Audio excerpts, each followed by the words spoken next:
What would you do if you found yourself in an unknown forest with just a pencil and paper?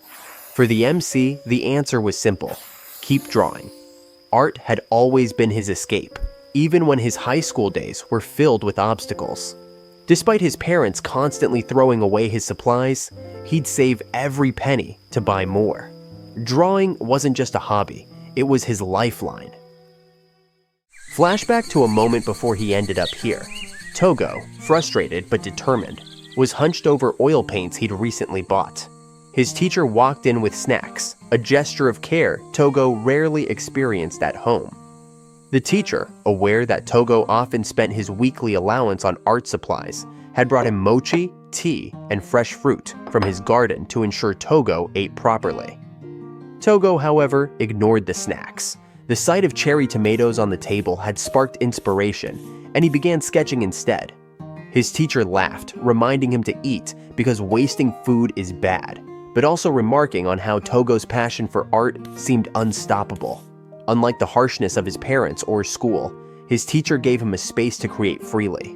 It was the only place where he wasn't judged for pouring his soul into his art. That's why, no matter how many times he's scolded, ridiculed, or had his supplies destroyed, Tougo keeps going. Even if he dies, he will never stop drawing. Moments later, Tougo woke up leaning against a tree, his mind foggy and disoriented. As his senses returned, he realized he was in a dense, mysterious forest, unlike anything he'd ever seen. His high school uniform was still on, but his memory was kinda hazy. Flowers emitted soft light, sunflowers grinned eerily, and giant stone-like mushrooms. This place was bizarre, otherworldly, and nothing made sense. It didn't take long for him to accept the impossible. He must have been transported to another world. Determined to survive, Tougo decided to explore, hoping to find a human settlement or someone to help. But the deeper he ventured into the forest, the more alien the plants became. While some were familiar, like dandelions and violets, most were utterly strange. Hours passed, and his search yielded nothing. No settlement, no water, no fruits, nothing. Hunger gnawed at him, and his gaze landed on the sunflowers. Could he eat them?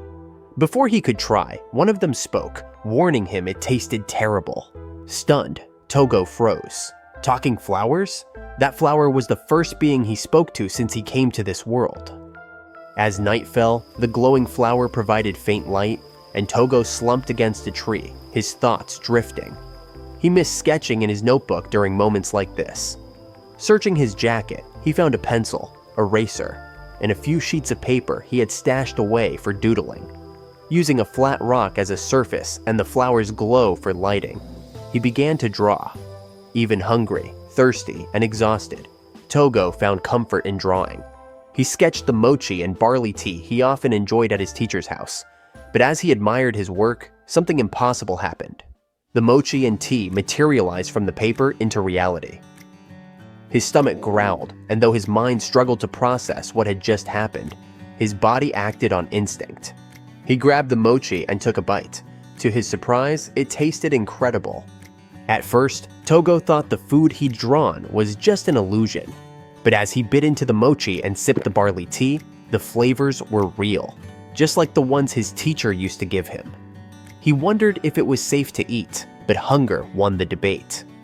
What puzzled him even more was how the copier paper he'd used had somehow reset, as if nothing had happened. Could his drawings really be coming to life? Determined to test it, Tougo sketched the same mochi and barley tea again, and just like before, they materialized right before his eyes. It wasn't a fluke, this was real. That night, he kept drawing the same thing, creating endless mochi and tea until he was full. The next morning, he woke up in the same spot. He fell asleep as soon as he was full with mochi. His mind was racing, his drawings turning into reality was beyond belief, but he was ready to explore its limits. Armed with pencil and paper, he decided to draw something new, this time cherry tomatoes. But nothing happened. He was confused as to why the cherry tomatoes didn't materialize. Then he noticed his pencil had grown dull and tried drawing another pencil to replace it, but that didn't work either. While sharpening his pencil, Tougo couldn't help but wonder about the strange rules governing his newfound ability. So far, only the knife has materialized. The tomato and even the pencil he tried to draw stubbornly refused to appear. Time flew by, and as the noon stretched into the afternoon, he returned to something familiar: mochi. Once again, the sketch came to life, soft and warm on his plate. As he ate, a thought struck him. He wished for a bed, a futon, or at least a blanket. Anything to make his nights in the open more comfortable. Then his eyes caught sight of a red berry nearby. He smiled, realizing he hadn't seen vibrant colors in what felt like forever. Everything he'd drawn so far was in black and white. That got him thinking. He quickly picked up a stone and crushed the red berry. Tougo finally realized it. His drawings only worked in black and white. That must be the rule. Inspired, he smeared red juice from a crushed berry onto the paper and added the color to his sketch of a cherry tomato. Holding his breath, he watched as it sprang to life, plump and vibrant. It was no illusion. Color was the missing key. To materialize a drawing, it needed completion and the right shades. White worked for Mochi, as did the dark hues of barley tea and the knife. But his pencil? It failed because the one he drew was green. A tomato? It needed red. Maybe there were other factors like skill or detail, but Tougo now had the basic rules figured out. The problem was that his resources were limited. He was stuck eating mochi over and over, and he was sick of it. What he really wanted now was something different, like edamame. But more importantly, this strange ability felt like fate, a second chance. No one was here to scold him or drag him down like before. For the first time, Tougo had a goal that was entirely his own: to collect colors and see just how far his art could take him. That night, Tougo sketched a thick blanket. Using just black and white, it came to life effortlessly. Finally, he could sleep comfortably, even if his back still ached. By morning, he'd made up his mind. He drew a simple bag and a plain white shirt. With this setup, he was ready to start his mission: collecting paints. As he walked, Tougo's thoughts wandered. Minerals? Flowers? Could they help create paints? His answer came sooner than expected. He stumbled upon bright red flowers. Crushing the petals with a rock, he hesitated, wondering if it would work. He drew an apple, carefully applying the crimson extract to the sketch. Then he added yellow from flower pollen. After hours of effort, the apple materialized, vivid and real. It was a breakthrough, but also a hassle. 3 hours for one apple? There had to be a better way. That's when inspiration struck. Why not draw paints directly? He sketched a standard color paint and applied the flower's red pigment to the packaging. Holding his breath, he watched as it worked perfectly. The resulting paint was a bit pinkish, but it was efficient and game-changing. With this new method, Tougo began experimenting, using different berries and red clay to create new colors. His world was expanding, one shade at a time. Tougo noticed something frustrating. The paint colors he made were pale. The vibrant red from the bright flowers turned dull no matter what he tried. Layering the dye didn't help either. The moment he completed a drawing, even with the faded red, it materialized instantly. Apparently, if he took too long to add the finishing touches, the sketch would bring itself to life prematurely. He panicked, experimenting tirelessly to find the perfect shade. Then, an unsettling idea struck him: a deep, blood-red color. Desperate, Tougo lightly cut his own arm to harvest the pigment. It worked. He finally added a rich crimson red paint to his collection, though the price he paid left him uneasy. With red secured, his next goal was to find yellow and blue, the primary colors he needed to expand his palette. After wandering for hours, he stumbled upon a gigantic lily, so massive he could get inside. Its abundant stamens provided more than enough pollen to create a vibrant yellow dye. With his hands now covered in pollen, he sketched a glass of water to wash up. The glass materialized, and as he cleaned his hands, he realized another problem. He needed a permanent water source, not just a one-off sketch. There were no rivers in sight, so he decided to create one. After scouting for the perfect location, he began an intricate drawing on a rock. capturing every detail from the flowing water to its shimmering reflections. The task consumed him until nightfall, his work illuminated by glowing flowers. Exhausted but satisfied, Tougo fell asleep wrapped in the petals of the giant lily.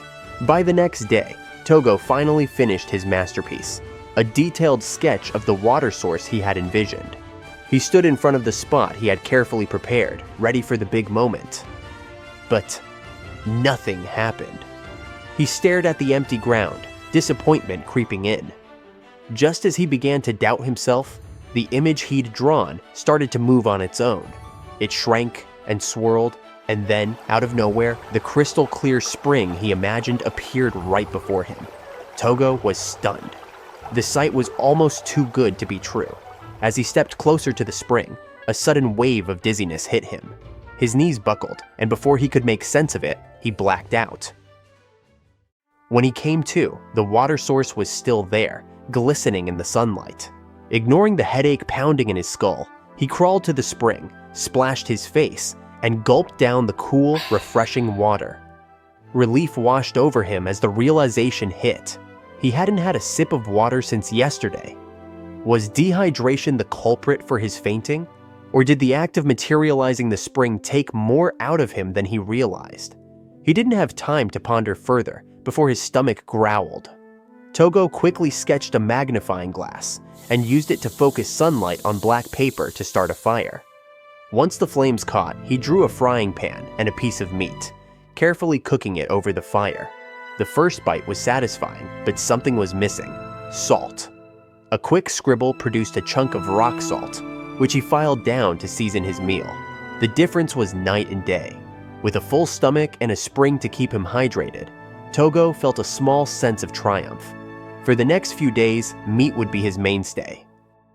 After finishing his meal, Tougo sat down to examine the paints he'd painstakingly collected: reds from flowers, berries, red clay, and even his own blood, yellows from pollen and clay, blacks from humus, and grays from stone powder. It was a decent collection, but the colors were mostly variations of red, yellow, and brown. What he really wanted was blue, but that felt like chasing a dream. He remembered something about blue being made from a gem called lapis lazuli, a luxury far out of reach. He also needed green. Drawing plants without it felt wrong, and maybe, just maybe, green could substitute for blue in a pinch. Tougo tried grinding leaves, but the beautiful green always turned to an unappealing brown. Frustrated but determined, he held a leaf up to the sunlight. The vibrant color sparked an idea. Splitting the leaf in two, he used lily nectar as glue and applied it to his drawing. He sketched an edamame pod, pressing the natural green onto the image. At first, it felt more like arts and crafts than drawing, but then the impossible happened. The image shimmered and materialized right before his eyes. Tougo couldn't believe it.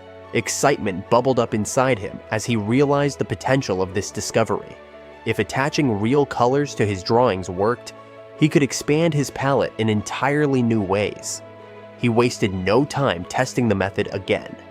When he found a dead butterfly, he carefully extracted the bright orange from its wings. It worked like a charm, producing a vivid orange paint. But before he could bask in his success, the familiar wave of dizziness hit him like a brick. His vision blurred and his head throbbed. Reluctantly, he decided to call it a day. As Tougo cooked eggs and bacon over the fire, his mind buzzed with ideas. Top of the list, get the color blue. But before that, he needed a pencil and some paper. He couldn't draw without the basics. Oh, and a house. Yeah, a house sounded good. Drawing outside all the time was getting old, and honestly, being homeless wasn't exactly a vibe. His thoughts raced with possibilities. There were so many things he wanted to create, so many experiments waiting to happen. The more he thought about it, the bigger his grin got. This joy, this unfiltered freedom to do whatever he wanted, it was intoxicating. Tougo couldn't remember ever feeling this kind of happiness before. Fueled by this new sense of purpose, Tougo sketched a proper sling bag to replace his makeshift one. The satisfaction of crafting something useful, without pressure or expectations, filled him with a quiet kind of bliss. It wasn't just about survival anymore. It was about doing what felt right for him. By the end of the day, he had built himself a simple tent out of wood and synthetic cloth, a temporary home in the heart of the forest. That night, lying under the shelter he'd created with his own hands, Tougo felt a strange, unshackled peace. This feeling he felt had been suppressed, so from now on, he would let it overflow as much as his happiness this time. It was weird, but it was not a bad feeling. Unbeknownst to him, in the shadows of the forest, a strange creature watched his tent, its silhouette clearly visible in the moonlight. Tougo woke up to the symphony of chirping birds, a rare kind of alarm clock in the middle of nowhere. Groggy but curious, he peeked out of his tent and froze. A massive bird, bigger than anything he'd ever seen, was splashing around in the spring like it owned the place. He couldn't take his eyes off it. The bird's sleek, vibrant feathers shimmered in the morning light. But then their eyes met. 1 second of shared curiosity and the bird was gone, flying off before Tougo could so much as move. "Wow," he muttered, still marveling at the sight. His gaze dropped to the spring, where something unusual floated. It was a feather, huge, elegant, and glowing faintly, as if it held secrets of its own. An artist's urge struck him like lightning. He had to draw that bird, not to bring it to life, but just to capture its beauty on paper. But his inspiration was rudely interrupted by a sour realization. He stank. A week without bathing was doing him no favors. He quickly sketched a set of toiletries, and they materialized in a snap. Armed with soap and fresh water, Tougo braved the icy spring to scrub away the grime. As the chill bit into his skin, his mind wandered to warmer thoughts, specifically a steaming onsen. Someday, he thought, grinning at the idea. Freshly cleaned and dressed in newly drawn clothes, he slung his revamped bag over his shoulder and set off in pursuit of the big bird. The forest teemed with surprises: vibrant flowers, delicate eggshells, and peculiar insects. It struck him how rare it was to see actual animals. No wonder the bird left such an impression. After hours of trekking, Tougo's path led to a colossal tree. Its trunk was impossibly wide, its branches like massive arms reaching for the sky. Perched at its crown was a giant nest, no doubt the bird's home.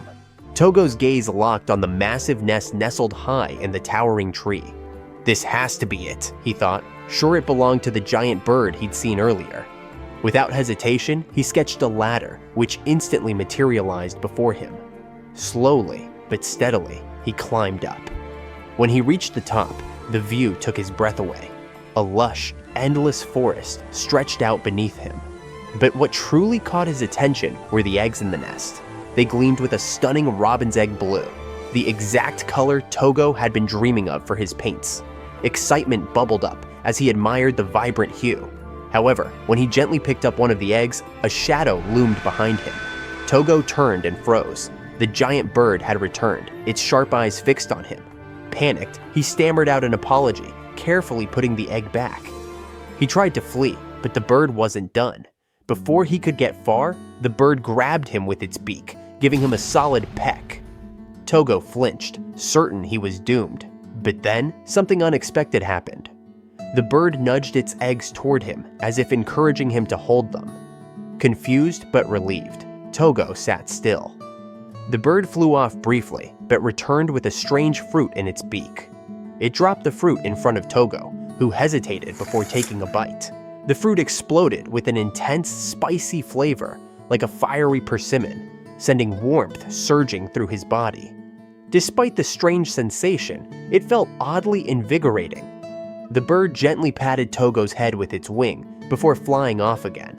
Watching it go, Tougo realized the bird wanted him to care for the eggs. Without thinking, he pulled out a thick blanket, wrapping it around himself and the eggs to keep them warm. What started as a simple quest to draw the bird had taken a surprising turn. Now, cradling the eggs, Tougo felt an unexplainable sense of purpose. The big bird returned, clutching another one of those spicy fruits in its beak.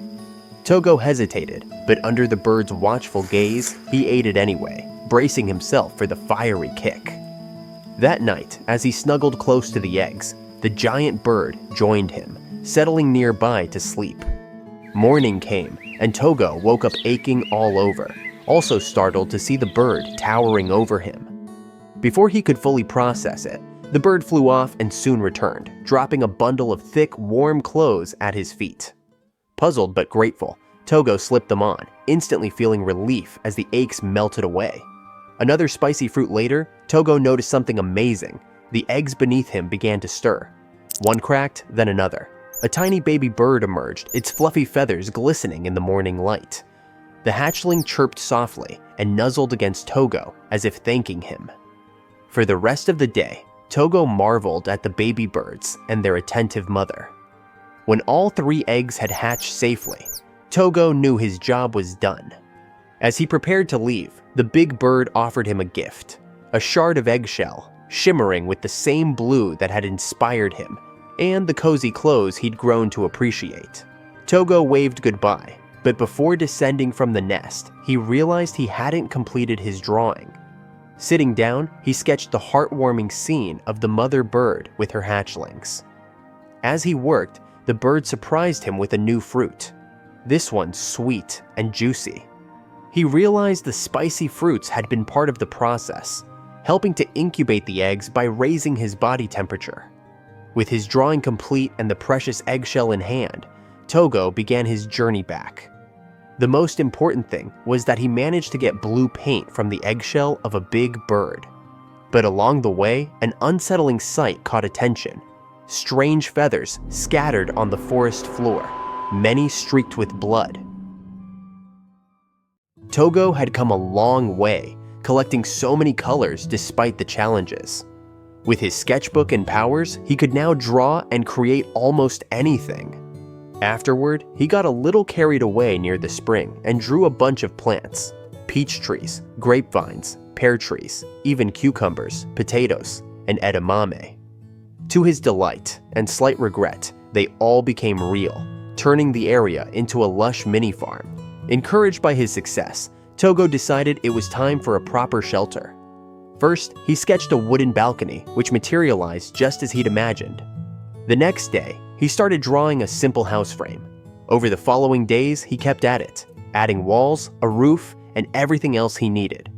By the 5th day, he stood before a cozy wooden house, complete with a simple but welcoming interior. That night, lying on a real bed for the first time since arriving in this world, Tougo felt a mix of emotions. Half a month had passed since he'd been transported here. He wondered if his parents were worried about him and felt a pang of guilt. But more than anything, he missed his teacher, the one person who truly understood him. Unlike most adults, his teacher had always been different, someone Tougo could count on. As he stared at the wooden ceiling, memories of his teacher filled his mind. He whispered an apology to his parents, vowing to one day find a way back, not to Earth, but to see his teacher again. With that thought, he drifted off to sleep, feeling a strange combination of longing and peace. Tougo woke up late the next day, the cozy bed proving far too inviting. Feeling fully recharged, he stepped outside, only to be startled by a massive bird cannonballing into the spring. The big bird, a regular visitor to the spring for its daily bath, flapped its wings wildly, drenching Tougo before he could even think about washing his clothes. Soaked to the bone and shivering, Tougo found himself catching a fever. Wrapped up in his trusty thick blanket, he tried to warm up when suddenly the big bird returned, carrying new clothes in its beak. Tougo blinked in surprise as the bird presented the outfit, a comfy set with a stylish cape that fit perfectly. Grateful, yet baffled, he couldn't help but wonder, where does this bird keep finding these clothes? Once his soaked clothes were finally dry, Tougo got back to what he did best, drawing. The bird had taken over his original spring for its private spa days, so he decided to sketch a new one. This time, he envisioned a smaller man-made spring, complete with a roof and elegant pillars to keep birds out. His pencil flew across the page, and in no time the spring materialized into reality, a sleek marble fountain. Tougo marveled at the new creation, though he admitted the marble's texture still looked a bit rough. But before he could celebrate too much, a wave of exhaustion hit him. Creating big objects always drained his energy, But he suspected the constant flow of water made it even worse. Unlike a simple drink like barley tea or water, the spring was essentially a semi-permanent system, generating water endlessly. Still, the effort was worth it. Tougo now had a pristine, bird-free water source for his watercolor paints. The next morning, Tougo woke up to an unexpected sight: a pair of massive white wings reflecting the morning light. Rushing to the window, he spotted the source, a majestic Pegasus, quietly drinking from the spring. But something was wrong. One of its wings was slashed, blood staining its pure white feathers. When their eyes met, Tougo hesitated, then slowly approached the spring. Up close, the Pegasus's injuries were even worse than they'd seemed. Feeling a pang of sympathy, Tougo quickly grabbed his pencil and paper and sketched an ointment jar. With the jar materialized in hand, he cautiously moved closer to help. But the Pegasus flinched and stepped back, its distrust clear. The moment hung awkwardly between them until the Pegasus turned and limped away, disappearing into the forest. The next morning, Tougo woke to find the Pegasus had returned. This time, it was grazing near the spring, but its trembling body made it difficult to reach the grass. Tougo, determined to help, pulled out his brush and drew a fresh patch of grass, lush and easy to eat.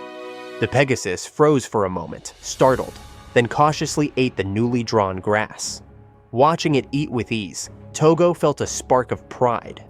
But his mind lingered on the creature's injuries. Could he use his art directly on something that already existed? Fueled by determination, he sketched a detailed drawing of the Pegasus, carefully adding bandages to its slashed wing and injured leg. Holding his breath, he watched as the drawing came to life. The transformation was subtle but stunning. Bandages materialized around the Pegasus's wounds, snug and secure. Tougo stepped out of his house, feeling cheerful as the fresh air greeted him. With laundry in hand, he made his way to the spring, his gaze drifting to the Pegasus resting nearby. It wasn't long before the winged creature noticed him. To Tougo's surprise, the Pegasus approached, its majestic form radiating a quiet trust. Tentatively, he reached out a hand, and for the first time, the Pegasus let him touch its silky mane. This was something out of a dream, a human bonding with a Pegasus. Even though his earlier drawing of the creature wasn't perfect, it had materialized beautifully. Tougo's thoughts buzzed with ideas for improvement, but the presence of the Pegasus consumed his focus. He knew his skills needed practice, and fate seemed to agree. Moments later, another extraordinary visitor arrived. A unicorn, its broken horn glinting faintly in the sunlight, cautiously approached the spring. Tougo watched in awe as the Pegasus seemed to beckon the unicorn over, as if introducing him to a dear friend. The unicorn, however, bore many wounds. Grabbing his sketch pad, Tougo quickly began drawing the injured unicorn. He carefully added bandages, and on a whim, restored its horn in the illustration. When the drawing materialized, the unicorn's reaction was priceless. Its wounds were patched, and its horn, now intact, gleamed brilliantly, even if it was just a prosthetic. The unicorn and Pegasus exchanged looks, their expressions unreadable. Yet, the unicorn seemed content, even pleased, with the restored horn. As Tougo went to bathe in the spring, the unicorn wandered closer, curiosity replacing hesitation. Slowly, Tougo reached out and stroked the unicorn's mane before daring to touch the horn. The moment his fingers brushed it, a wave of warmth surged through him. The horn felt alive, pulsing with a strange energy. Gently, he removed the bandages, revealing that the horn wasn't just some prosthetic. It was real, fully regenerated. Before he could process what he'd just done, a sharp dizziness hit him. His vision blurred, his strength drained, and within moments, Tougo collapsed, unconscious. Tougo jolted awake, startled by a massive bird looming over him. It took him a moment to realize the bird had been keeping him warm with its body while he'd fainted. Grateful, he murmured his thanks before turning to Pegasus and the unicorn, who were still lingering nearby. Curiosity tugged at him as he examined the unicorn's horn again. It was undeniably real, fully regrown thanks to his powers. But this wasn't just another case of materialization. He had restored something. The realization hit him like a bolt of lightning. This was huge. With renewed determination, Tougo decided to restore Pegasus's wings too. Sure, he'd probably pass out again, but the chance to see Pegasus whole and majestic was worth the risk.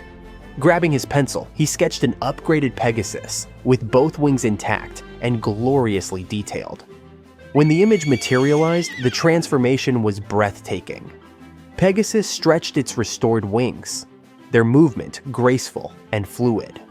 Tougo didn't get to enjoy the moment for long. Just as he predicted, he fainted. Again. A week later, Tougo found himself facing an unexpected problem. His once peaceful yard now looked like a full-blown magical zoo. Pegasus and unicorns had been arriving in droves, each bringing their injured friends to him for healing. Tougo spent his days restoring them, fainting over and over, while his makeshift herd occasionally left him gifts like shards of unicorn horns and feathers. Then, as if to thank him, a unicorn gently lifted Tougo onto its back using its horn. Before he could protest, a Pegasus swooped in, and suddenly he was flying alongside the herd. The view was otherworldly, a lush green forest stretching endlessly below, its beauty stealing his breath. It was the first time he'd seen the world from above, and it was nothing short of magical. But the surprises weren't over yet. While bathing and brushing the herd, the horses grew tense, their ears flicking toward the tree line. Sensing something, they all stood on high alert. Tougo followed their gaze, and for the first time since arriving in this world, he saw another human. A teenage boy stood at the edge of the clearing, wide-eyed and frozen in shock. He was clearly stunned by the sight of Tougo surrounded by a yard full of Pegasus and unicorns.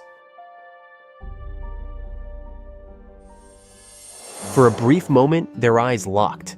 Tougo and the boy, both stunned in their own ways. The tension broke when the unicorn suddenly aimed its horn at the boy, who froze in fear. Trying to calm things down, he quickly raised his hands and insisted he meant no harm. Then, the boy blurted out something unexpected. He asked if Tougo was the spirit of this place. Tougo was taken aback, staring in disbelief before loudly denying it. His raised voice startled the nearby horses, their deafening whinnies drowning out everything else. The unicorn's aggressive stance made the boy panic even more. Apologizing profusely for disturbing the area, he quickly retreated, convinced Tougo was some forest spirit. It wasn't until later that the boy learned Tougo was human, but he still couldn't figure out if Tougo was a man or a woman. To him, the whole encounter seemed like something out of a sacred legend. He had believed he'd stumbled into a sacred place, and if Tougo were truly a spirit, he would have been doomed. The boy, 𝕝 Redguard, introduced himself as the second son of the prestigious Redguard family. When Tougo explained he came from another world, 𝕝's confusion gave way to excitement. He had heard stories of people from other worlds appearing in this one, though he had always dismissed them as myths. Now, standing before Tougo, he realized those tales might be real. Grateful for the encounter, 𝕝 warmly welcomed Tougo to his family's forest, and even thanked him for being there. Meanwhile, Tougo couldn't shake the feeling that there was something oddly familiar about 𝕝. For reasons he couldn't quite place, 𝕝 reminded him of his old teacher. 𝕝 started explaining the area, and let's just say his family's territory got the short end of the stick. Sure, it was close to the capital and spanned a large area, but most of that land was a dense, unexplored forest. In truth, their control barely extended to a thin ring around the forest's edge. 𝕝 explained that the forest was believed to belong to spirits, and humans weren't exactly welcomed, let alone allowed to cut down trees or claim land.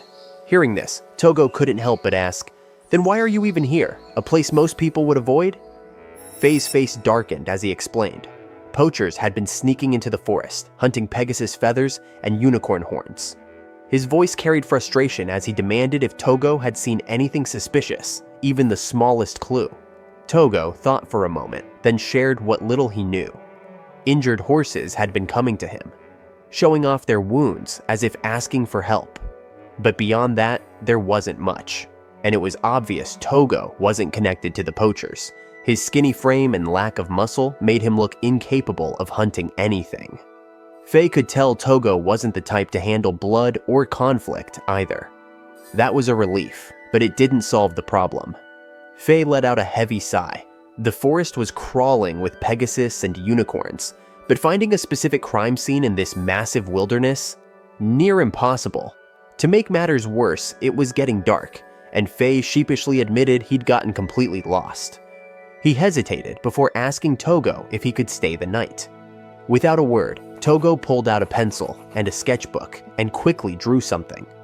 Before 𝕱 could process it, a sofa materialized out of thin air right in front of him.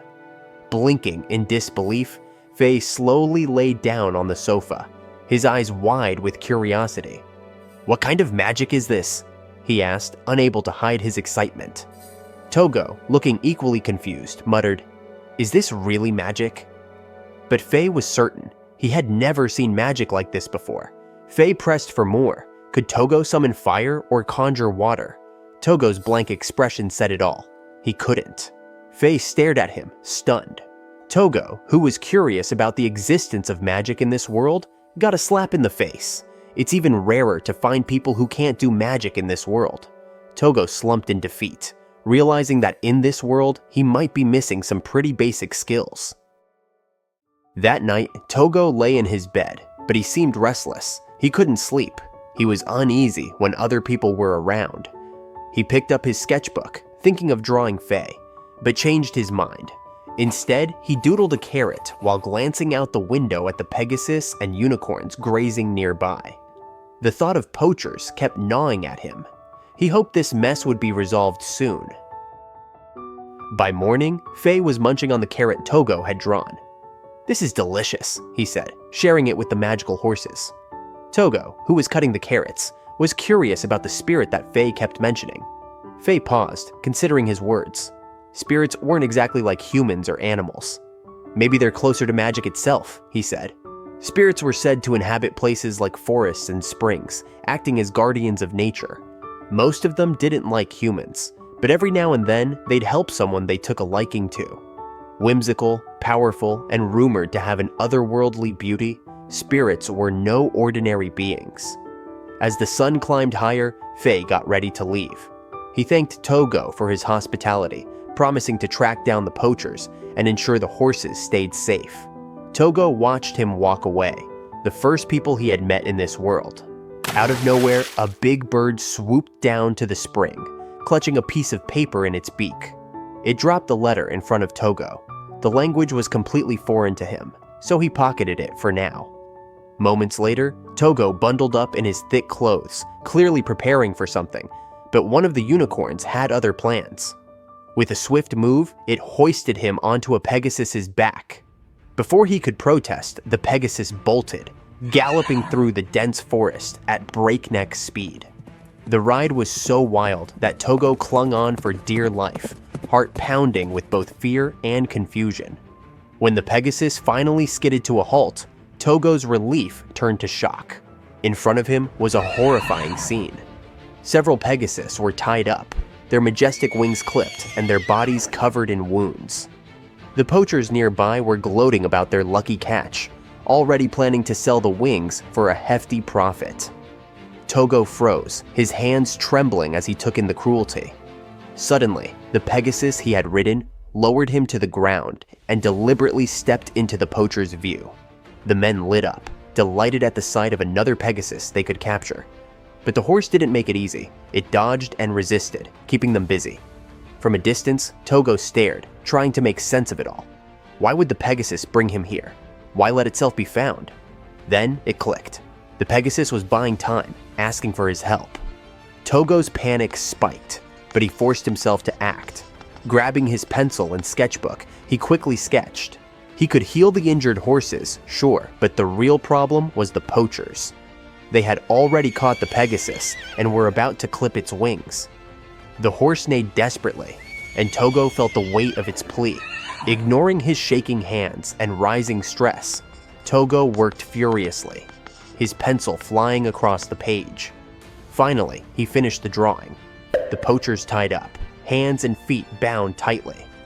Within seconds, the sketch came to life. The ropes materialized, trapping the poachers exactly as he had imagined. Of course, the poachers were confused as to why they were tied up. On the other hand, Tougo quickly ran to the injured horses, promising to treat them all. One of the poachers shouted angrily at Tougo, but now Tougo was so annoyed, ignoring the barbarian. Tougo and the 3 Pegasus fled deeper into the forest, desperate to escape the poachers. When they finally found a quiet spot, Tougo wasted no time. He pulled out his sketchbook and began drawing, hands trembling but determined. His first sketch brought 1 Pegasus back to full health, its wings restored, wounds neatly bandaged. But the effort hit him hard, draining his energy like a leaky faucet. He wasn't done yet. 2 more Pegasus needed him. With a shaky breath, he decided to draw them both at once. The moment his pencil lifted, the sketch materialized perfectly. 2 majestic creatures standing tall, their injuries completely healed. Relief coursed through Tougo, but his victory came with a price. A piercing pain erupted in his chest, unlike anything he'd ever felt. It was as if his heart was being crushed in a vice. Gasping for air, Tougo could barely think, let alone stand. And then things got worse. The poachers, somehow free, stormed toward him, their eyes full of vengeance. The Pegasus moved to shield him, their fierce loyalty only adding fuel to the poachers' greed. The poachers sneered at the sight of Tougo, remarking among themselves that a kid who could control Pegasus must be worth a fortune. Before they could lay a hand on him, a solid punch sent the lead poacher flying. 𝕱 had arrived, his fury blazing like wildfire. His sharp glare burned with fury at the poacher's cruelty. He squared up to face the remaining hunters, but his attention flicked back to check on Tougo. But the excruciating pain left Tougo unable to utter a word, and he collapsed, leaving 𝕱 confused as to what had happened to him. Tougo's senses flickered back to life as he slowly opened his eyes. He found himself lying on the familiar bed in his tiny house. From the window, he noticed something unexpected. Dozens of horses gathered outside, their worry practically palpable. It wasn't just a few, but almost all the Pegasus and unicorns had surrounded his room as if they had been waiting for him for ages. Tougo felt a deep connection with them, a bond that brought warmth to his heart. Despite his weakness, he struggled to his feet, leaning heavily on the wall for support. When he finally opened the door, he found 𝕱 sitting on the balcony, his face clouded with concern. Seeing someone waiting for him like this filled Tougo with an odd sense of happiness. 𝕱 wasted no time explaining. He revealed how Pegasus had helped him bring Tougo back after the near attack by poachers. The good news? 𝕱 had managed to capture the poachers. The bad news? They were now in the town jail, but only on trespassing charges. Without witnesses or solid evidence of poaching, the culprits had denied everything, claiming they were just lost. Tougo's heart sank as the truth dawned on him.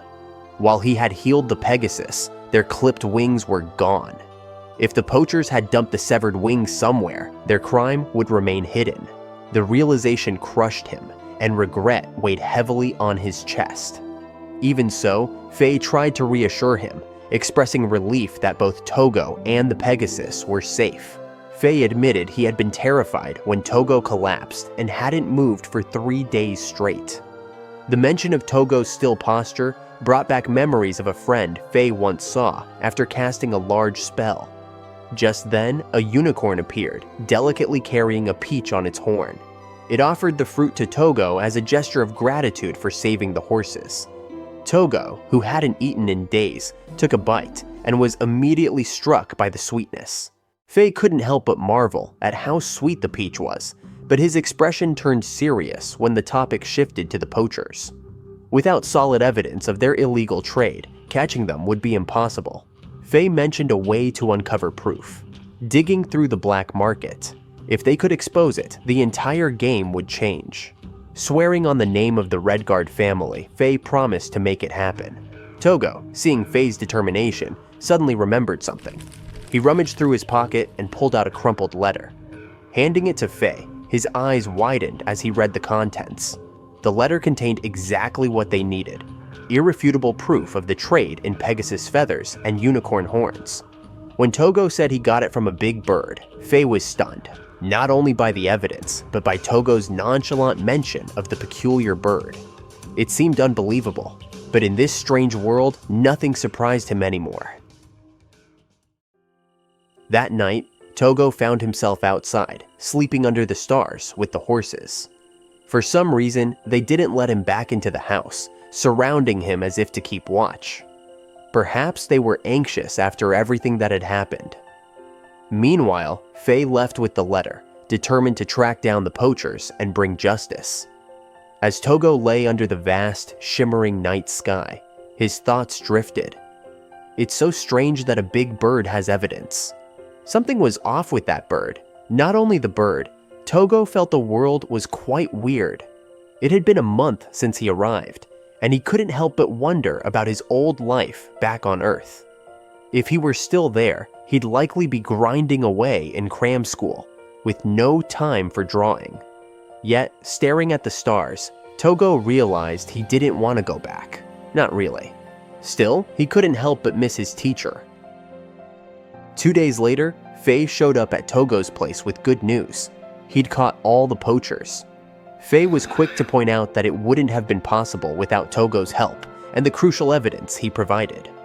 But instead of feeling proud, Tougo shrank back, convinced he hadn't done much. He believed it was the horses and that odd bird who had truly helped 𝕱, not him. His hands trembled as he confessed how useless he felt. 𝕱 wasn't having it. He gave Tougo a light smack, snapping him out of his self-doubt. He reminded Tougo that if it hadn't been for him, none of the creatures, Pegasus, unicorn, or even that strange bird, would have acted at all. 𝕱 insisted that Tougo had been the key, and for that, he was deeply thankful. Tougo turned red, trying and failing to hide his happiness. Looking to repay Tougo for his help, 𝕱's eyes landed on Tougo's sketchbook. It was a drawing of 𝕱's bracelet. Tougo quickly explained that he didn't draw it because he wanted it. He just admired its beauty. That made 𝕱 think harder. If Tougo could simply draw whatever he desired and make it real, what did he truly want? 𝕱 was determined to give him something meaningful. When asked, Tougo hesitated before stiffly requesting permission to live in this forest. 𝕱 blinked in surprise, then burst out laughing, relieved at how modest Tougo's wish was. He promised to talk to his parents about it. The conversation shifted back to Tougo's drawings, and 𝕱 suddenly had an idea. Could Tougo use his drawing ability to summon beasts? Tougo, completely confused, asked what summoned beasts even were. 𝕱 explained they were magical creatures humans could bond with through contracts. They served as companions in battle, transportation, or even general helpers. However, compatibility and magical aptitude were crucial.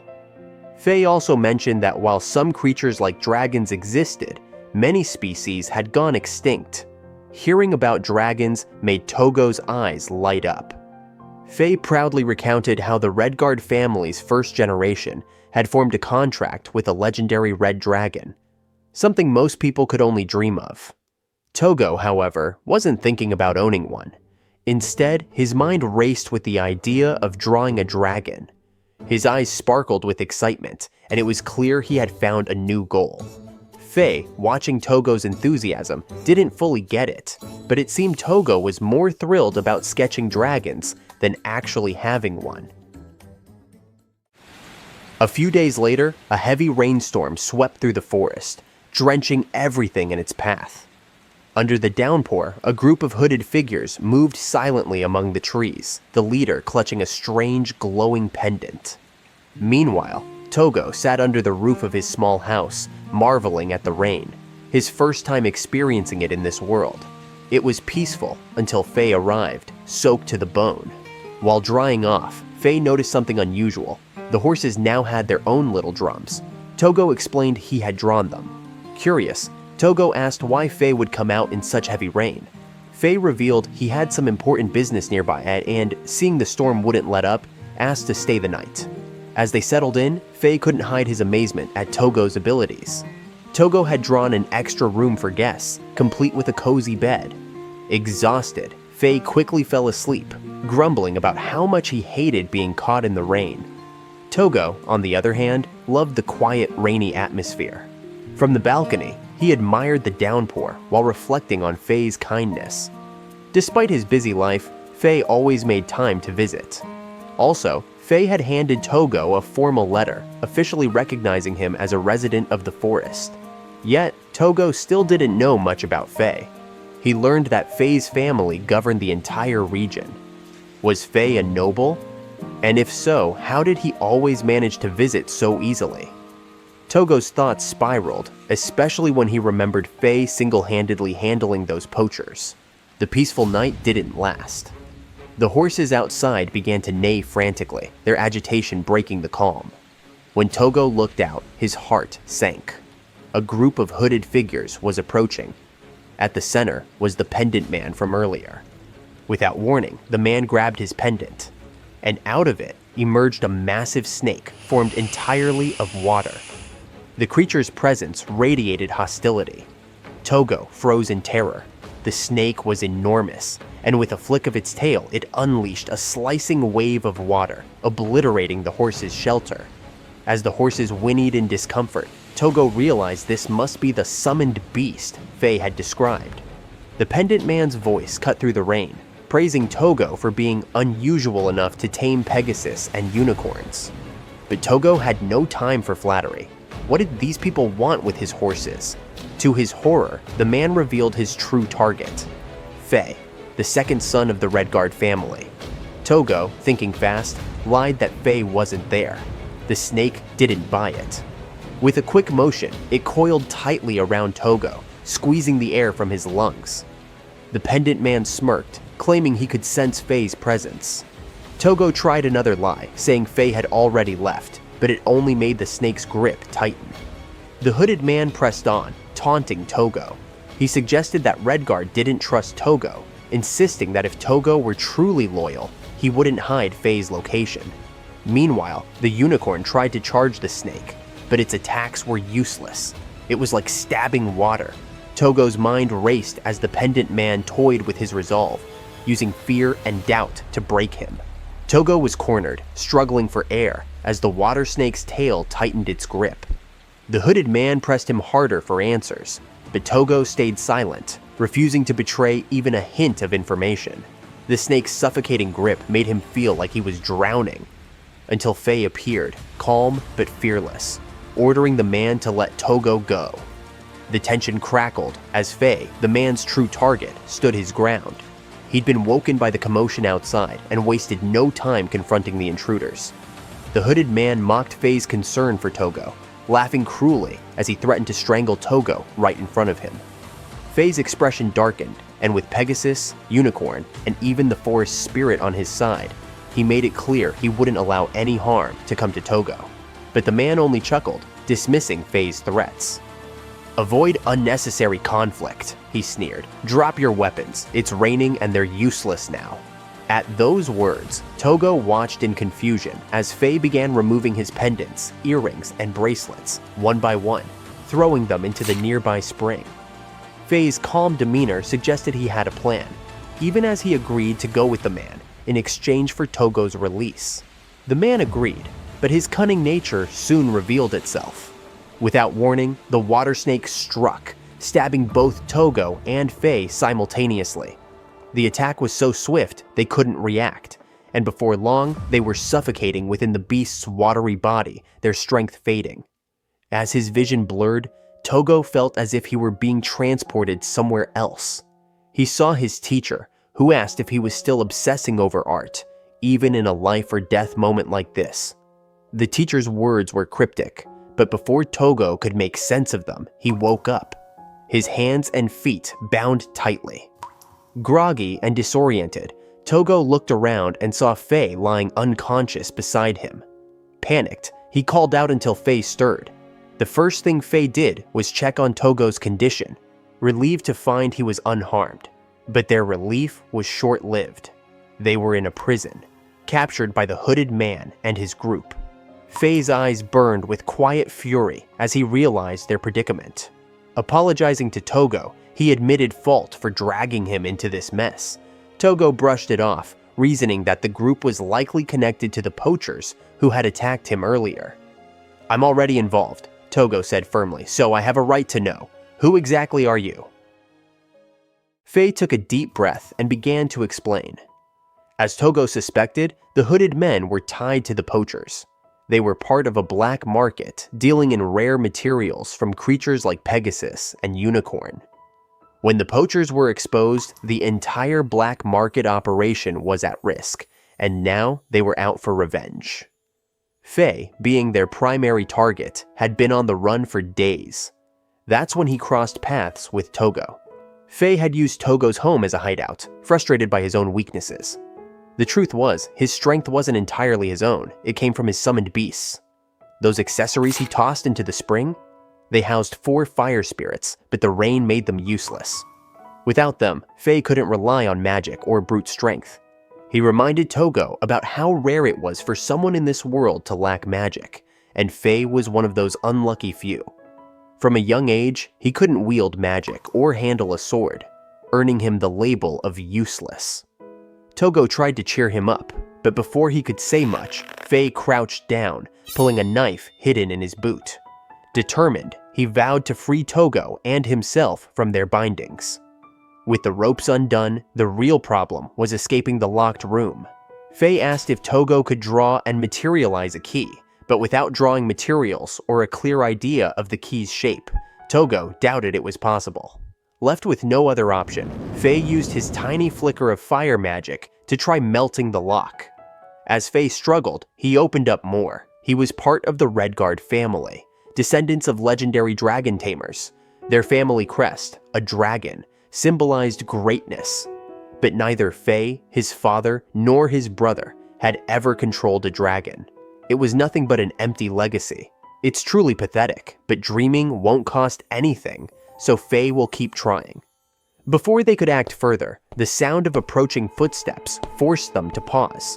𝕚 quickly stashed his knife in Tougo's belt as 3 hooded men entered the room. They spotted the loosened ropes and questioned 𝕚, offering freedom in exchange for information. But when one man reached to unlock the cell, he yelped in pain. His hand had touched the searing hot lock 𝕚 had been working on. Seizing the moment, 𝕚 unleashed his fire magic, sending a blazing strike through the cell bars. His kick landed squarely on one of the men, toppling him to the ground. In the chaos, 𝕚 grabbed the keys and freed himself, ready to fight his way out of captivity. The moment 𝕚 staggered out of the prison cell, something sharp and swift sliced across his abdomen, leaving a deep wound. Blood poured out, staining the ground as Tougo froze, too shocked to act. But the nightmare wasn't over. A massive water snake lunged at 𝕚. Weak from blood loss, 𝕚 couldn't dodge in time and was caught in the serpent's crushing grip. Its fangs sank deep into him, making it clear this was no random attack. The man with the pendant stood nearby, orchestrating it all. He didn't want 𝕚 dead, at least not yet. He had plans and needed 𝕚 alive. Tougo, on the other hand, was promised safety as long as he didn't resist, because he thought the boy might be useful. Paralysis gripped Tougo as 𝕚, battered and bleeding, was dragged away. Back in the prison cell, Tougo sank to the floor, his mind spiraling. Fear pinned him down. He didn't want to hurt. He didn't want to fight. He wanted to stay safe. But then a memory surfaced. His teacher's words echoed in his mind. "Even on the verge of death, you wouldn't stop drawing, would you?" Tougo's hands trembled as he also remembered 𝕚's encouragement and that warm smile. Something ignited within him, a fire that refused to let him stay idle. Gritting his teeth, he reached for the blood 𝕚 had left on the floor and began to draw.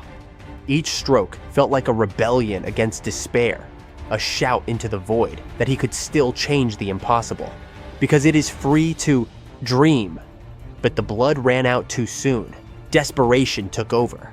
Tougo grabbed the knife 𝕚 had given him and without hesitation cut his own hand. Pain blurred his vision, but he kept going.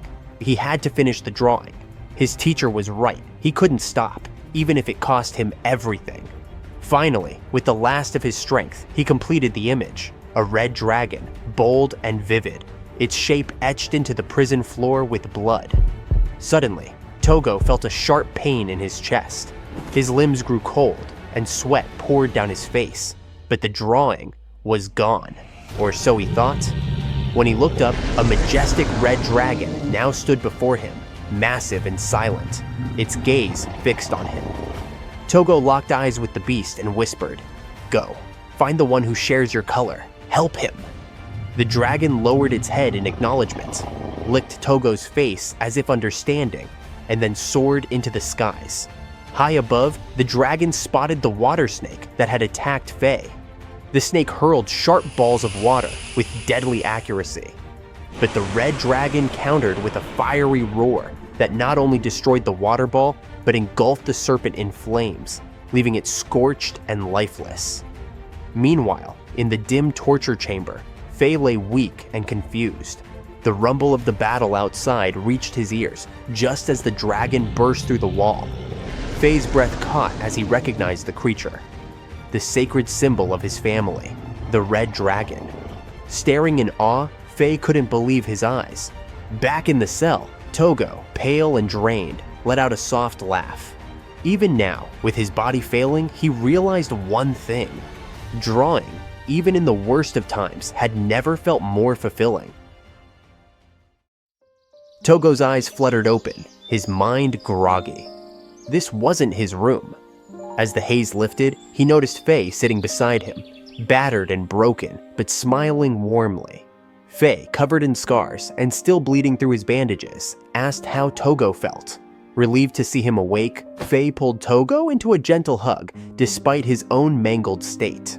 Faye handed him a glass of juice, and when Tougo asked where they were, Faye casually explained that they were at the Redguard family mansion. Tougo's jaw dropped. Faye was a real noble, but there wasn't time to dwell on that. Faye's condition was dire. He'd lost an eye and a few fingers and had ribs torn open. Yet, he laughed it off, calling it a small price to pay for survival. His only concern was Tougo's safety. Tougo couldn't help but feel crushed seeing Faye like this, but Faye reassured him.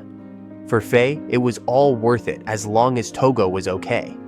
Then, with a sly grin, Faye called out to someone, or rather, something. The red dragon appeared as a real majestic one. It was Faye's new summoned beast, born from the blood-drawn image that had saved their lives. The dragon had been their savior, decimating the black market thugs and giving Faye and Tougo a chance to escape. Faye still couldn't believe it was real, but there was no doubt in his mind. Tougo had drawn that dragon. Faye's gratitude was genuine, and Tougo felt both proud and bewildered. Yet, as he watched, the dragon seemed smaller. Faye explained it was because his magic wasn't strong enough to sustain its full form, a problem for another day. Before Tougo could process everything, two imposing figures entered the room. One was Vanmilio Redguard, Faye's father and the lord of the territory.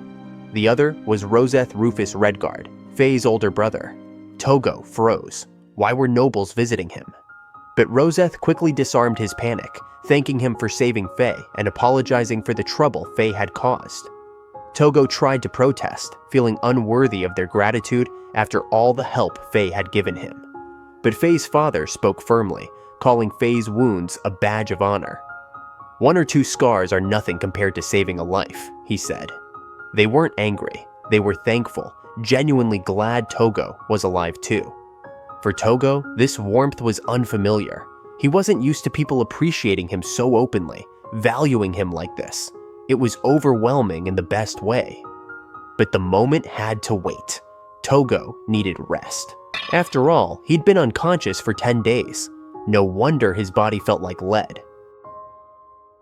A few days later, Tougo finally regained enough strength to move his body again. His hands felt steady, and all he could think about was returning to the forest. He needed to start drawing. But before he could head out, sparks flared from Faye's bracelet and pendant, and out emerged 2 blazing fire wolves. Faye grinned and introduced them as his summoned beasts. While Tougo had been unconscious, Faye had gone back to the spring to retrieve his accessories.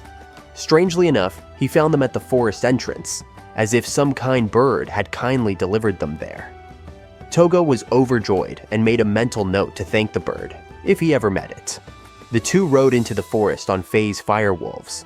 When they reached Tougo's house, it was miraculously still intact, with the horses wandering nearby. Spotting him, the horses rushed over, neighing and nudging him like old friends thrilled to see him again. 𝐻𝐻 watched the heartwarming reunion with a smile, but soon prepared to leave. Before 𝐻𝐻 could go, Tougo had one request. He wanted to draw 𝐻𝐻's portrait.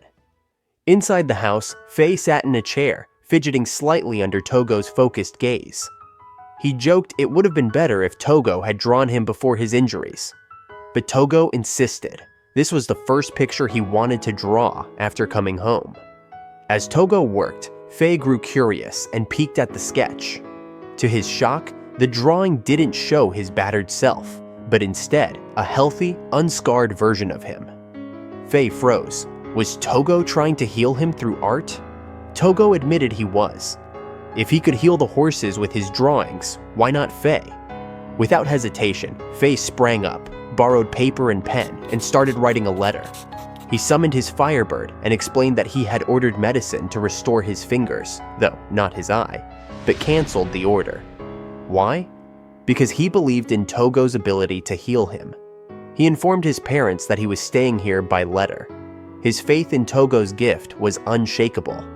Inspired by 𝐻𝐻's confidence, Tougo poured his all into the drawing. Morning turned to night, his brush moving tirelessly as he filled the portrait with life. The next day, Tougo hit a block. He couldn't find the perfect colors to bring the portrait to life. 𝐻𝐻 called out to him several times, but was ignored. Tougo was completely absorbed. Then, out of nowhere, the red dragon appeared outside the house. 𝐻𝐻 sheepishly admitted he'd told it to stay at home, but it had decided to visit. Tougo froze as he stared at the dragon, then suddenly let out an excited yell. The dragon's scales held the exact scarlet hue he needed for 𝐻𝐻's eyes. Making paint from scales, Tougo worked furiously to complete the portrait. When he was done, the image of 𝐻𝐻 was breathtaking, every detail alive with color and energy. The moment the painting was finished, 𝐻𝐻 felt an overwhelming surge of power coursing through his body. Meanwhile, Tougo collapsed, completely drained. Whatever magic he had just unleashed, it was unlike anything either of them had experienced before. Moments later, Tougo woke up in the hammock, blinking at the sunlight streaming through the trees. 𝐻𝐻 was right beside him, greeting him with a bright smile and a good morning. 𝐻𝐻 looked completely healed, and the sight filled Tougo with relief. Even more surprising, Tougo noticed his own body felt lighter, like a weight had been lifted. 𝐻𝐻 explained it might be thanks to the magic of Pegasus and Unicorn, who had been nearby all along. Their magical bond with Tougo seemed to work seamlessly, likely because of his natural compatibility with them. Before Tougo could process it all, 𝐻𝐻 dragged him onto one of his firewolves, insisting they ride to his family's residence. As they rode, 𝐻𝐻 broke the formal tone between them. "Stop calling me Redguard," he said, laughing. "We've survived life and death battles together. Just call me 𝐻𝐻." Tougo hesitated, but eventually managed to say 𝐻𝐻's name. It was the first time he'd called someone a best friend, and the words felt unfamiliar, but good. On the way to the Redguard estate, 𝐻𝐻 reminisced about how much had changed. From the red dragon becoming his summoned beast to fulfilling dreams he never thought possible, 𝐻𝐻 now had someone he could trust completely. That person was Tougo, and 𝐻𝐻 felt grateful to have him in his life. Their conversation shifted as 𝐻𝐻 brought up an idea. Could Tougo draw a portrait of his family? 𝐻𝐻's previous portraits had vanished along with his injuries, and he wanted a new one to commemorate this moment. Tougo, caught off guard, was reminded of his old world and the joy he used to find in drawing, particularly the memories of his teacher. Smiling, Tougo agreed. This wasn't just another request, it was a chance to create something meaningful for his newfound friend. Tougo and 𝐻𝐻 soon arrived at the grand Redguard family mansion, where they were warmly welcomed by 𝐻𝐻's father and brother.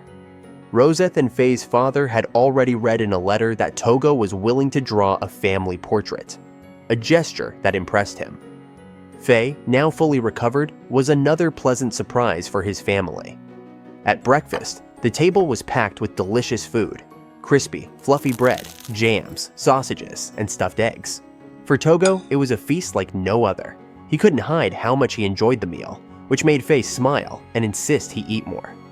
This, however, sparked curiosity from 𝐻𝑒's father, who wondered if Tougo usually ate so little. 𝐻𝑒 jumped in to explain how Tougo often forgot to eat when he got lost in his drawings, sometimes surviving on just a single piece of fruit. 𝐻𝑒's father, seeing Tougo's passion for art, made an unexpected offer. He wanted Tougo to become the Red Guard family's exclusive artist, or, as they called it, a retained artist. 𝐻𝑒 explained further. A retained artist would be paid generously for living expenses, activity funds, and painting commissions. Tougo could even live with the family to ensure his well-being. It was a huge opportunity, but Tougo hesitated. Becoming a retained artist meant turning his love for art into a profession, a dream he'd long feared to chase. Later, as Tougo sat alone by the fountain, memories of his troubled past resurfaced. He recalled a rainy night when he showed up, drenched, at his teacher's house. His teacher, surprised but caring, offered him a warm drink and a towel. With a pained expression, Tougo explained that his family had thrown away all his art supplies after he'd proudly shared his success in art class. He'd been praised, his work chosen for an exhibition, and even encouraged to pursue art school. But his family had crushed his joy, calling his dream a waste of time. His teacher, however, had a different perspective. He told Tougo that not all waste is bad. Some waste, like walking in the rain without purpose, it's really a waste, but there's something to gain. Walking on quiet streets while looking at the rain illuminated by streetlights and feeling the sensation of wet sleeves sticking. It's truly a waste, but it enriches the soul. It's nourishment for the heart, even if society doesn't see its value. Placing a hand over Tougo's chest, his teacher said, "Your heart looks hungry, Tougo. Feed it." Tougo was lost in thought, reliving fragments of his past, when 𝐻𝑒 appeared out of nowhere, startling him. He'd been searching for Tougo all over, only to find him sitting alone in the courtyard. 𝐻𝑒's curiosity got the better of him, and he blurted out a bizarre question. "Is it because your paintings come to life that you can't be an artist?" Tougo didn't want to explain the real reason he was hesitating, so he played along, nodding as if that was the case. 𝐻𝑒 sighed in relief but laughed, saying that kind of problem was like bedwetting. It just needed to be fixed early. Tougo, confused, realized 𝐻𝑒 wasn't being literal. 𝐻𝑒 explained that his magic was leaking, which was why his paintings might materialize. Without missing a beat, 𝐻𝑒 proposed a solution: magical training. Tougo's eyes lit up. He was thrilled at the thought of learning how to draw without his creations popping into existence. They got to work right away. The first step was simple: recognize magic. 𝐻𝑒 handed Tougo a staff with a glowing crystal ball, a tool kids typically used for practice. As soon as Tougo held it, the crystal lit up, shifting colors before the light flowed to his wrist and vanished. 𝐻𝑒 explained that this tool helped visualize the flow of magic. At first, it was just from the hands, but with focus, Tougo would feel it throughout his body. Closing his eyes, Tougo followed 𝐻𝑒's instructions and soon felt an incredible sensation, a flow of magic within and around him. He was so excited by the discovery that he couldn't wait to practice more. That night, in secret, Tougo revisited the exercise, amazed to sense magic beyond himself. By morning, Tougo and 𝐻𝑒 were back in the courtyard for the next challenge, stopping the magic from leaking. 𝐻𝑒 handed him a short wand, explaining that he needed to prevent the glowing light from turning on. It sounded simple, but Tougo quickly found it frustrating, like trying to hold back a curtain in the wind. 𝐻𝑒 stepped in, holding Tougo's wrist to help suppress the magic flow, urging him to endure. But the pressure built, and Tougo's body trembled under the strain. He even cried because he couldn't take it anymore. He had run out of patience. And in the end, with a burst of light that pierced the sky, the wand exploded in his hands.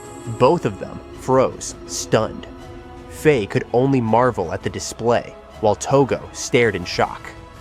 𝐻𝑒 broke the silence with a wry smile, admitting that controlling such immense magic might be harder than they thought.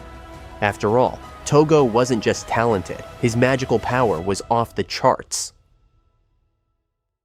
Tougo's magic, once dormant, had suddenly surged out of control, sending the Redguard household into a panic. The family quickly summoned a doctor, explaining the alarming situation. Tougo's magical power, which had been non-existent before, was now leaking uncontrollably. Faye, along with their father and brother, hovered anxiously as the doctor began his evaluation. Tougo tried to play it cool, keeping his otherworldly origins a secret. Only the Redguard family and a few trusted creatures knew the truth about him. As the doctor examined him, he asked if anything unusual had triggered the magic burst, like reading a forbidden spellbook, encountering a spirit, or learning advanced magic. Tougo shook his head, clueless. Then the doctor's assistant, a sharp-eyed woman, chimed in. Had Tougo experienced anything life-threatening lately? An injury, an illness, maybe a brush with monsters? Tougo hesitated, but denied it, sneaking a glance at Faye, who gave him a reassuring shake of the head. The doctor carried out various tests, from monitoring Tougo's heart rate to having him hold a magic wand and wear a strange compass-like necklace. Everyone held their breath as the results came in. But instead of bad news, the doctor hit them with a bombshell. Tougo had so much magic that it rivaled the palace mages. Tougo's rapid growth of magic, recently, then the leakage of magic is certainly a plausible and understandable occurrence. Moreover, the color of the magical power is also wonderful. Tougo will likely be able to use various types of elemental magic. The doctor, visibly impressed, suggested Tougo head to the capital for advanced examination and maybe even join the ranks of the royal magicians. The idea floored Tougo, but Faye's father politely declined. He argued that Tougo needed time to adjust to his sudden surge in magic, and moving to the capital might only make things worse. Though disappointed, the doctor and his assistant respected the decision. Before leaving, they gave Tougo a special sealing tool, a kind of magical dampener to help him regain control. Faye tried to lighten the mood with a teasing remark, but his concern for Tougo was clear. The next day, chaos erupted when Tougo's sealing tool snapped in half. His overwhelming magical power had won the battle. The doctor quickly prescribed a solution: magic stone-type sealing tools. These multi-purpose stones, brimming with magical energy, could do everything from powering lamps to housing summoned beasts, like the earrings Faye used for his own creatures. After the doctor left, Faye decided they needed one of those stones ASAP, but Tougo hesitated, worried about the price tag. Roseth brushed it off, reminding him that thanks to Tougo, the poacher's mess was resolved and Faye was saved. The Redguard family considered it a well-earned reward, and as nobles, money wasn't an issue. But Tougo had other plans. Instead of leaning on the Redguards, he picked up his sketchbook and, within moments, had drawn a dazzling gem. To everyone's shock, the gem materialized right off the page. Faye's father and brother were speechless, witnessing this mind-blowing magic for the first time. Their astonishment doubled when a red dragon burst through the window, clearly drawn to the gem's intense magical energy. Faye, ever the joker, quipped that Tougo might become the world's greatest jeweler. Seeing the dragon's eager attachment, Tougo offered to create a custom gem for it. Faye, thrilled, agreed. Tougo got to work, sketching calmly while the red dragon buzzed with excitement. Minutes later, a ruby-like gem materialized, glittering with magic. The dragon nudged the gem, then unraveled its physical form and entered it.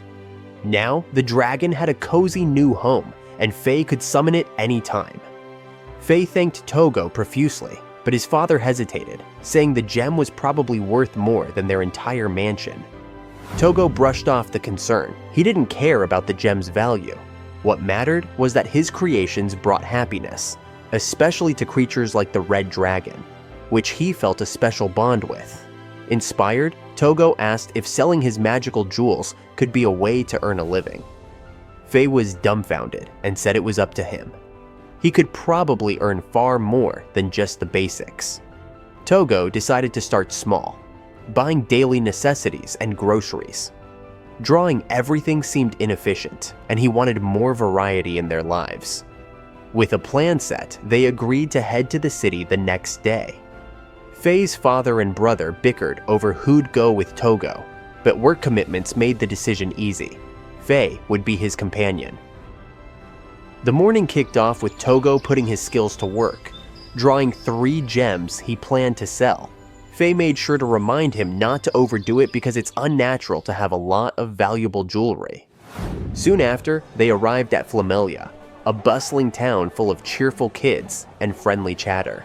Tougo was instantly enchanted by the lively vibe and couldn't stop himself from wanting to sketch every little detail. His fascination grew when Faye explained the intricate patterns etched all over the town, protective magic that uses specific patterns with magical power. You can get a protective effect by drawing the pattern with cheap magic stone powder and embedding a magic stone. In this world, magic stones are practical items for using magic. Their first stop was a jewelry shop marked with a noble's emblem, where the shopkeeper, clearly acquainted with Faye's family, greeted them warmly. Faye casually explained their errand to buy Tougo's sealing tool, which can be equipped with a magic stone, also for appraisal. When Tougo handed over one of his gems for appraisal, the shopkeeper froze in awe. After inspecting the gem with advanced tools, he declared it a masterpiece, so high in quality that even a dragon might be drawn to it. When the shopkeeper wrote down its value, Tougo, who didn't know the value, asked Faye, and the value was enough to live comfortably for 2 to 3 years. Faye explains that magic stones like this are typically a luxury only nobles can afford, as summoned beasts burn through them quickly. With a bitter smile, Faye admitted that he bought abilities with money because he had no talent for magic. Next, they strolled through the town, picking up groceries and grabbing a bite at a local spot. Tougo's reaction to his first meat sandwich was priceless. Pure bliss over the fragrant bread and tender meat, and Faye is happy to introduce good food in the city. Ever practical, Faye suggested updating Tougo's wardrobe, teasing that his current outfit was a bit old-fashioned. Tougo realized that his clothes had been given to him by a big bird, and he decided to go shopping for clothes after this.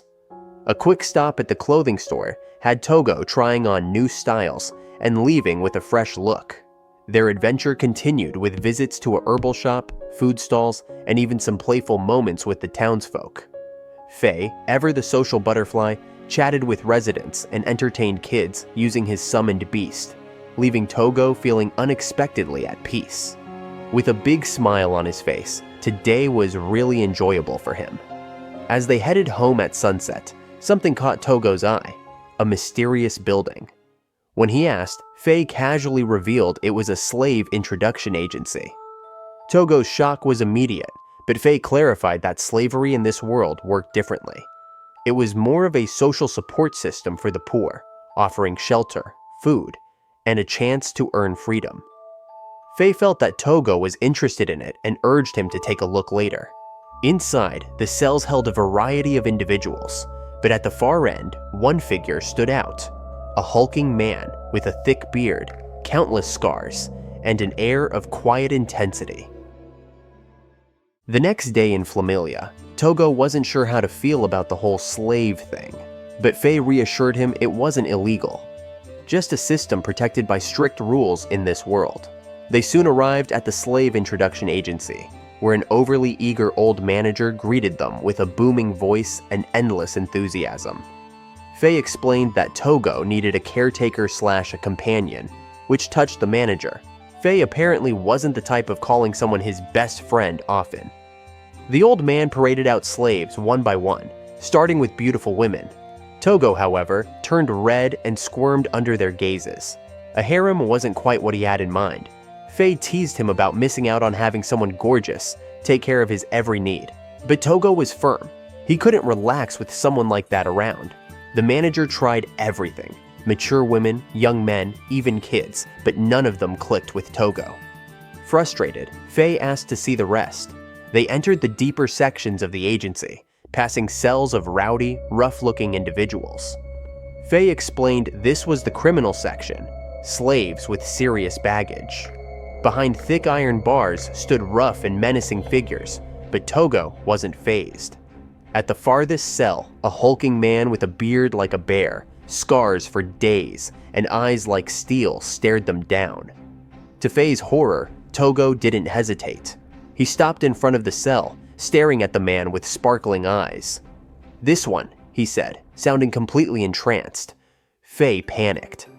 "Are you serious? This guy looks like trouble." But Tougo wasn't fazed. His excitement wasn't about the man's past, it was about his physique.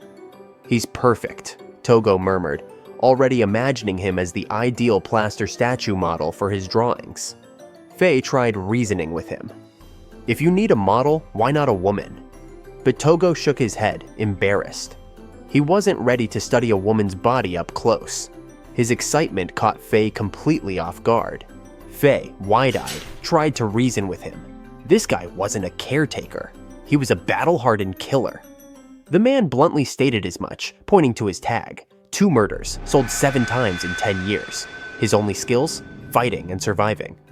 But Tougo was unwavering, mesmerized by the man's sculpted physique.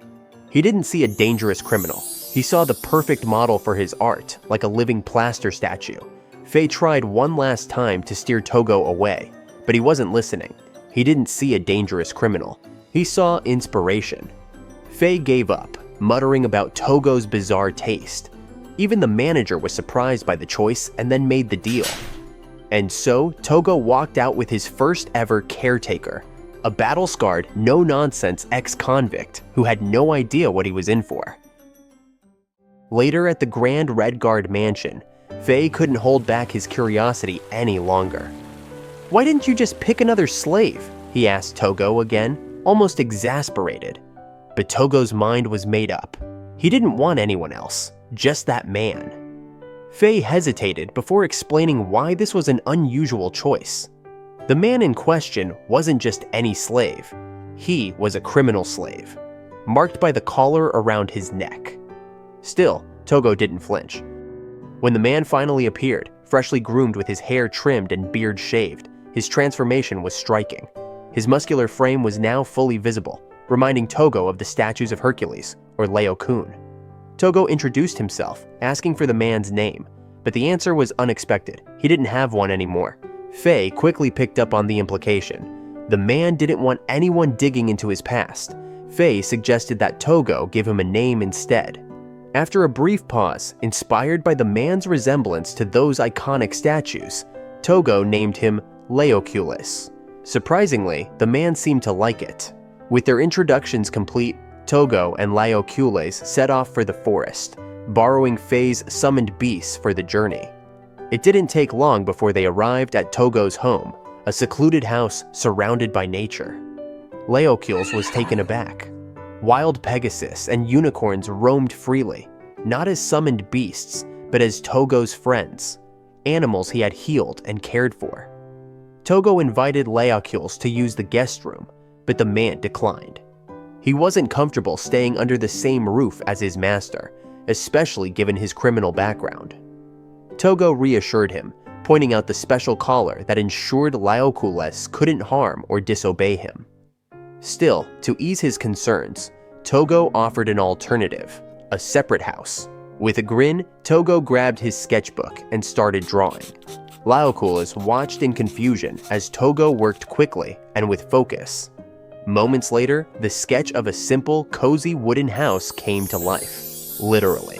The house materialized right before their eyes. 𝕰ᴇδᴜ was stunned. When he asked for an explanation, Tougo casually mentioned that this was just something he did often, so 𝕰ᴇδᴜ had better get used to it. The big man could only sigh, realizing his new master wasn't exactly ordinary. The morning started like any other for Tougo, lost in his sketching. That is, until the gadget on his wrist chimed, followed by a knock at the door. Opening it, he found 𝕰ᴇδᴜ standing there with an apologetic look plastered on his face. The man had overslept and was already bracing himself for punishment. Tougo can't contain his confusion. Oversleeping? Punishment? That wasn't even in his vocabulary, especially since he himself had once slept for 10 days straight. With a casual wave of his hand, he brushed off 𝕰ᴇδᴜ's worries and changed the subject, hauling out a massive hunk of meat for their meal. Cutting meat wasn't exactly Tougo's strong suit, so 𝕰ᴇδᴜ stepped in to help. The precision and skill in how he handled the knife were almost mesmerizing, as if each slice was a work of art. 𝕬𝕠𝕘 noticed Tougo staring, but didn't seem to mind. Soon, their sandwiches were ready, and the two sat down to eat. Even though Tougo knew he had to consume proper nutrition, 𝕬𝕠𝕘 had no other preferences for meals, and Tougo was fine with that. As they ate, 𝕬𝕠𝕘 broke the silence, asking what his job would be. Tougo explained between bites, taking his time to clarify. His requests were simple: remind him to eat when he got too absorbed in sketching, change the sealing tool daily, and, most importantly, be a model for his drawings. Tougo admitted he wasn't a professional artist, just someone who loved to draw. 𝕬𝕠𝕘 agreed, and after the meal, they got to work. Sitting in a quiet corner of the house, 𝕬𝕠𝕘 struck a pose while Tougo sketched away. The moment should have felt ordinary, but for 𝕬𝕠𝕘 it wasn't. He was used to being treated like a criminal, not a companion. Tougo's kindness and easygoing nature threw him off. He tried to dismiss the unsettling feeling, reminding himself that his sole purpose was to serve as a slave, his punishment for past deeds. But what did 𝕬𝕠𝕘 do in the past? We'll find out later.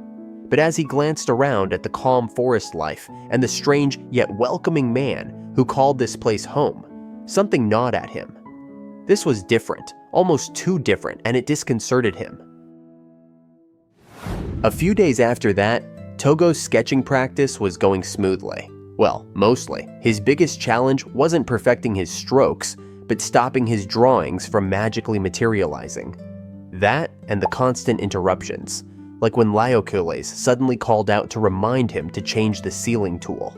Over the past few days, Tougo had spent a lot of time with 𝕬𝕠𝕘, a man of few words who only addressed him with a curt, "Hey." Tougo didn't push. If 𝕬𝕠𝕘 didn't want to talk, that was fine. At noon, while sketching rabbits in a meadow, they suddenly bolted at the sight of 𝕬𝕠𝕘's approaching and asked if Tougo had eaten lunch. He went to the house and returned to hand Tougo a sandwich, which Tougo devoured enthusiastically. Despite its simplicity, just bread, meat, and cheese, it tasted far better than Tougo's own attempts. Therefore, if Tougo didn't mind, 𝕬𝕠𝕘 would make it and bring it next time. 𝕬𝕠𝕘's routine with Tougo was pretty simple. Besides reminding him to eat and swap out the sealing tool, he spent his days chopping wood in the backyard, hauling water with a bucket, and knocking out workouts like one-arm push-ups and sit-ups. His dedication caught Tougo's attention, who couldn't help but marvel at the man's athleticism. 𝕬𝕠𝕘 shrugged off the praise, explaining that staying sharp was essential. Even a single careless move could be disastrous. The next day, Tougo needed to visit 𝕻's house, so he asked the horses for help. They all eagerly vied for the job, and finally, Tougo chose a winged, horned horse, sparking jealousy among the others. An amusing scene unfolded when one Pegasus, notoriously untouchable, allowed 𝕬𝕠𝕘 to pet it. Thanks to his mythical steed, Tougo arrived at the Redguard mansion in record time, with 𝕬𝕠𝕘 in tow. 𝕻 skeptically asked if 𝕬𝕠𝕘 had adjusted to life with Tougo. Though 𝕬𝕠𝕘's response was curt and cold, it was enough to reassure 𝕻. In the living room, the doctor and his assistant were waiting for Tougo's follow-up examination. They checked his heart rate and used magical tools to assess his condition. The results? Tougo's control over his magic had improved significantly, enough that he could begin removing the sealing tools bit by bit. 𝕻 was thrilled at the progress, but the doctor was surprised to learn that Tougo had bought a slave. Assuming 𝕬𝕠𝕘 was meant to be a guard, the doctor was baffled when Tougo casually explained that he was actually a model. The assistant raised an eyebrow, remarking how unusual it was to hire a male model when most chose women. But Tougo seemed perfectly content with his choice, and 𝕻 could only laugh at his friend's eccentricity. That evening, Tougo and 𝕬𝕠𝕘 found themselves dining at the Redguard mansion. After the meal, 𝕻 pulled Tougo aside for a private chat about an upcoming event, a party at the royal castle. 𝕻 wasn't exactly a fan of parties and admitted he wasn't great at them. Tougo, ever laid back, offered to tag along if 𝕻 needed some backup. 𝕻 blinked, surprised but intrigued by the idea. 𝕻 explained the situation.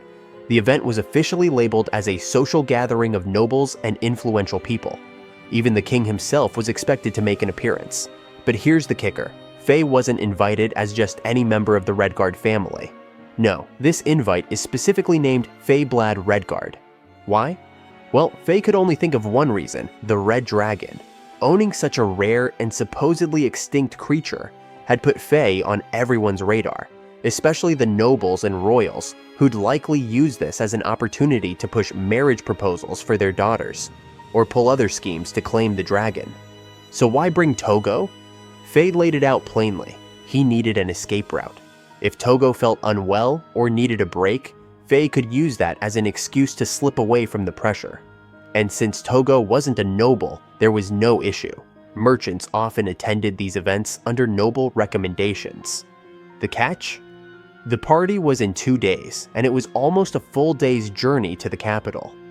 Things were moving fast, and trouble seemed inevitable. Before heading out, Faye decided to take care of one crucial detail: sorting out proper outfits for both Tougo and 𝕬𝕗𝕄𝕨. The next day, the trio headed to a clothing store in 𝕬𝕬. While Tougo was busy trying on clothes, 𝕬𝕗𝕄𝕨 turned to Faye and asked if it'd be okay for him to go along. Faye, glad for the help, said it'd be great to have 𝕬𝕗𝕨 as a guard. With the unknowns of the social gathering, it was better to be safe than sorry. Soon, Tougo stepped out of the changing room, and to everyone's surprise, he was wearing a dress. Faye burst out laughing, while 𝕬𝕗𝕨 just stared, thinking Tougo was a woman. Tougo, blushing, quickly explained he was a guy. Faye, still laughing, had to clear things up with the shopkeeper. After some more shopping, Tougo was finally suited up in a proper outfit. With his clothes sorted, they turned their attention to finding 𝕬𝕗𝕨 something formal, then made their way out to capital. With everything ready, the three of them set off for the capital, riding on Faye's summoned beast. Faye found the journey pretty dull, but Tougo was loving it, especially with the fire spirits beneath them, keeping their butts warm. While riding, 𝕬𝕗𝕨 asked a question that made Tougo a little uncomfortable. He wanted to know where Tougo was born. Tougo hesitated, not knowing how to answer. 𝕬𝕗𝕨 couldn't help but wonder. Tougo had never ridden a horse before, didn't know what a woman's dress was, and 𝕬𝕗𝕨 had started to think maybe Tougo had come from a poor background. Before things got too awkward, Faye stepped in and casually explained that Tougo hadn't seen much of the world, which eased the tension. The journey continued peacefully, with occasional breaks to rest and eat. They passed through meadows surrounded by mountains, and Tougo enjoyed the trip, especially the jokes that kept things lighthearted. By evening, they finally arrived at the royal capital's massive entrance, which was far grander than anything in 𝕬𝕬. Faye excitedly pointed out all the great spots in the city that would be perfect for Tougo to draw, which made Tougo's eyes light up. Meanwhile, in an inn somewhere in the capital, a mysterious woman named Chloe sipped her wine, eagerly anticipating tomorrow's party at the royal castle. She had a feeling something extraordinary was about to happen.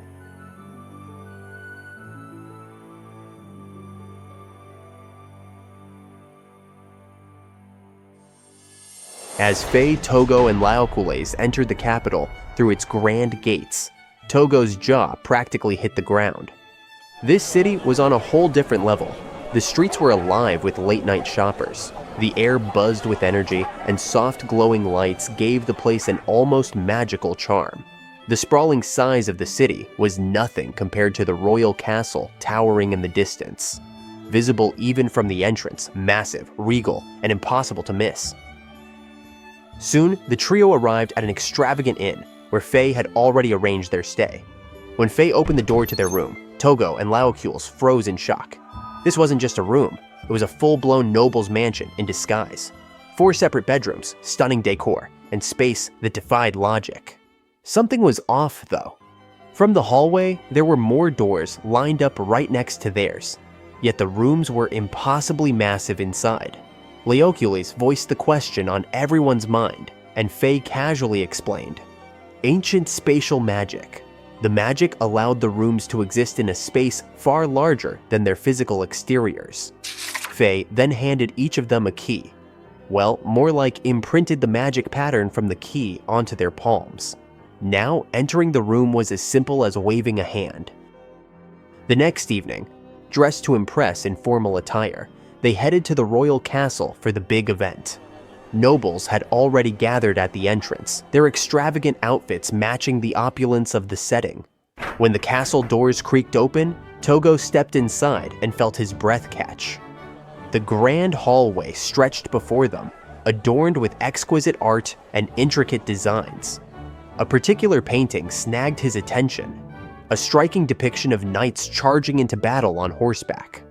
Faye noticed his awe and explained it was a portrayal of the tale of the hero and the demon king. The painting's story only deepened Tougo's fascination, but there wasn't much time for sightseeing. As the main room opened, Faye nudged Tougo and whispered a reminder. If things went south, he'd need to fake feeling unwell. Tougo nodded, already feeling the weight of whatever awaited them behind those ornate doors. The moment they stepped into the grand party hall, Tougo was captivated. Glittering chandeliers bathed the room in warm light, and the air buzzed with the hum of noble chatter and the melodies of an expert ensemble. Around him, finely dressed nobles danced gracefully, while others savored decadent treats. It was Tougo's first high society event, and excitement lit up his face. But then, everything else faded from his mind. A blonde woman glided past him on her way to get a drink, her presence impossible to ignore. Her elegant figure and radiant features seemed to freeze Tougo in place, his eyes glued to her as if under a spell. When she noticed his gaze and flashed him a sweet smile, his heart skipped a beat and his cheeks burned red. Faye quickly picked up on Tougo's flustered behavior and teased him. "What's up, Tougo? Love at first sight?"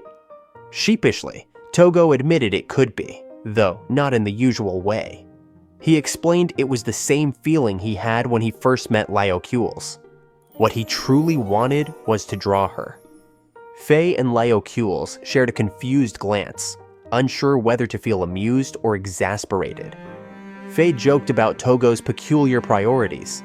Actually, he was relieved that his friend was showing an interest in women and might be on an adorable path to love. As Tougo tried to steady his emotions, a regal voice called out to Faye. It was the king himself, who greeted Faye formally and apologized for the short notice of the invitation. Faye returned the greeting with practiced decorum, though his curiosity got the better of him. In a sharp tone, he asked why the king had invited him specifically instead of his father or older brother. The king hesitated before admitting he'd heard rumors that Faye had successfully made the legendary red dragon his summoned beast. Intrigued, the king had wanted to see it for himself. With a practiced smile, Faye rubbed the magic stone on his pendant, and in a flash of light, the legendary dragon appeared, letting out a low roar that sent ripples of awe through the hall. The nobles were stunned, whispering in disbelief as the dragon stood beside Faye, docile yet powerful. But the moment the king approached, the dragon's demeanor shifted. Its eyes narrowed, unleashing a deafening roar, shaking the room and causing the king to stop in his tracks. Faye quickly intervened, apologizing for the dragon's behavior before sending it back with a flick of his pendant. Yet, before it disappeared, the dragon's piercing gaze swept the room, its hostility palpable. Faye barely finished apologizing for the dragon's behavior before the king waved it off, his interest only growing. The idea that someone like Faye could tame the legendary red dragon, a mythical beast spoken of only in ancient tales, was enough to spark his fascination. Faye, ever humble, brushed off the praise, insisting the king was giving him too much credit. But then came the moment Faye and the Redguard family had been dreading. The king, with a diplomatic smile, brought up the marriage proposal. He said a man like Faye would make a perfect husband for his daughter, the third princess. Not only would it give the kingdom peace of mind, but it would also strengthen the crown's waning authority. Faye was ready for this. He chuckled politely and dismissed the idea, claiming the princess deserved someone far greater, perhaps a heroic figure from legend, not a simple nobleman like him. When the king leaned forward to press the issue, Tougo stepped in with flawless timing, tugging on Faye's sleeve and feigning discomfort.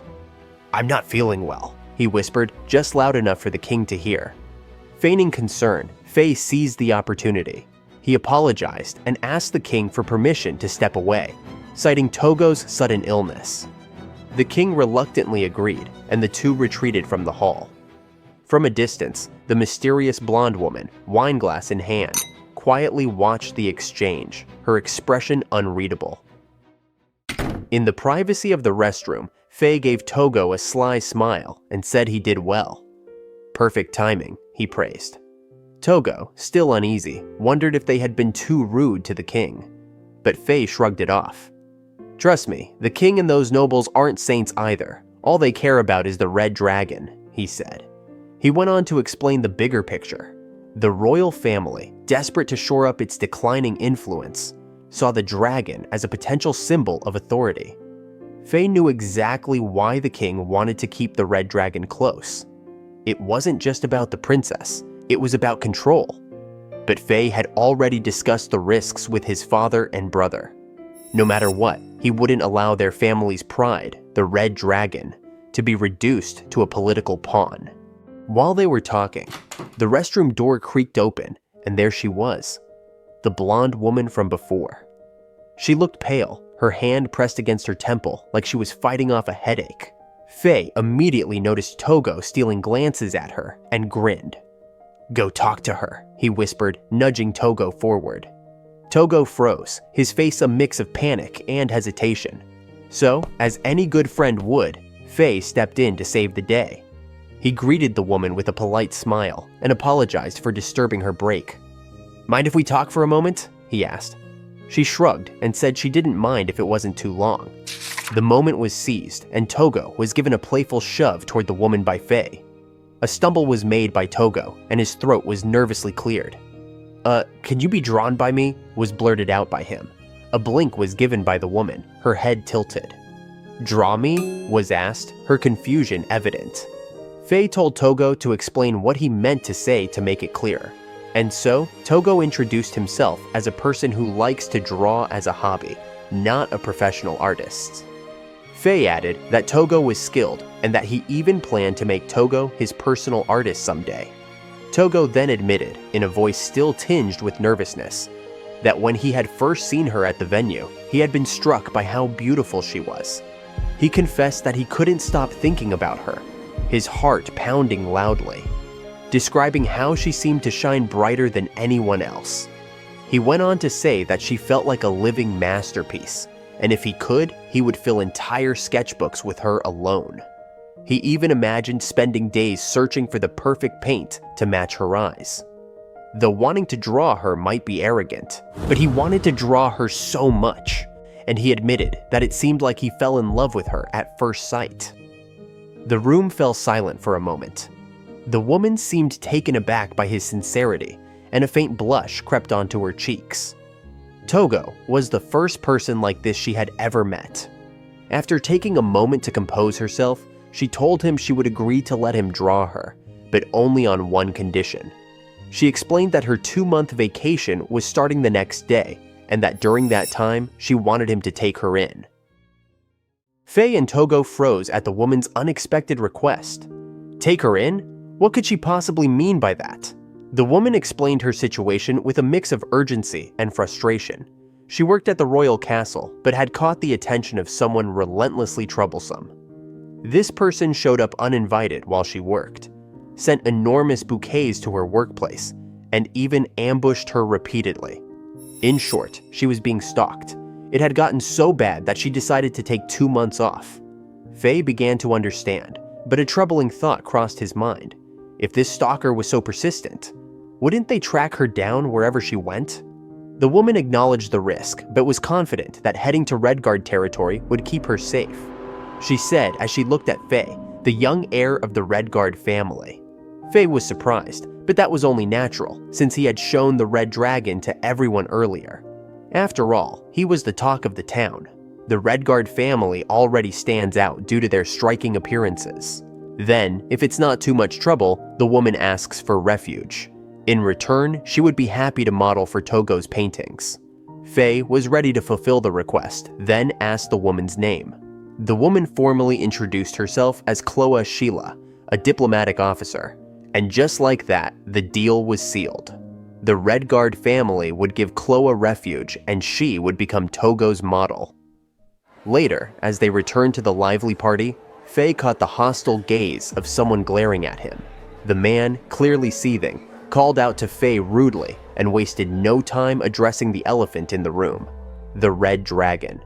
He sneered, questioning how someone like Faye, Red Guard's so-called incompetent second son, could obtain such a legendary creature. Faye corrected him calmly, pointing out that obtained wasn't the right word. The dragon had taken a liking to him, and they'd become friends. The man's face twisted with envy. He scoffed, claiming Faye wasn't worthy, and even suggested he'd be a better match for the dragon. Before the tension could boil over, 𝕬𝕠𝕗 stepped in, his piercing gaze silencing the man instantly. His sharp, intimidating presence sent a clear message: leave or regret it.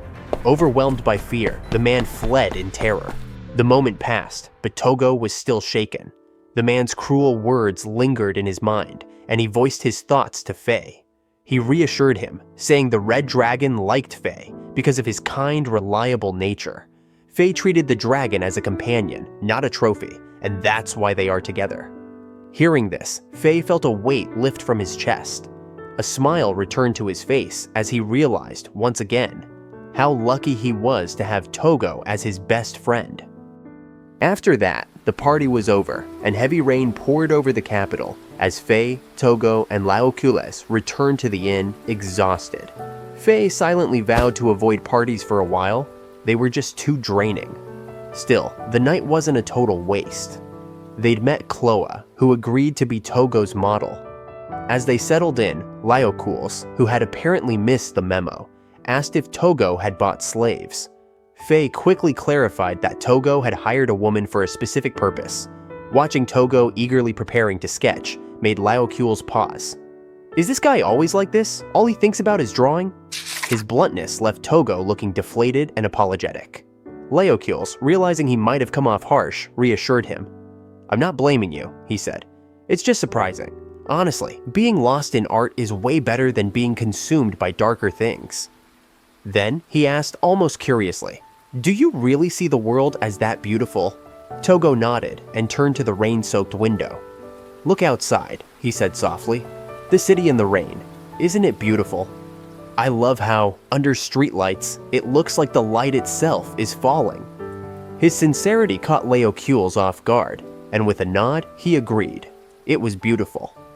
Their quiet moment was interrupted by a knock at the door. When they opened it, 𝕭𝑒 stood there, soaked to the bone. The three of them blinked in shock. Why was she here so late and in this state? 𝕭𝑒 explained that a stalker had been waiting near her house, so she couldn't go home and had nowhere else to turn. Faye quickly ushered her inside, insisting she take a hot bath and warm up. While she was in the bath, they faced a problem. No clothes for her to change into. Tougo, ever the creative, suggested sketching something for her, but 𝕬𝕠𝕗 shot down the idea, warning about the potential risks if someone found out about Tougo's too convenient talent. Faye agreed. It wasn't that they doubted 𝕭𝑒, but her job at the royal castle came with unknown complications. After some brainstorming, they remembered the roomwear the inn provided, which Faye had never used because it didn't fit him. 𝕬𝕠𝕗 suggested they give it to 𝕭𝑒 while he handled the more delicate issue, finding some appropriate undergarments at the front desk. After all, this was a noble's inn. Surely they had something suitable. Watching 𝕬𝕠𝕗 handle the situation with calm efficiency, Tougo and Faye exchanged a silent agreement. A man who stays composed and unfazed in tricky situations is truly admirable. The next morning, 𝕭𝑒 was still wearing the room clothes they'd lent her, so Faye decided to take her shopping for some proper ones. 𝕭𝑒 hesitated, feeling bad about the gesture, but Faye waved her concerns away and called it her modeling fee. He even offered to buy her anything else she wanted. Thrilled, 𝕭𝑒 mentioned a brand of tea that was only available in the royal city and asked if they'd come with her to pick it up. Meanwhile, Tougo trailed behind, lost in thought. 𝕉's words from last night about 𝕉 working at the royal castle kept nagging at him. What kind of complications might that bring? Still, after 𝕉 picked out her clothes, they all headed to the tea shop together. On the way, 𝕉 stopped abruptly in front of a shop, catching Tougo's attention. Curious, he asked what had caught her eye. She was staring at a display of knives in a pawn shop window and wondered aloud if they might need something like that. 𝕉 said that a bulky weapon didn't exactly suit her slender frame. When 𝕉 turned to 𝕰𝕠𝕗 for his opinion, he noticed the man was frozen, staring at a big sword on display. Concerned, 𝕉 and Tougo called out to him, snapping him out of his daze. 𝕰𝕠𝕗 apologized, blaming it on daydreaming, but Tougo wasn't buying it. Pressing him, Tougo asked if he wanted the sword. 𝕰𝕠𝕗 shook his head and denied it, but his hesitation was obvious. Tougo couldn't let it go. Was money the issue, or was it something deeper? After a long pause, 𝕰𝕠𝕗 admitted that he couldn't spend money because he was a slave and didn't feel worthy of owning that sword. Tougo, undeterred, offered to pay for it himself. If the funds weren't enough, he'd sell some gems to cover the cost. 𝕰𝕠𝕗 looked stunned, asking why Tougo was willing to go to such lengths. Tougo's answer was simple. He thinks the sword is suited for 𝕰𝕠𝕗. Then, with a steady look, he asked, "Wasn't this originally your sword?" 𝕰𝕠𝕗's eyes widened, his silence giving him away. 𝕉, just as shocked, demanded an explanation. With a heavy sigh, 𝕰𝕠𝕗 began to tell his story. He once served a lord in the 𝕿𝕠𝕗 territory, and that sword had been a gift from his master. But with that same sword, he'd killed 2 people. One was an innocent civilian, and the other was the new lord who took over after his master's death. Those actions marked him as a criminal slave. The sword had been taken from him, and with it, his past had been buried. When 𝕰𝕠𝕗 finished his story, Tougo's expression softened. He saw it as fate. They'd stumbled upon something precious that had been lost. Without hesitation, Tougo marched into the pawn shop to buy the sword. But before he could get far, 𝕰𝕠𝕗 panicked, stopping him in his tracks. "Why are you doing this?" he asked, his voice shaking. "Why go so far for someone like me?" Tougo hesitated, unsure how to explain. He admitted he didn't really grasp the concept of slavery, but one thing he did know: seeing the people around him happy made him happy too. He also understood the heartbreak of losing something dear and the joy of reclaiming it. Despite Tougo's sincerity, 𝕰𝕠𝕗 stood frozen, his body trembling. He still couldn't believe he was worthy of the sword. That's when 𝕉 stepped in, pulling a bold move by telling the shopkeeper to hand over the sword. The old man hesitated, explaining that it was no ordinary blade. It was a meteorite sword and would cost a fortune. But Tougo didn't care. He was ready to pay. 𝕉 tried to lighten the mood, urging 𝕰𝕠𝕗 to take it and worry about everything else later. Tougo wasn't backing down either. A few moments later, Tougo stumbled out of the shop, struggling under the sword's weight. 𝕰𝕠𝕗 stared at the blade, a storm of emotion swirling inside him. Why would Tougo do this for a slave? He finally voiced his doubts, asking, "What if I kill someone with it again?" Tougo, unshaken, told him he wasn't worried. "You're not that kind of person," he said simply. "I know it because even when you walk through the forest, you're careful not to step on flowers. The horses also trust you, and you train constantly because you know how much harm a careless movement could cause. That sword belongs in your hands." Tougo didn't press 𝕰𝕠𝕗 about his past, admitting he had his own secrets too. But he assured him that he could feel his regret and his unspoken desire to wield the sword again. 𝕉 chimed in, adding that 𝕰𝕠𝕗 didn't have a choice now. "We already bought it," he teased. "Besides, we're going to need you. From now on, you'll be Tougo's bodyguard. Trouble's bound to find us sooner or later, and honestly, we're not equipped to handle it alone." 𝕰𝕠𝕗 hesitated, his past weighing heavily on him. He thought about Tougo's praise, how he'd called his hands beautiful when holding the knife despite everything, and 𝕉's unwavering trust. He realized that being a criminal slave was his punishment, but this was also his chance to make amends. With newfound resolve, 𝕰𝕠𝕗 knelt before Tougo, accepting the sword with the grace of a royal knight. He will fulfill the role that has been bestowed upon him, and he swore to protect Tougo as his second master, and of course, as a model too. Right on cue, 𝕭oa returned from the tea shop, stumbling awkwardly into the touching moment. But yeah, that's how 𝕬𝕗𝕄's new story begins. A few days later, in the forest, Tougo was busy sketching 𝕬𝕗𝕄, who stood posing with a sword. The two agreed, the sword was something special. After a while, Tougo nailed the drawing and asked how the sword felt in 𝕬𝕗𝕄's hands. 𝕬𝕗𝕄 hesitated. He still wasn't sure if it was okay for him to wield it again, but he was determined to fulfill his role as Tougo's bodyguard. Tougo's face lit up at that response. Speaking of which, Tougo suddenly remembered. It was time to draw 𝕭oa. They headed to Flamelia's inn, where 𝕭oa had been staying. She greeted them warmly and invited them inside. 𝕭oa loved her stay there. It had been ages since she'd felt so relaxed. Plus, the town of Flamelia never got old, even after a whole week. Tougo, however, felt a bit guilty about showing up daily with 𝕬𝕗𝕄s. But 𝕭oa quickly reassured him, saying she was happy to have them around. Being cooped up made her feel down, so she hoped they'd keep visiting. After brewing some tea, 𝕭oa got ready for her portrait session. Tougo dove right in, sketching her radiant smile. As he worked, 𝕭oa grew curious and asked, "Don't you ever get tired of drawing every day?" Tougo froze, blinking in confusion. Tired? What even is that? 𝕬𝕗𝕄 chimed in, explaining that Tougo loved drawing so much, he even sketched 𝕬𝕗𝕄s daily without complaint. That passion wasn't lost on 𝕭oa. She could see just how much art meant to Tougo. The conversation shifted when 𝕭oa mentioned that Tougo wanted to be a full-time artist. Tougo flinched at the words, his expression darkening. That wasn't something he'd ever said. It was Faye's idea, not his. Doubt crept in as Tougo thought about it. Could he really make a living from art? Memories of the past and lingering trauma weighed him down. Noticing his shift in mood, 𝕭oa reached out and pulled him into a warm hug, her hands gentle but firm. Tougo froze, blushing furiously, while 𝕭oa just laughed. She asked if he felt better now, and surprisingly, he did. Her embrace worked like magic, calming his nerves. 𝕭oa smiled, glad to help. "Having something you love is a wonderful thing," she said, watching him draw with admiration. Her words piqued Tougo's curiosity. "Do you have a hobby?" he asked.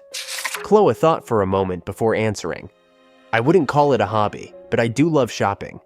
She chuckled, then added, "If anything, I'm good at making tea." She offered Tougo a refill, and as he sipped the freshly brewed tea, he could feel the warmth spreading through him. The next morning, as Tougo was getting ready to head to 𝕭oa's place, a firebird spirit from Faye appeared, carrying a letter in its beak. Curious but unable to read it, Tougo handed it over to 𝕬𝕗𝕄. The letter was brief and to the point. "𝕭oa has come to seek shelter with us. Tougo, you and the others come over."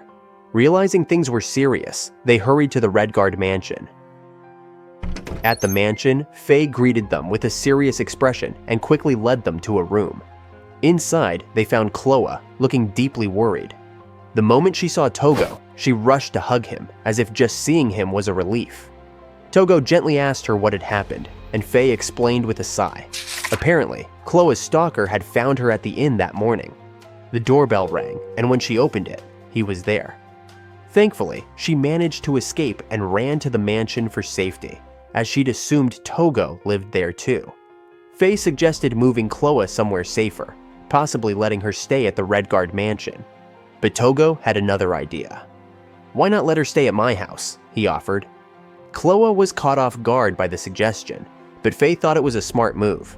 Tougo's home was deep in the forest, secluded and hard for just anyone to find. 𝕬𝕗𝕄 agreed, though his cautious expression hinted at lingering doubts. It didn't take long for the decision to be made. Faye asked 𝕭oa to stay with Tougo, and soon the three of them arrived at Tougo's place. 𝕭oa froze for a moment, amazed by what she saw. Hidden in the forest was a charming wooden house surrounded by Pegasus and unicorns.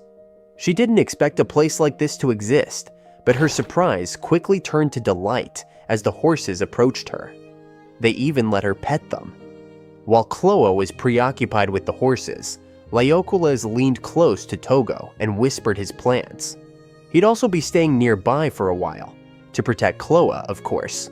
He warned Tougo to remain cautious about her, just in case anything unexpected happened. Tougo nodded in agreement and excused himself to tidy up the house and prepare a guest room for 𝐻loe. Moments later, loud noises erupted inside the house. Banging, scraping, and who knows what.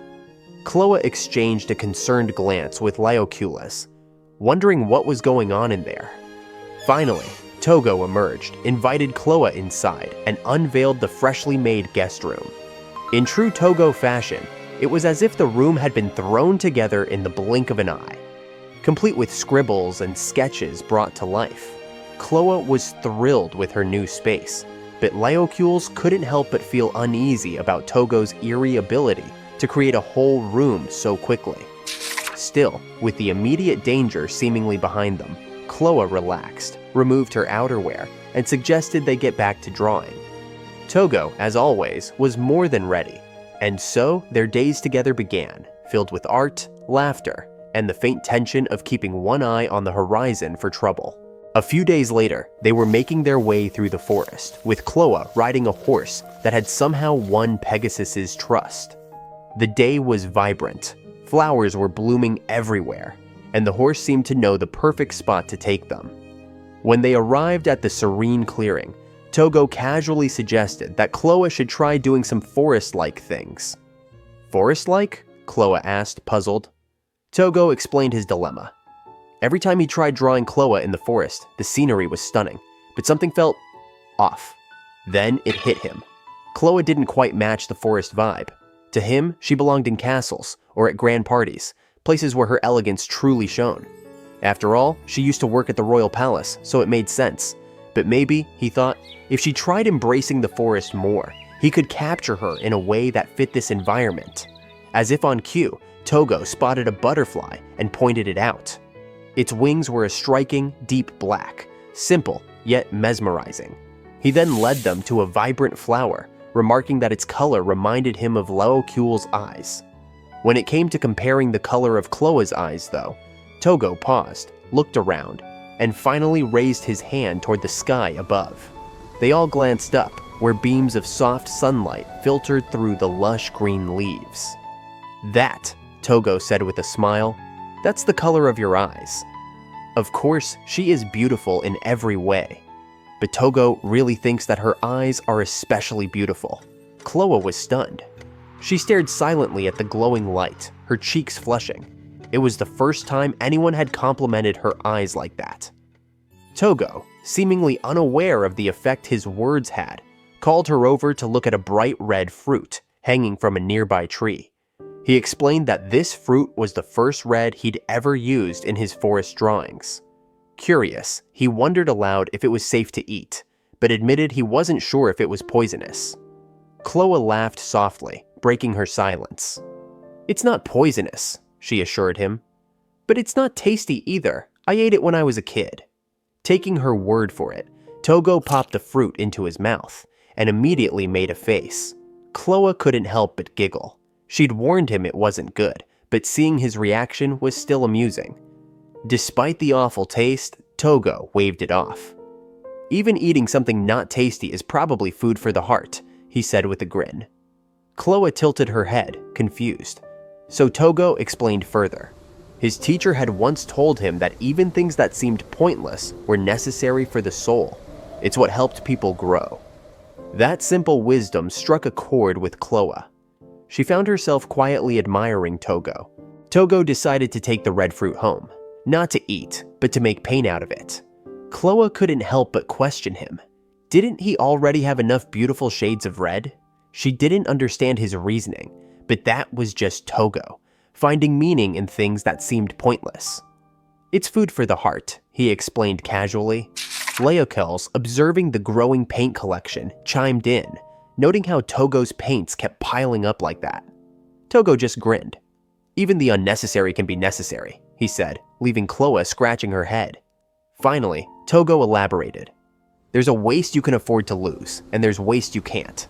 Things like gazing at the sky because it's beautiful, wondering about the taste of a strange fruit, or taking a stroll for no reason at all. Those aren't truly waste. They're the kind of useless things that feed the soul. Our hearts live off that kind of waste, he said. Drawing food doesn't fill your stomach, but it nourishes the heart. Without it, his heart would surely wither away. Tougo's words cracked open something in 𝕭𝑒, a window she didn't even realize was closed. His way of thinking was beautiful, and it made her see him in a new light. A wonderful young man, shaped by a wise teacher. A small pang of jealousy stirred in her, wishing she had learned the same lessons. They continued their journey, eventually arriving at a sprawling field of flowers. Tougo's cheerful personality filled the air, and 𝕭𝑒 found herself noticing how his presence was slowly changing her. The wistfulness in her eyes began to fade, replaced by a quiet sense of hope. They spent the day making flower crowns, a simple act that soothed her heart in ways she hadn't expected. Evenings were filled with shared meals and warm laughter. Mornings brought the big bird to the spring, a loyal companion as they washed clothes. Later in the day, Tougo would sit down to draw 𝕭𝑒 in the forest, his concentration unmatched. One day, Faye stopped by with a gift, a dress as stunning as 𝕭𝑒 herself. Tougo wasted no time painting her cheerful expression, but something deeper lingered in her gaze, a meaning he couldn't quite place. That night, as Tougo was deeply immersed in his drawing, 𝕭𝑒 stopped by to watch him. There was something about the way he enjoyed his craft, so focused and alive, that made her blush. Gathering her courage, she stepped closer, a playful smirk forming on her lips, and offered him something. Something just a little naughty. What happens next? Well, I'm not spilling all the details, for the safety of my channel of course, but hey, you can always check out the manga yourself. Okay, to sum it up, 𝕭𝑒, being her bold self, decided to playfully seduce Tougo into drawing her. The two ended up working on that picture late in the early hours of the morning. But don't get the wrong idea, Tougo wasn't fazed. He thought the whole thing was educational, and stayed laser-focused on sketching her. The next day, Tougo woke up, sketchbook still clutched in his hand. He blinked groggily, only to glance over at the bed and spot 𝕭𝑒 still asleep there. Why on earth was she in his room? Confused, he flipped through his sketchbook, and sure enough, page after page was filled with drawings of her. Tougo was in a daze, unsure of what to make of the situation. He carefully covered 𝕭𝑒 with a blanket and slipped out of the house, trying to clear his head. Outside, 𝕬𝕗𝕋 was already there, greeting him with a knowing look. Apparently, 𝕬𝕗𝕋 had seen 𝕭𝑒 sneak into Tougo's room the night before and had kept watch through the window the whole time. Awkward, right? Tougo fumbled to explain, but 𝕬𝕗𝕋, surprisingly chill, didn't judge him at all. But something was off. 𝕭𝑒 hadn't woken up yet, which was unusual since she was always up early. Faye arrived moments later, visibly panicked when he heard she was still asleep. By now, they had moved her to a hammock, but it was well past noon, and she was still out cold. Faye quickly examined her and immediately noticed the symptoms of magical exhaustion. 𝕬𝕗𝕋 seemed to pick up on it too. For now, the Pegasuses were sharing their magical power to stabilize her, but the big question remained, what caused this? Faye asked Tougo if he knew what kind of magic 𝕭𝑒 had been using. Tougo, still rattled, admitted he didn't have a clue. He'd been so laser-focused on drawing her the night before that everything else was a blur. In fact, he didn't remember much at all, just drawing endlessly, feeling hazy and feverish, and then waking up in the morning. Faye raised an eyebrow and asked a rather personal question. Had Tougo ever experienced anything like this with a woman before? Tougo, flustered, confirmed he hadn't. That's when Faye dropped the bombshell. Tougo might be under a charm spell. Charm spells are ancient magic designed to make the target infatuated with someone. Listening to Tougo's account, it all added up. Suddenly, the puzzle pieces clicked into place for Tougo. He remembered feeling strangely captivated by 𝕭𝑒 the first time he saw her at the royal castle party. Faye admitted he found it odd too. Innocent, oblivious Tougo, smitten out of nowhere? Suspicious. 𝕻 explained that charm spells work by locking eyes with the target, and Tougo confessed he had looked into 𝕭's eyes more than a few times. With that, the truth was undeniable. 𝕭had charmed Tougo, and if that wasn't alarming enough, it meant she had been plotting something all along. A few moments passed, and 𝕭slowly opened her eyes, finding herself in a hammock, her body tightly bound. Confused, she turned to Tougo, asking what had happened, but before he could answer, 𝕻 jumped in, accusing her of using a charm spell on Tougo. That hit a nerve. 𝕭's expression shifted to panic as Laoculus pressed her for answers. What was her plan? Tougo, trying to make sense of it all, chimed in. Was 𝕭in some kind of hurry? After all, she'd rushed to propose a nude sketch, slapped a charm spell on him, and drained all her magical energy in the process. It lined up with the events from yesterday, and 𝕭, cornered, finally spilled the truth. She wasn't who they thought she was a spy. Her mission? To gather intel on the Red Dragon. Her original target had been 𝕻blad Redguard, and her plan was simple. Charm him at the royal castle party and extract information. But then, everything went sideways when an unsuspecting boy, Tougo, looked directly into her eyes, triggering the charm spell. From there, everything spiraled. Her job at the castle? A lie. The creepy stalker story? Another lie. Even being forced to stay at the inn? All part of her cover. 𝕭 had hoped to hide at the Redguard estate and complete her mission, but she didn't expect to be dragged to a forest. Now, her mission was a bust. Worse, she was shocked to discover Tougo's unusual resistance to her magic. The charm spell should have worked, but instead, Tougo just sat there, obsessively drawing. She thought she'd caught an easy target, but it turned out she was dead wrong. Fed up, 𝕻 demanded she reveal who sent her, but 𝕭, ever the slippery spy, wasn't about to give up her employer. In one swift move, she broke free from the ropes binding her, leaving everyone stunned. Even Laoculus, a former knight. Before anyone could react, she darted toward Tougo. It looked like she was about to strike, but instead, she gently stroked his head, apologizing with a regretful smile. She told him goodbye, saying it had been fun. Tougo, however, wasn't ready to let her go. He pulled her hand away and asked her to stay just a little longer. He still wanted to draw her, but 𝕭 refused. Staying wasn't an option, for Tougo or for herself. She trembled as she explained.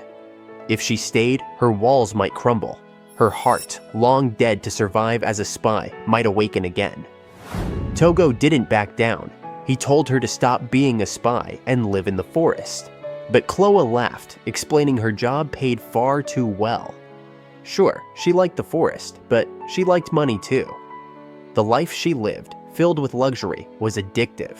Her heart's poison. If she stayed, she'd want both, peace and wealth. That was impossible. That's why 𝕭 has to leave this place. 𝕭 remembered Tougo's words at that time: if human hearts consume waste to live, then her heart has long been starving and is dead. Amidst that despair, Tougo told 𝕭 to do both, saying it was fine to want both. He suggested she could live in the forest and still make money. His solution?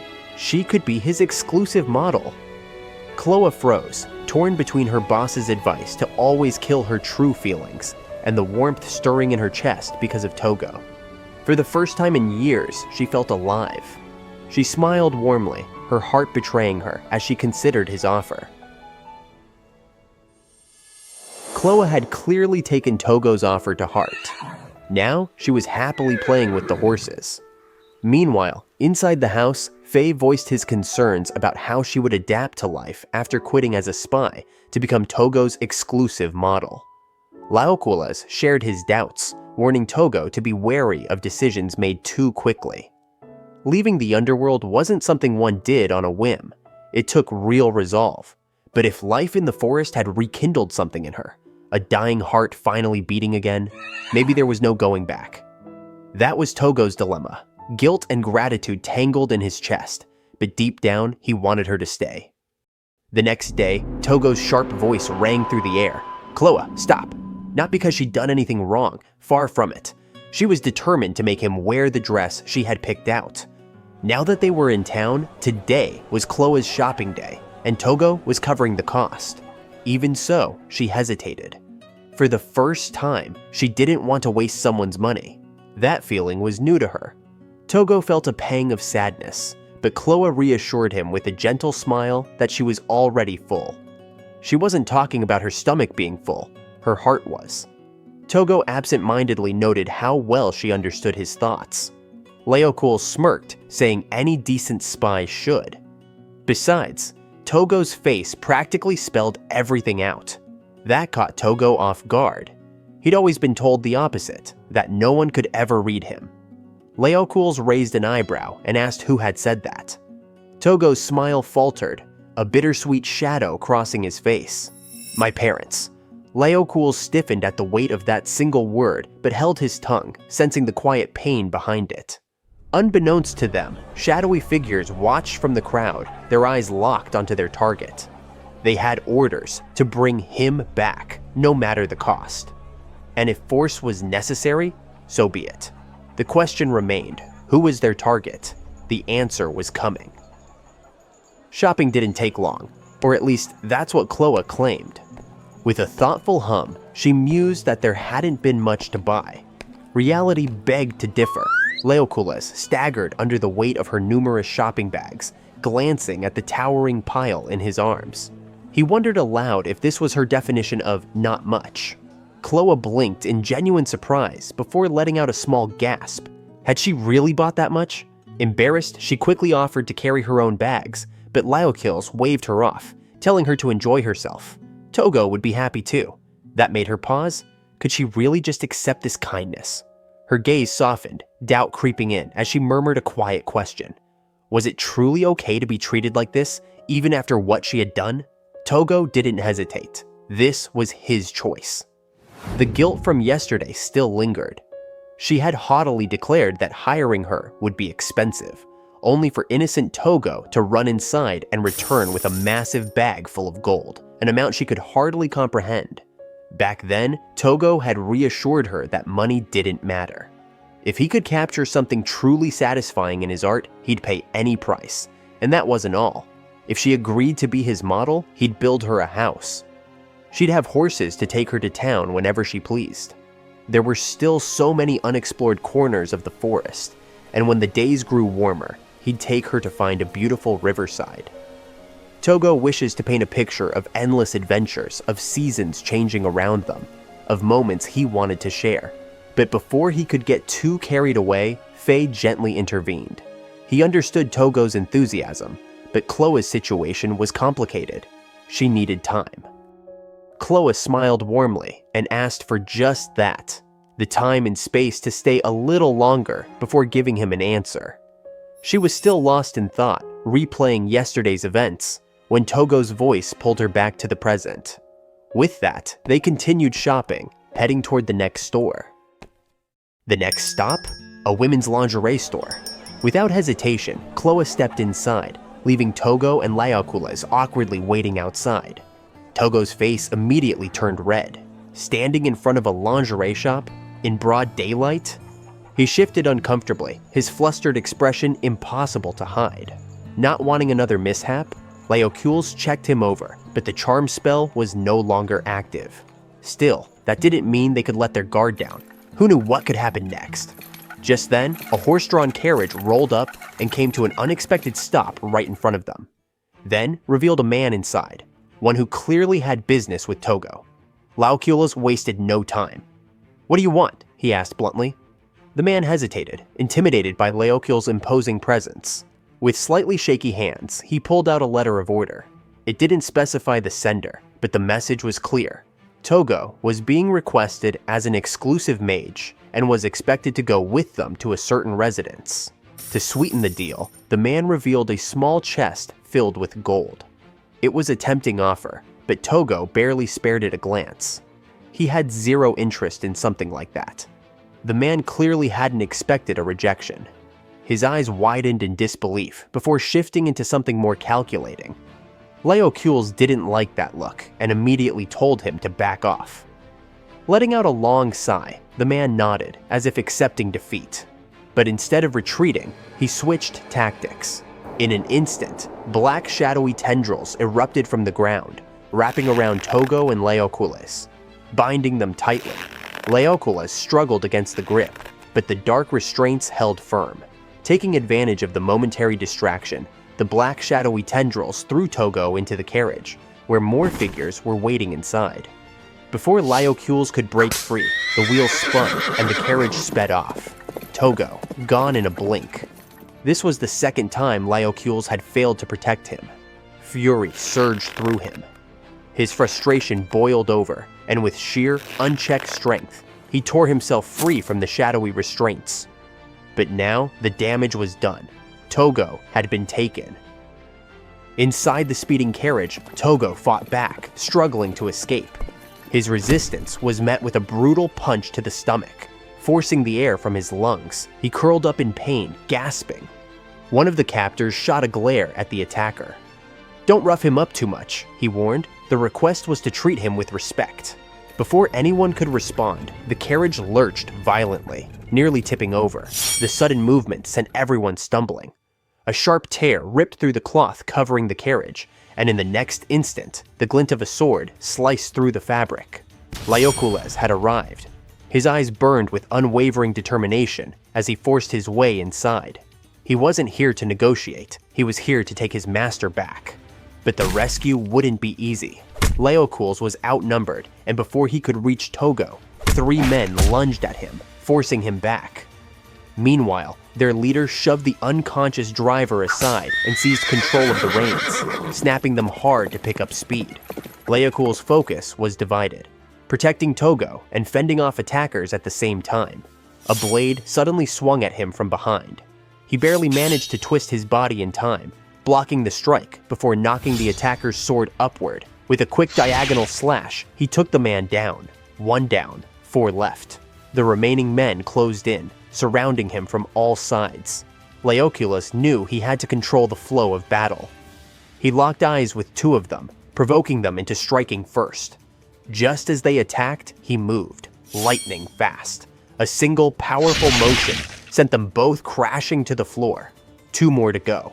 The last pair charged at him together, but 𝕬𝕗𝕗𝕗 held his ground, skillfully parrying their blows. He swiftly countered, taking down 1 more. That should have been the last of them, or so he thought. A shadow flickered from the corner of his vision. Too late, an unseen attacker had been lying in wait, waiting for the perfect moment. 𝕬𝕗𝕗𝕗 barely reacted in time, raising his left arm to shield himself. A searing pain shot through him. The blade struck deep, blood spilling down his arm. It wasn't fatal, but it was bad. Worse still, more of the mysterious group's forces were arriving. His injury weakened his grip, and the odds were turning against him fast. This was not looking good. Meanwhile, Tougo was in serious trouble. The carriage sped away from the town center, and he desperately pleaded for the man to stop. No response. He resorted to biting the man's hand when it came too close to his mouth. But all he got in return was a brutal kick to the stomach. Pain shot through him, but he refused to give up. Even with his hands tied, he thrashed and struggled, trying to disrupt the driver's control. It was useless. His resistance only earned him another round of merciless blows until he could barely move. Then, everything changed. A dark silhouette suddenly lunged at the carriage from above. 𝕬𝕗𝕗𝕗, she landed hard, her boot slamming into the man's face with full force. The man was thrown backward, completely taken off guard. Wasting no time, 𝕬𝕗𝕗𝕗 scanned the carriage, her eyes widening at Tougo's battered state. Without hesitation, she grabbed the reins and yanked them, bringing the runaway carriage to a screeching halt. The crisis seemed momentarily over, until she turned to check on Tougo. His face was flushed, but not just from exhaustion. That's when she remembered. She had rushed out mid-shopping, still dressed in the very revealing outfit she had been trying on in the lingerie store. Tougo awkwardly looked away. Before anyone could process the situation further, 𝕬𝕗𝕗𝕗 appeared. His body was covered in wounds, and his breathing was heavy. Alarmed, Tougo immediately focused on him, his own injuries momentarily forgotten. 𝕬𝕗𝕗𝕗, however, had one question. "How many did you take down?" 𝕉𝕐𝕐𝕗 exhaled sharply. 9. Apparently, many of them are hiding. The sheer number proved just how skilled 𝕉𝕐𝕗 was. But something about this attack felt off. 𝕻𝕠 didn't recognize any of their faces. Who sent them? Her mind raced, piecing things together. Either way, she doesn't have much time. Before she could dwell on it further, a voice called out. That's Faye. He had gone looking for them after no one showed up at the meeting spot, only to stumble into this disaster. For now, 𝕻𝕠 made the call. They needed to head to the Red Guard residence for first aid. As they prepared to leave, an unsettling thought lingered in 𝕻𝕠's mind. The rough, brutal methods used in this ambush were all too familiar. No doubt about it, the 𝕍𝕗 family had to be behind this. At the Red Guard mansion, it became clear that 𝕉𝕐𝕗's injury was worse than expected. The deep wound on his hand wouldn't stop bleeding. 𝕻𝕠 recalled how he had instinctively used his arm to block the attack. An old habit from his days as a shield user. He didn't seem to regret it, considering it a small price to protect his master. Tougo, however, wasn't willing to let it slide. After asking 𝕻𝕠 to step out, he plans to heal 𝕉𝕐𝕗, assuring him that he had healed others before and wouldn't let him suffer because of him. Without hesitation, he reached for his brush, his hands moving swiftly across the canvas. His strokes carried purpose as he sketched 𝕉𝕐𝕗's, but in the drawing, his wounds no longer existed. The image reflected how Tougo wanted him to be, uninjured, whole.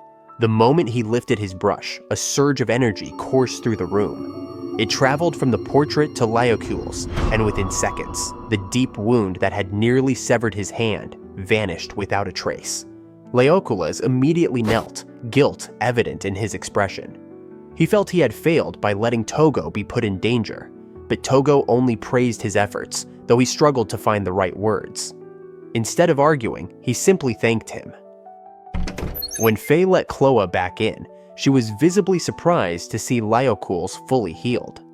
Though she seemed ready to ask, 𝕻𝕠 quickly shook off her curiosity. There were bigger issues to deal with, like the people who had attacked them earlier. She admitted she didn't know who had ordered the attack, but it was clear someone was after Tougo. She also brought up that Faye consulted with the doctor about Tougo's abilities, revealing that she had been present at the time, disguised as the doctor's assistant. It took a moment for Faye and Tougo to process the revelation. A simple change in makeup had kept her identity hidden. But the bigger problem wasn't her, it was the doctor. She suspected had been bribed, likely leaking information from Tougo's consultation. If he had leaked information, then someone with power had taken an interest in Tougo. With his connection to the Red Guard family, it wouldn't be surprising if others suspected ties to the Red Dragon. Tougo hesitated before admitting that he had considered leaving, thinking it would be better if he stayed in the forest instead of causing trouble. His words were met with an immediate reaction. 𝕻𝕠's expression darkened, doubt flickering in her gaze. After a moment of thought, she seemed to come to a decision. She made her decision clear. She would be working for him from now on. Tougo was relieved when 𝕻𝕠 decided to work for him. She admitted she couldn't keep being a spy forever. Her ability to use charm spells depended on her youth and beauty. Once that faded, so would her usefulness in the field. She never planned for a long life, but she was ready for a change.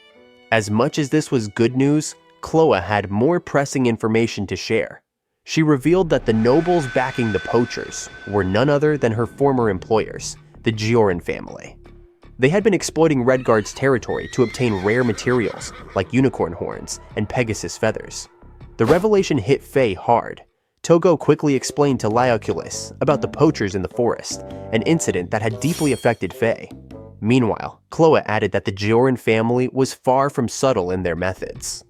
Worse, their next target was the Red Dragon.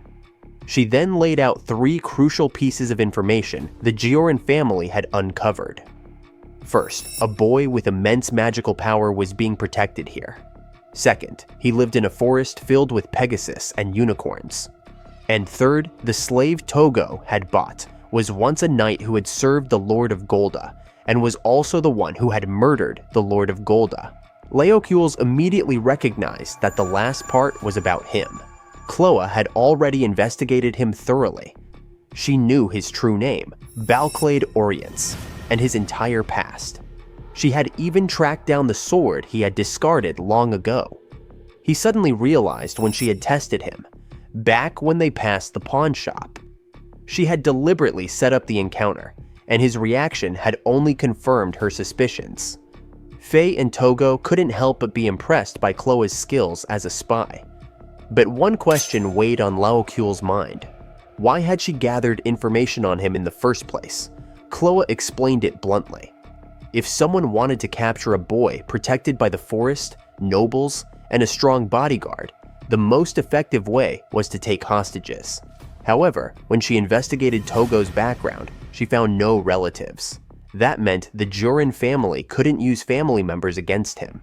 Instead, they had set their sights on the people Tougo valued most, his bodyguards. Then, 𝕭oa mentioned a name, ɪꜱᴄ. 𝕬𝕠𝕭 froze. His reaction said it all. This person was important to him. As night fell, Tougo returned to the forest, but his mind was too cluttered to focus on drawing.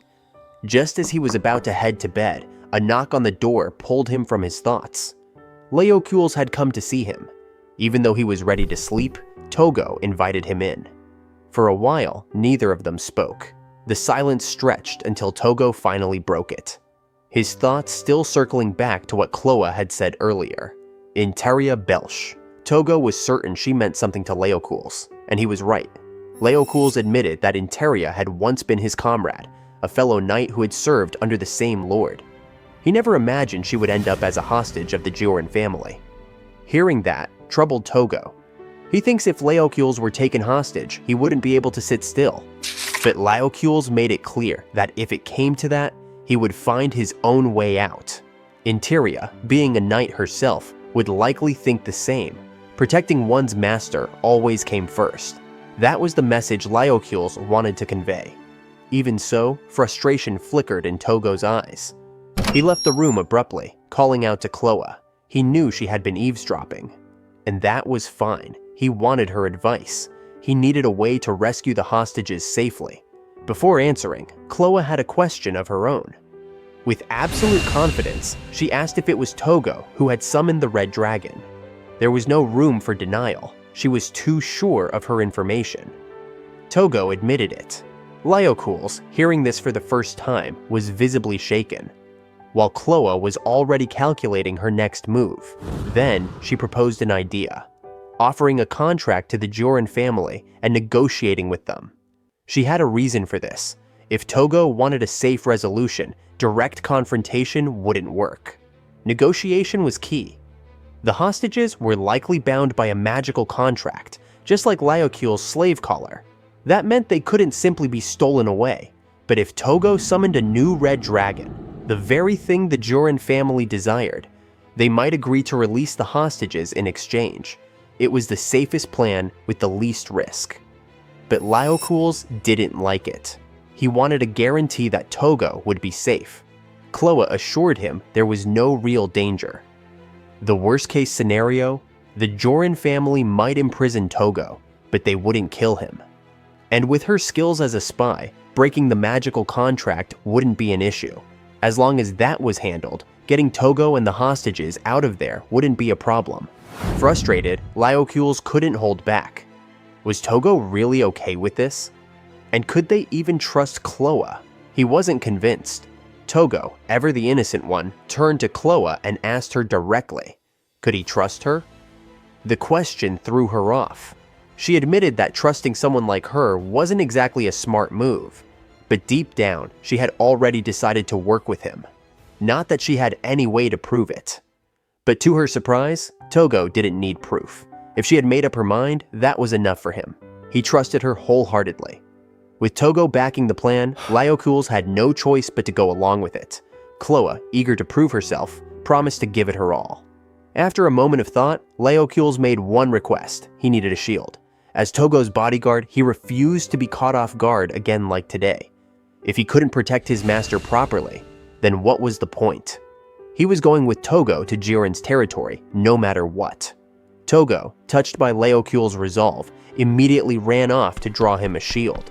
But before he could get too far, 𝕬𝕑𝕇 scooped him up and plopped him onto the bed. It was late. Tougo needed sleep first. Meanwhile, at the 𝕍𝕗 residence, the family's lord at dinner received a letter delivered by a spy. The letter said, "I have not yet fully charmed Tougo due to his immense magical power. However, he has shown interest in the 𝕍𝕗 family and has expressed a desire to negotiate." A grin spread across his face. This was good news. Without hesitation, he ordered the butler to send a reply immediately. They would head to Red Guard territory. He would bring a few bodyguards with him. One of them, Interia. He had a feeling she'd make an excellent addition to his escort. The next day in town, Tougo, 𝕬𝕑𝕠𝕠𝕠, Faye, and Chloe had secured a place for negotiations with 𝕍𝕗. Tension hung in the air, especially for Faye, who looked the most anxious. Before long, the Lord of 𝕍𝕗 arrived, marking the official start of their plan. But then, an unexpected reunion. 𝕬𝕑𝕠𝕠𝕠's locked eyes with an old friend, Interia. For a first meeting, the Lord of 𝕍𝕗 was surprisingly friendly. It was also Tougo's first time seeing him in person, but he wasn't alone. A familiar presence caught Tougo's attention. Up above, hidden near the ceiling, Faye had already realized it. One of the men present was the same brute who picked a fight with him at the party. Santos Rado 𝕍𝕗, the eldest son of the 𝕍𝕗 family, is just as unruly as his father. Then, the Lord of 𝕍𝕗 got straight to the point. He wanted Tougo to become the exclusive mage of the 𝕍𝕗 family. But Tougo had to refuse the offer. No matter how enticing the offer sounded, he couldn't become an exclusive mage. And this was where their plan came into play. Instead of rejecting them outright, Tougo countered with an offer, a one-time contract. Silence filled the room. At first, Santos remained composed, but eventually his true nature slipped through. He was clearly interested. How could he not be? After all, Tougo was the one who summoned a red dragon. So far, everything has been going smoothly. Santos, eager to continue the discussion, presented a contract. Their first request? Tougo had to summon the red dragon, and in return, they would compensate him generously. Tougo hesitated. Did it have to be a red dragon? He carefully asked for clarification. This was the key part of the plan. The day before, Chloe had drilled it into Tougo. He couldn't back down during negotiations.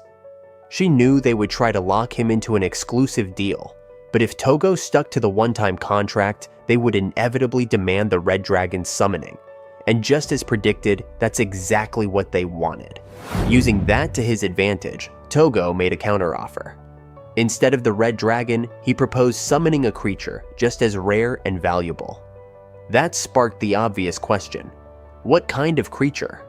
Tougo simply replied that he would decide after thinking it over. Santos hesitated, uncertain about the deal. But Rado had no such doubts. As far as he was concerned, a mythical beast equal to a red dragon sounded just as exciting. He couldn't wait to see it. However, if no decision was made, they still wanted the red dragon. And to that, Tougo agreed. The deal was sealed. 𝕍𝕗 would get the red dragon, or an equivalent creature, summoned right before their eyes. Now it was time to discuss compensation. Santos, eager to wrap things up, asked Tougo how much he wanted. But Tougo, unfazed, simply replied that he didn't need money. Instead, he had two conditions. 𝕍𝕗 must never disclose anything about him and must stay out of his business from now on. And one more thing, he pointed at Interia. He wanted her. Interia was caught completely off guard. Her eyes darted to 𝕬𝕑𝕠𝕠𝕠, searching for answers. She had no idea what this meant or why Ed, as she knew him, was even here.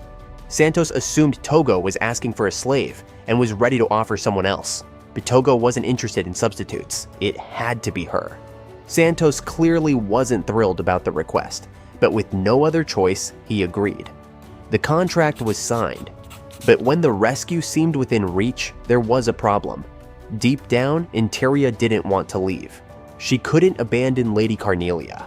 𝕬𝕑𝕠𝕠𝕠 noticed her hesitation, but the deal was done. Tougo would now work for the 𝕍𝕗 family, at least for the time being, and Santos told him to report back the next day. After the meeting, back at the Redguard mansion, Faye was visibly anxious. The thought of Tougo stepping into 𝕻𝕗𝕛's territory unsettled him. But Chloe reassured him. 𝕻𝕗𝕛 would be there too. Of course, just waiting around wasn't Chloe's style. She had no intention of sitting idle. Meanwhile, Tougo and 𝕻𝕗𝕛 arrived at the 𝕻𝕗𝕛 family mansion, an enormous, imposing structure. Tougo, however, had a different take. "Looks like a giant chocolate cake," he thought, admiring the exterior.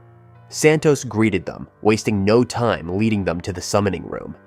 𝕰𝕉𝕆 was also ordered to come along, though she tried to decline, citing her duty as Lady Carnelia's bodyguard. But when the Lord of 𝕻𝕗𝕛 gave an order, refusal wasn't an option. The four of them walked through the mansion's grand hallways, eventually stopping at a door. Beyond it lay the summoning room. The space was massive, a tower-like chamber with a towering ceiling and a wide circular floor. A spiral staircase led downward, where there was a dining table, a bed, and plenty of room for whatever was about to be summoned. Santos made a few final remarks. The maid would come to fetch them for meals. Oh, and one more thing, a warning laced with threat. "Don't even think about running," he told Tougo, "because if you do, I'll kill 𝕰𝕉𝕆." And with that, he left. As he ascended the stairs, 𝕰𝕉𝕆 glanced back, her eyes filled with sorrow.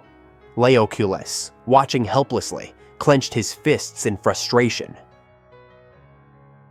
A short while later, Tougo and 𝕻𝕗𝕛 set up a tent indoors for drawing purposes, but 𝕻𝕗𝕛 seemed distracted, his mind clearly still on 𝕰𝕉𝕆. Just as they finished, an unexpected visitor burst into the room. A little girl with a beaming smile. She was thrilled to see new faces, eagerly asking if they were guests. When Tougo confirmed, she literally jumped for joy before catching herself and trying to act more composed. Then she asked something odd. Was Tougo Lord Santos's summoned creature? That threw him off. When he denied it, she got even more excited, thinking she could make a contract with a fairy. Tougo, now even more confused, had to clarify that he was the summoner, not the summoned. After blinking in realization, the girl turned red with embarrassment, apologizing for the mistake. Tougo, amused, reassured her that it was fine. She then introduced herself, Carnelia 𝕻𝕗𝕛. Yeah, the same Carnelia served by 𝕰𝕉𝕆. She was Santos Rado's younger sister, though they looked nothing alike. Well, technically, they were only half related by blood. Despite her prestigious family name, she was just an innocent, cheerful 8-year-old who seemed starved for company. She happily chatted with Tougo, sharing stories, until 𝕻𝕗𝕛 questioned whether she was really allowed to be here. She simply shrugged. Neither her father nor brother cared where she went. But as much fun as she was having, she eventually had to leave, mentioning that 𝕰𝕉𝕆 might worry. Before going, she shyly asked if she could visit again. Of course, Tougo said yes. Beaming, she promised to show him her treasure next time. But beneath her cheerful facade, something was unsettling about her situation. Tougo and 𝕻𝕗𝕛 could already tell. Carnelia was likely an illegitimate child, neglected by her own family and destined for a political marriage. That thought was confirmed moments later when she accidentally bumped into Santos Rado in the hallway. Without hesitation, he slapped her across the face and walked away without a shred of guilt. The 𝕻𝕗𝕛 family treated her like a tool, and the only one truly looking out for her was 𝕰𝕉𝕆. Tougo didn't need to say it. 𝕻𝕗𝕛 could see it in his expression. There was nothing they could do for her right now. They had their own problems. 𝕻𝕗𝕛 snapped out of his thoughts and turned to Tougo. Was he really planning to draw something other than the red dragon? This time, Tougo looked uncharacteristically serious. He wasn't joking. He refused to summon the red dragon for the 𝕻𝕗𝕛 family. That dragon belonged to Faye. 𝕻𝕗𝕛 could understand that, but then what was he planning to draw? Turns out, even Tougo didn't know yet. Meanwhile, in the 𝕻𝕗𝕛 family's dining room, Santos, his wife, and their son discussed the contract. They were confident. This contract was airtight. No loopholes, no escape. Santos's mother wouldn't be attending the upcoming summoning ceremony since she was away on a trip, but that didn't matter. They were satisfied.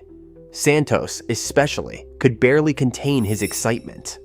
Would it be a red dragon or something just as powerful? Whatever it was, he was eager to see the beast that would soon belong to the 𝕍𝕗𝕛 family. Interia's life in the 𝕍𝕗𝕛 household was nothing short of miserable. Santos never let her forget she was a slave, tightening her collar whenever she displeased him. Even after buying her, he made it clear she would never be free. Her only purpose now was to serve as Carnelia's personal guard. What started as an order soon became something she did willingly, though the scars of Santos's cruelty never faded. Meanwhile, in the dining room, Tougo and 𝕬𝕖𝕨 sat down for a meal. The food? Surprisingly good. The atmosphere? Uncomfortably empty. Only Santos, his wife, and his son were at the table. Carnelia was nowhere to be seen. Not surprising, considering she was an illegitimate child. The realization left Tougo with a strange sense of loneliness. Later that night, Tougo found himself stuck.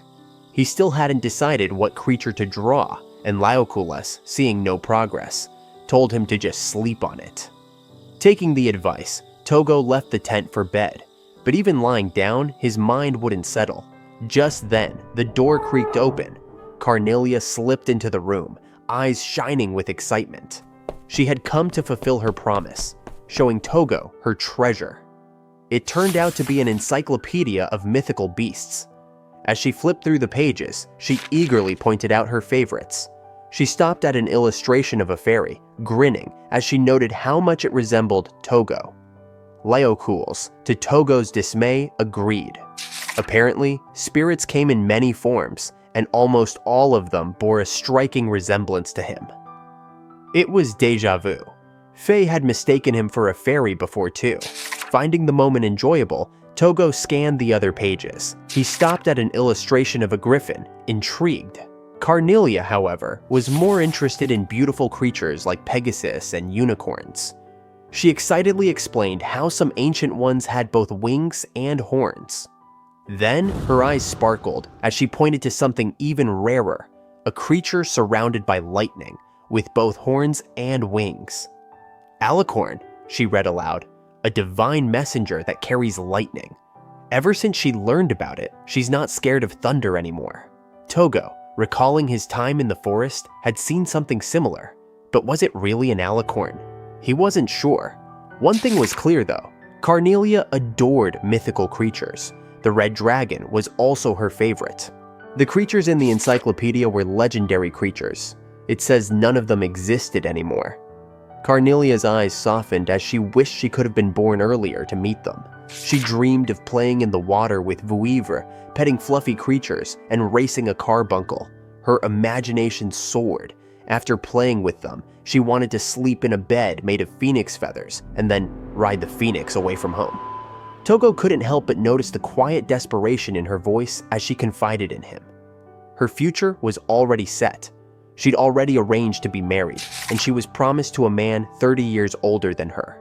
By the time she turned 16, he'd be 46. It was a shocking truth, but Carnelia spoke with the courage of someone who had no other choice. As the night grew late, she excused herself, but shyly asked if she could come again tomorrow. Tougo, feeling a mix of sympathy and resolve, warmly invited her back. After she left, he picked up his sketchbook and began drawing, seemingly having already decided what creature to create. 𝕬𝕖𝕨, noticing the sketch, asked why he chose that one. Tougo simply answered, "It seemed like a good fit for you." But Tougo had more on his mind than just drawing. With his magic running low, he needed to plan carefully. And there was one more thing he wanted to discuss with 𝕬𝕖𝕨. The next morning, as they sat down to breakfast, Santos asked about the progress of the mythical beast. Tougo had made his decision. He offered to summon the phoenix, the legendary flaming bird known as the immortal bird. Santos smirked. He knew it well. It was the perfect choice, and it would be suitable for their 𝕍𝕗𝕛 family. Santos agreed to summon Phoenix and gave the order. The Phoenix would be summoned tomorrow, right in front of the 𝕍𝕗𝕛 family. Tougo spent the entire day inside the tent, preparing for the Phoenix summoning. By the time evening rolled around, 𝕰🌡 arrived with food. 𝕮𝕗𝑢𝑙𝑎s greeted his old friend, casually asking how she was holding up. She responded with her usual calmness. She was managing. The moment Tougo stepped out of the tent, 𝕰🌡 immediately recognized him as 𝕮𝕗𝑢𝑙's new master. 𝕮𝕗𝑢𝑙 confirmed it, adding that while Tougo was a bit absent-minded and out of touch with the world, he was still a good master. 𝕰🌡, however, had another master, Carnelia. She knew the girl had been visiting often, even though Tougo thought no one had noticed. It had been a long time since she'd seen Lady Carnelia so happy. Ever since her engagement was arranged, she had been miserable. With deep gratitude, 𝕰🌡 bowed before Tougo, thanking him for bringing even a little joy to her young master. That's why she had a request. She wanted to serve as Carnelia's bodyguard.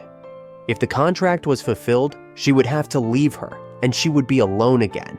That thought terrified her. She had too few allies to begin with. 𝕮𝕗𝑢𝑙 asked if she wanted to revoke the contract, but 𝕰🌡 refused. Her loyalty was to Carnelia. She begged Tougo to let her stay, but he wasn't about to abandon her. In fact, he had no intention of leaving Carnelia either, a response that caught 𝕰🌡 off guard. 𝕮𝕗𝑢𝑙, with his calm gesture, "That's just how my master is, too kind, too soft." But Tougo wasn't planning to stick around forever. His real goal? To run away.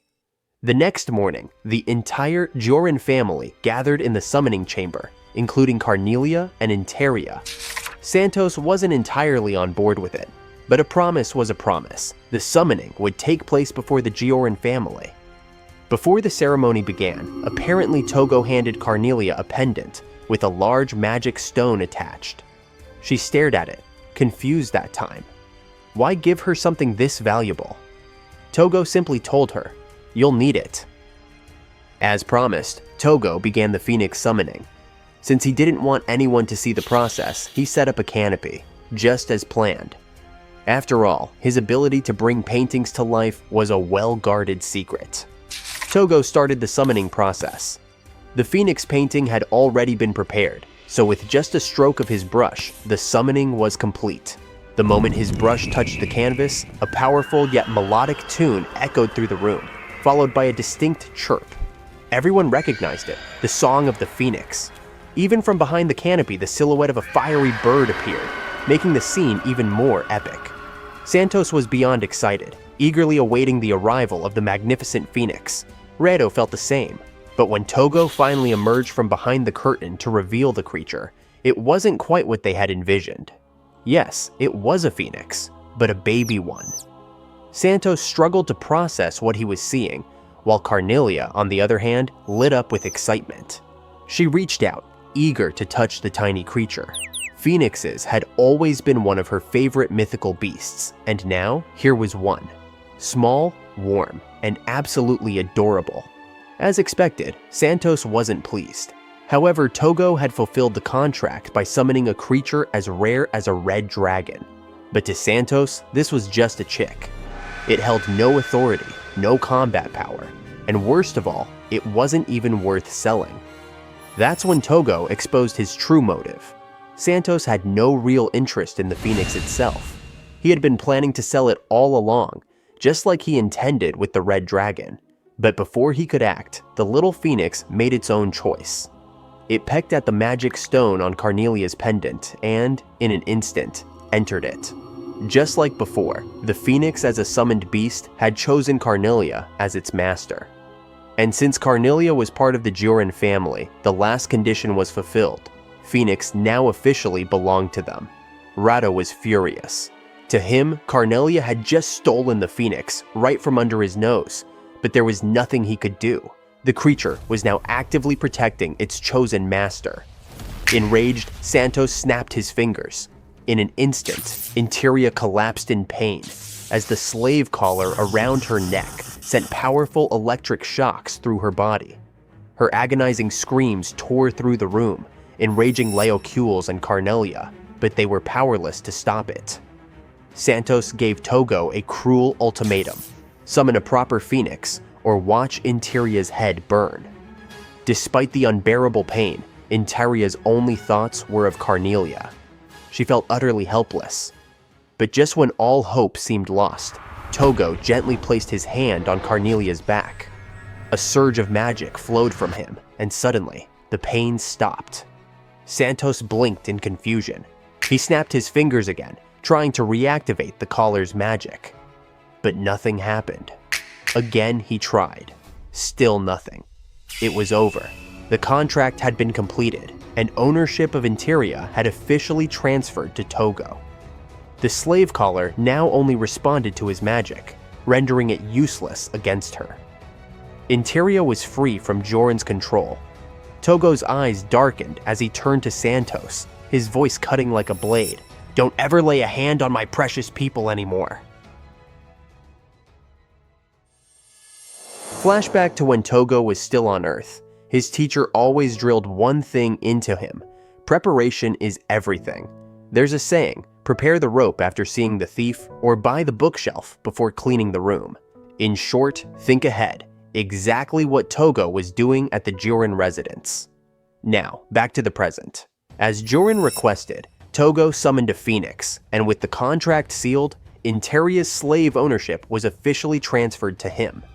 That meant one thing: Tougo had no reason to stick around.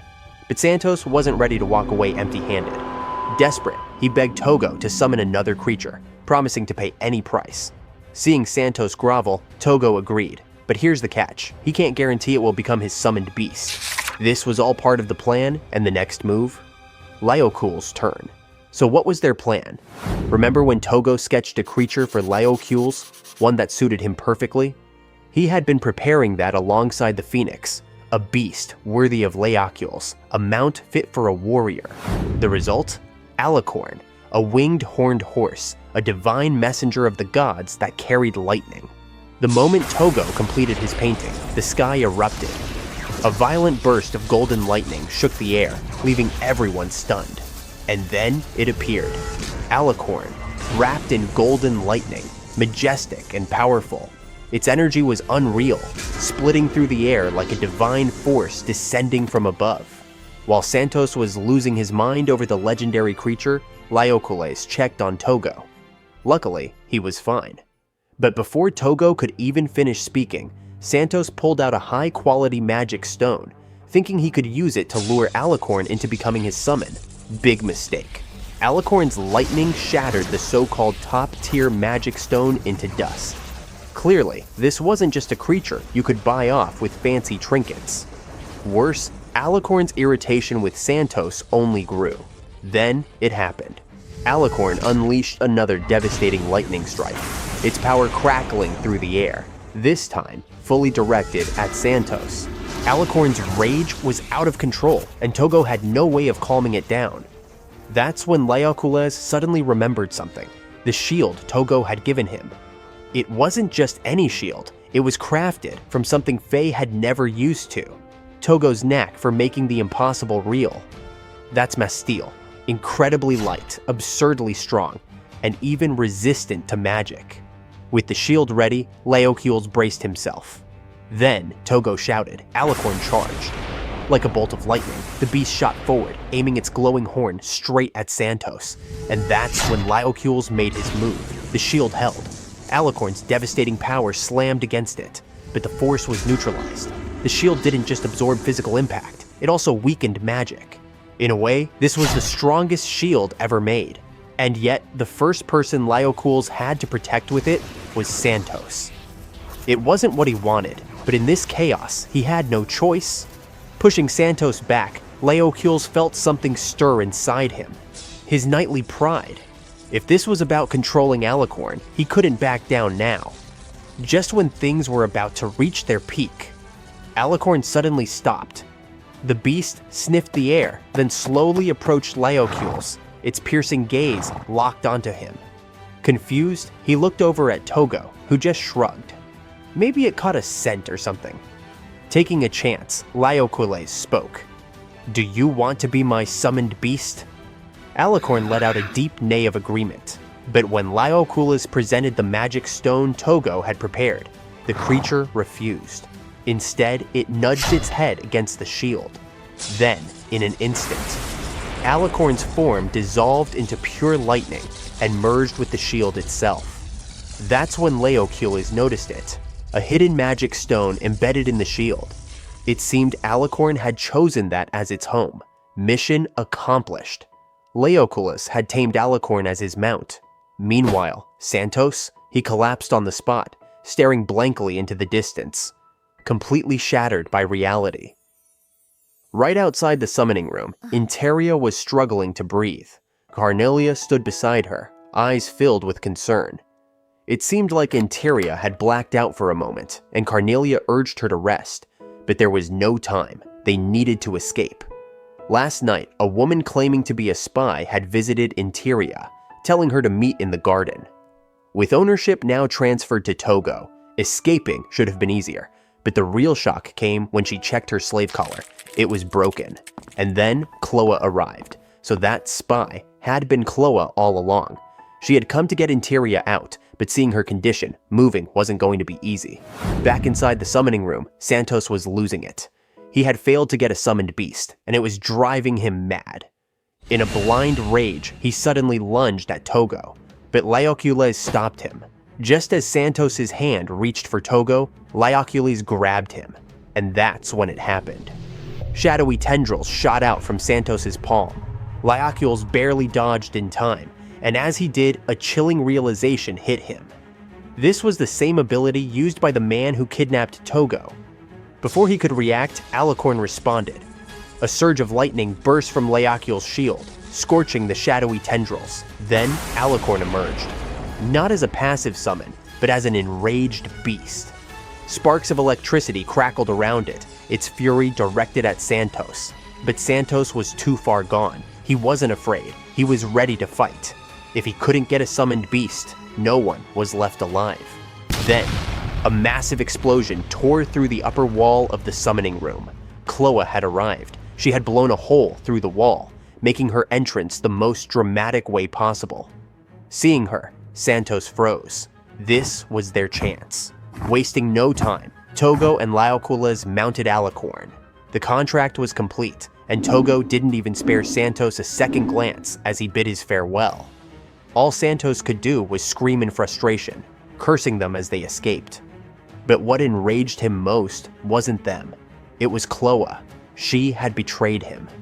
He swore revenge, but 𝕭oa didn't care anymore. She was done. Up above, Carnelia, Interia, and Little Phoenix had already escaped, riding a Pegasus. Carnelia, for once, looked truly happy. Riding a Pegasus had been her dream, and now it was real. But Interia, she wasn't so sure. Sensing her hesitation, 𝕭oa reassured her. This was your choice. There was no good path back there. It was too late for regrets. And with Tougo's magic running dangerously low, there was only one thing left to do. Go home. A place where they could finally feel safe. Tougo slowly woke up, confused about where he was. Before he could process anything, Carnelia ran up to him, eyes sparkling with excitement. He had fallen asleep on the belly of the Little Phoenix. Except now, it had suddenly grown much larger. It was soft, warm, and unbelievably cozy. Carnelia loved it. Tougo did too, but then, he woke up for real. Back in the hammock, a tiny phoenix perched on his body, and Alicorn was standing nearby. Without warning, Alicorn scooped him up and carried him home. As they arrived, 𝕰𝕠𝕗𝕋 rushed out, shocked to see Tougo awake. Turns out, he had been asleep for 6 days. Panic set in. He needed to call Faye. But 𝕰𝕠𝕗𝕋 had already handled it. Faye had left a message to tell Tougo as soon as he felt better. However, Faye wasn't the only one concerned. Before Tougo could react, Carnelia came running, tears streaming down her face as she hugged him tightly. Interia was there too, visibly shaken. She had been terrified when she saw Tougo collapse, completely drained of magic. Once again, she expressed deep gratitude for saving her and her master. Then, she made a request, one filled with desperation. She wanted to stay in the forest a little longer, hiding from the Joran family. She insisted she didn't need food or a place to sleep, just a safe place to disappear. But Tougo wouldn't allow it. That wasn't living. He wanted to make sure she ate well, slept in a warm bed, and had everything she needed. There was no grand reason behind it, just a simple wish. Even if just a little, he hoped 𝕰𝕭𝕭 and Carnelia could find happiness. 𝕰𝕭𝕭's mind drifted back to the day she was first assigned as Carnelia's bodyguard. Santos had entrusted her with protecting Carnelia until she reached marriageable age, and back then, the little girl was bursting with joy. But looking after such a hyperactive child was no easy task. Carnelia loved running wild and climbing trees, leaving 𝕰𝕭𝕭 constantly on edge. Worse yet, she had to stand by as Carnelia endured relentless bullying from her brother, slaps across the face, and cruel taunts about being useless. Yet, despite everything, Carnelia never shed a tear. She simply smiled as if nothing had happened. But 𝕰𝕭𝕭 wasn't spared. Whenever Santos noticed Carnelia's injuries, he blamed 𝕰𝕭𝕭, punishing her with electric shocks from the collar around her neck. To him, her life was disposable, a small price to pay for his daughter's safety. In those moments, 𝕰𝕭𝕭 questioned everything. What was she even doing as a knight? She thought of Laoculus, who had sacrificed so much in Golda's territory, but those thoughts vanished the moment Carnelia called her name. That smile, so persistent despite everything, made 𝕰𝕭𝕭 wonder. How could she still smile? As the young lady of the house, she deserved better. Yet her father, brother, mother, and even the maids treated her with indifference. Still, since 𝕰𝕭𝕭 arrived, Carnelia had found joy in the smallest things. She wasn't focused on the hardship. She was determined to find happiness wherever she could. That was when 𝕰𝕭𝕭 made her choice. Carnelia wasn't just another duty. She was her master. And for her master's happiness, 𝕰𝕭𝕭 was willing to give everything. In the end, after what felt like an eternity of suffering, she was finally rewarded. She wasn't alone anymore. When she realized there were others who wished for her happiness too, relief crashed over her, and before she knew it, tears slipped down her face. After so long, she had finally found them. Even in that moment of happiness, Tougo hesitated. What would happen after they hid? 𝕰𝕭𝕭 explained that once the Joran family was imprisoned, she and Carnelia might finally go on a carefree journey together. Tougo was stunned by the news, and Laoculus filled in the details. The Joran family was accused of aiding poachers in Redguard territory. 𝕭had handed over evidence, and depending on the trial, they could lose their status entirely. But what about Carnelia? 𝕰𝕭𝕭 assured him that Carnelia was considered non-existent by her family. She wouldn't be held responsible for their crimes. Plus, thanks to Tougo breaking her slave contract, she was finally free to act without restriction. For that, she was endlessly grateful. Still, Tougo worried about Carnelia's feelings. Was she okay with all this? But as it turned out, he didn't need to. The little girl had no pity for her father or brother. She believed they deserved to sit in jail and reflect on their actions. She was stronger than anyone had given her credit for. After that, Tougo and Laoculus arrived at the Redguard mansion on the Alicorn, where Faye greeted them with visible relief, glad to see Tougo back in one piece. But Faye had his own troubles too, though thanks to his sharp-minded secretary, everything had been handled. That secretary turned out to be 𝕭, who was only here temporarily before heading back to the forest to continue her work as a model. Inside, they sat down for tea and casual conversation. Over tea, their conversation took a serious turn when Faye brought up Tougo's contract with the Redguard family. If Tougo agreed to be their official artist, Faye could protect him. Faye explained that being tied to the nobility could be dangerous for Tougo. There might be friction if he became too well known among the elite. Faye even admitted feeling guilty for dragging Tougo into this mess. But Tougo didn't regret a thing. Without Faye, he never would have met Laoculus or Carnelia. Still, Tougo needed time to think. He decided to stay the night and give his answer tomorrow. Later, alone in his room, Tougo found himself lost in thought. Making painting his job felt like an impossible decision. Then came a knock. Laoculus. He immediately picked up on Tougo's hesitation, since avoiding the topic wouldn't help. 𝕬𝕐𝕐𝕆 pushed him to talk it out, just like his own teacher once said. Tougo opened up. He loved painting, but the idea of making it his job made him hesitate. He could keep painting without turning it into a career, but he felt obligated to the Redguard family, which only added to his indecision. 𝕬𝕐𝕐𝕆 pressed further. Was he afraid of meeting expectations? Struggling to make a living? Losing his love for painting? Tougo froze. Maybe it was all of that. The thought of selling his paintings made him uneasy. He was terrified of losing his love for art, of painting and selling, becoming the same thing. What if the thing he loved most became a burden? What if he started to hate it? He couldn't imagine becoming someone who resented painting. And if he was going to endure all that, he'd need to be skilled enough to be recognized. But the idea of being recognized by others scared him too. Then, 𝕬𝕐𝕆 hit him with the real question.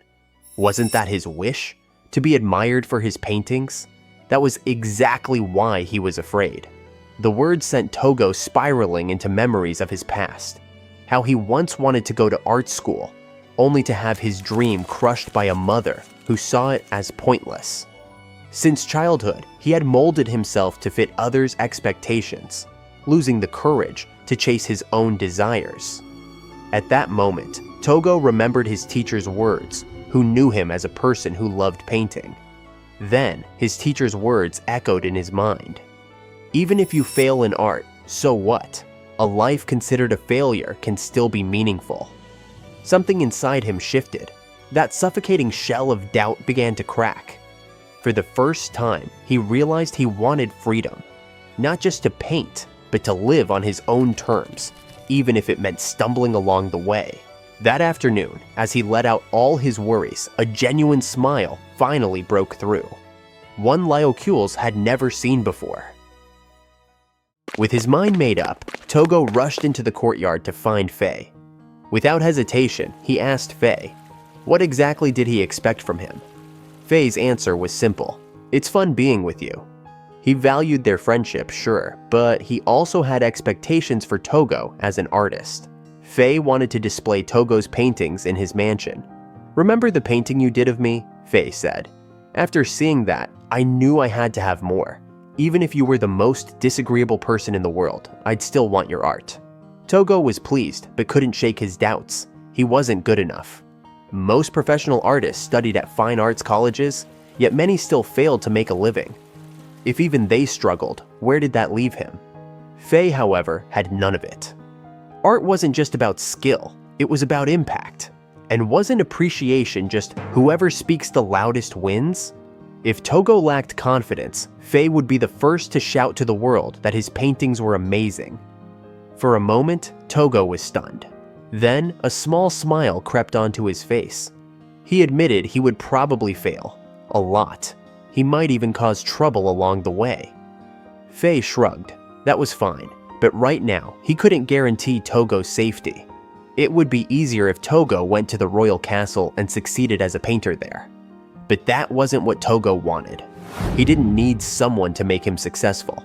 He needed someone who would laugh with him when he stumbled and feel frustrated alongside him when he failed. That was what truly mattered. Faye understood.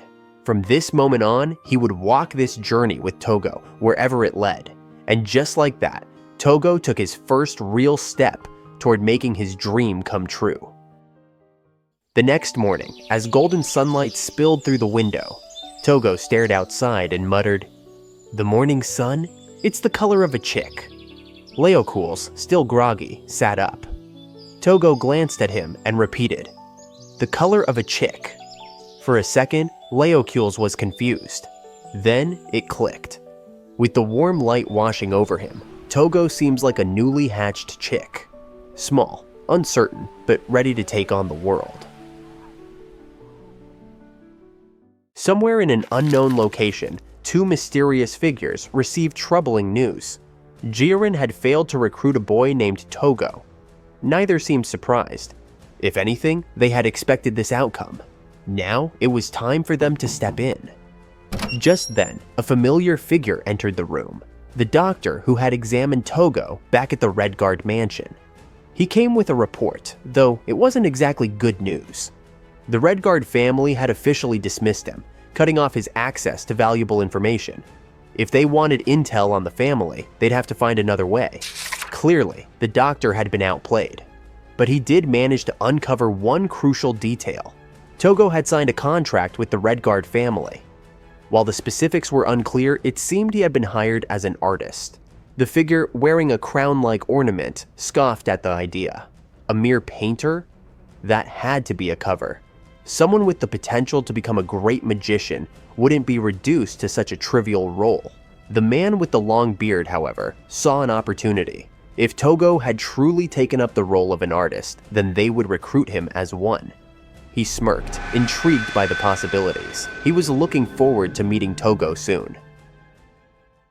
Time flew by after Tougo became an artist, yet some things never changed. He still spent hours sketching in the middle of the forest. But the once quiet woods had become much lively. Karnelia excitedly dragged Tougo off to lunch, practically bouncing with enthusiasm. Why? Because today they were eating outside. A small table had already been set up. Meanwhile, 𝕭𝒺 and ɪnteria were busy preparing the meal at their house. In a way, this little gathering felt like a proper neighborhood meal. The forest had transformed into something close to a residential area. On the far right stood 𝕬𝕠𝕔's house. Next to it was Tougo's, which now had 2 stories. Then came 2 new houses, 𝕭𝒺's, and beside it, the home shared by Karnelia and ɪnteria. Before lunch, Tougo and Karnelia stopped by 𝕭𝒺's house to offer help. 𝕭𝒺 handed them the responsibility of carrying the soup, which seemed easy enough. But as Tougo made his way back, he ran into ɪnteria, who was struggling with a load of laundry. She hesitated, unsure where to put it down, until Tougo caught sight of something in the pile. Tougo panicked when he realized the laundry included his underwear. "I'll take it," he said, quickly snatching the clothes. ɪnteria apologized, explaining she just wanted to be useful. After all, she was allowed to stay here, at least until things settled down. She'd been shocked to find a house built for her before she even asked. It was overwhelming, but also comforting. With the slight commotion behind them, the group sat down for their outdoor lunch, enjoying the simple joy of being together. During the meal, 𝕭𝒺 mentioned that she wanted to decorate her house with paintings and planned to stop by Tougo's place later. Karnelia, not wanting to be left out, said she'd come too.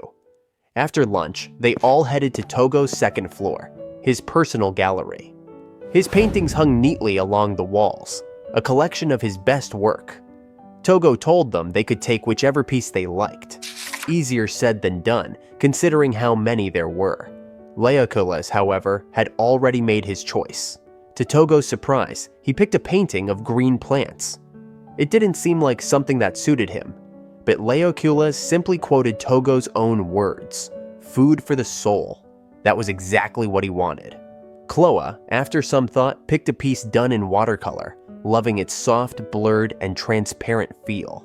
Meanwhile, Karnelia was spiraling into a mini-crisis since everyone else had already chosen. ɪnteria made her decision too. She picked a portrait of her young master, Karnelia. In the end, Karnelia went with a painting of mythical beasts, featuring birds, deer, and rabbits gathered together. It suited her well. Though Tougo felt a little embarrassed by all the praise, he couldn't help but smile. This was his life now. A personal artist, surrounded by friends who appreciated his work. And for the first time, it felt like everything was falling into place. Not long after, the scene shifted to the Red Guard mansion, where a grand painting of the Red Guard family, painted by Tougo, was proudly displayed. 𝕬𝕠𝕔 and Tougo had rushed over after receiving an urgent letter from Faye. Well, maybe urgent was an exaggeration. It was actually a painting request. The Red Guard family's guests wanted a new piece for their entrance hall, a warm welcome for their guests. And of course, they wanted Tougo to be the one to paint it. He froze for a moment. This was his first official request, and the thought made him nervous. But Faye encouraged him to at least hear them out. Inside the room, Tougo was introduced to a guest, a striking young man named Safir Kure-Aoskaya, heir to the 𝕬𝕑𝕑𝒑 territory, and a close ally of the Red Guard family. He was also Roseth's former schoolmate, so he immediately told Tougo to drop the formalities. It turned out 𝕻was a huge admirer of Tougo's work. He had noticed the unicorn and Pegasus painting in the entrance hall, the serene forest painting in the sitting room, and the Redguard family portrait. Each piece had moved him deeply. He even mentioned the dream painting in Faye's room, the one Faye called Mochi, a symbol of big dreams. 𝕻was thrilled by it. But more than anything, he had wanted to meet Tougo in person. That's why he had made the slightly unreasonable request of summoning him here. With introductions done, they got to the point. Tougo had brought 3 of his paintings for 𝕻to consider, and 𝕻, he loved all of them. Choosing just one was a struggle. Roseth, ever the practical one, suggested a slightly darker piece since 𝕻's home had sky blue wallpaper. The advice helped, and in the end, 𝕻 picked that one. But he wasn't done yet. He wanted to commission an additional painting. This one was special. He wanted an angel painting to celebrate the birth of his child, who had arrived just last month. His wife had been completely devoted to the baby, so he thought a painting might bring her a moment of joy, something to refresh her spirit. She loved paintings, so he was certain she'd adore Tougo's work. Tougo was intrigued and asked what kind of angel 𝕻had in mind. The response? A classic request that would stump any artist. I'll leave that up to you. For the size, 𝕻requested something similar to Faye's Mochi painting, medium-sized. He also mentioned that he loved the soft, delicate feel of watercolor paintings. With all the details settled, Tougo accepted the commission. He'd make sure the painting not only matched the sky blue wallpaper, but also captured the warmth and meaning behind the request. Painting an angel sounded simple, until Tougo actually had to do it. He had no idea what kind of angel to paint, which made Faye raise an eyebrow. Had he really accepted the commission without knowing what an angel was? Faye tried to explain that angels had wings, a floating halo, and were usually wary of humans, but sometimes they brought blessings. That gave Tougo a few ideas, but a new problem emerged. Who would be the model? Faye casually suggested 𝕭oa, but Tougo shut that down immediately. If anything, 𝕭oa was more of a mischievous devil or a succubus than an angel. Carnelia would have been perfect, but she was, well, currently on the run. If he had to rely purely on imagination, Tougo knew it wouldn't work. It was just too difficult. That left only one option, finding a new model. Faye had a suggestion for that too. Go buy a slave. Without wasting time, the two headed to Flamelia and made their way to the Slave Introduction Agency. This was Tougo's first time actively looking for a slave model, and he was still struggling to grasp the whole concept of slavery in this world. Upon arrival, they were greeted by the same old man who ran the agency. Tougo got straight to the point. He was looking for an angel. The old man moved fast, leading them to his angels. But instead of anything remotely angelic, he presented the same group of overly flirtatious women from before. Except now, they were pretending to be angels. Tougo rejected them on the spot. He needed an actual angel, not a devil in disguise. The absurdity of it all sent Faye into a laughing fit. After clearing up the misunderstanding, Tougo explained that he was looking for someone with a truly angelic presence. The old man thought for a moment and then suggested a child would be more suitable. That made sense. But there was a problem. There were no child slaves available. Flamelia was a well-governed city, and child slavery was rare. The only exceptions were orphans from other towns. But even then, slave agencies typically took them in temporarily and arranged foster care. It was a common practice in major cities, especially the capital, where the wealth gap was more severe. Meanwhile, in the capital, the scene shifted to a boy sprinting through the streets, two men hot on his heels. Turns out, he had just stolen their money, and by the looks of it, he's disappointed that his haul isn't much money. But who was he? What is he stealing for? Following the old man's advice, Tougo arrived at the capital the next day with Faye and Laocoles. Ideally, Carnelia and the others would have come too, but that wasn't an option. 𝕭oa used to work as a spy in the capital, and the other two still needed to lay low until things with the Gioran family settled. So while the girls were having their own gathering, which Tougo found oddly inspiring, he even thought about painting their gathering. The city was lively, packed with vendors and travelers, a bright hub of activity. But for all its energy, there was a darker side too. Narrow alleys filled with the poor and homeless, places where security was weak and the gap between rich and poor was painfully obvious. As they walked, Tougo accidentally bumped into someone. He didn't think much of it until he checked his bag. His money was gone. Shouting in alarm, he immediately caught 𝕱 and 𝕬𝕠𝕕 attention. Their eyes locked onto a boy darting through the crowd and going to a narrow alley, and without hesitation, they gave chase. But the kid was fast, too fast. He knew exactly who he was up against, nobles, or at least wealthy outsiders. But instead of panicking, he doubled down, taunting them as he ran. Pathetic rich boys and their muscle-head bodyguards. That struck a nerve.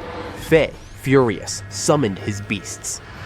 A firebird shot ahead to block the boy's escape, while a firewolf waited behind him. Tougo, lagging behind due to his lack of physical strength, arrived just in time to see 𝕱's beasts corner the kid. Even caught red-handed, the boy wasn't ready to give up. He struggled, but 𝕱 wasted no time reclaiming Tougo's stolen money. That settled the problem. Or did it? Tougo's eyes lingered on the boy. He was thin, covered in dirt, and looked like he hadn't had a proper meal in days. Did he even have parents? Just as Tougo was lost in thought, the boy seized his chance. His hand flickered with wind magic, sending a sharp gust toward them. 𝕱's summoned beasts flinched in panic as the attack veered slightly off course, slamming into the wall behind them instead of 𝕱's head. Taking advantage of the chaos, the boy bolted, flipping them off as he vanished into the alleys. They could have chased him, but there was no point. Tougo had his money back, and that was what mattered. Still, the experience left a sour taste. What kind of first impression was this? Getting dragged into the alleys to chase down a pickpocket. 𝕬𝕠𝕗𝕋, however, was intrigued. The boy was skilled, experienced, and definitely no ordinary street rat. More importantly, Tougo seemed far more interested in him than expected. And he was right. Tougo had already noticed something about the boy when they bumped into each other. Beneath the dirt, his sky-blue eyes sparkled with something rare: dignity, resilience, maybe even pride. Tougo was hooked. 𝕱 and 𝕬𝕠𝕗𝕋 exchanged a knowing look, exhaling in exasperation as they smacked their foreheads. They had a feeling this would happen. 𝕱 protested. "That kid, Angelic, he literally told us to drop dead." But once Tougo set his sights on someone, there was no turning back. The boy fit 𝕱's description of an angel. He had sky-blue eyes, was wary of humans, and his features were really beautiful. There was no doubt about it now. The search for a model was over, and so they followed Tougo's lead and headed for the slave market. After wandering the bustling streets, they finally arrived at the capital's slave market, a massive building that 𝕱 was sure could find the perfect model. But Tougo? He was still sulking over losing his angel earlier. 𝕱, ever the optimist, tried to lift his spirits as they stepped inside. A middle-aged man greeted them, managing the place with the usual business-like efficiency. 𝕱 handed over a referral from Flamelia's slave market, and after a short wait, the man introduced them to the child slaves. There were more than Tougo expected, and they all seemed well cared for and polite. But as Tougo looked them over, something felt off. The children were too carefree, too pure. It felt more like a protection facility than a slave market. The kids stared back, confused by Tougo's intense gaze. 𝕱 nudged him. "Anyone angelic around here?" Tougo hesitated. "None of them would say drop dead," he muttered. "At the very least, no one's acting wary." Tougo emphasized to 𝕱 that angels are supposed to be wary of humans. They were cute, sure, innocent, polite, and probably good kids. But where was the guarded wariness? The sharp dignity? Angels aren't supposed to be like this. Just as he was about to give up, his eyes landed on a girl standing at the far end. She was different. Unlike the others, she seemed withdrawn, her eyes clouded with doubt, fear, and sadness all at once. Tougo approached, but the moment she noticed him, she panicked, turned away, and lowered her head. Maybe she looked angelic, but getting through to her? Impossible. In the end, they left empty-handed, and Tougo's frustration was written all over his face. Seeing that, 𝕬𝕠𝕔𝕙𝕏 exchanged a quick glance with Faye. They needed to settle this once and for all. Faye nodded, turned to Tougo, and asked, "Are you ready to commit?" Tougo blinked in confusion. Faye smirked. "We're going after your alleyway angel. Let's catch him. You won't be satisfied until we do, right?" And just like that, Tougo's eyes lit up again. That was all it took. He was hooked. Once he set his sights on something, he wouldn't stop until he had it. In a way, he had an eye for these things. With their goal locked in, the mission was clear. It was time to capture the angel. Deep in a slum, tucked away in a filthy back alley, the so-called angel boy stood in front of a rickety house. Just as he was about to step inside, a loud shout rang out. A moment later, a man was violently thrown out the door, crashing onto the ground with a pained groan. Two thugs debt collectors followed after him, their fists still clenched. The reason? Unpaid debt. The man, clearly desperate, begged for more time, insisting that his kid was out making money and would bring it back soon. The debt collectors scoffed, completely fed up with the excuse.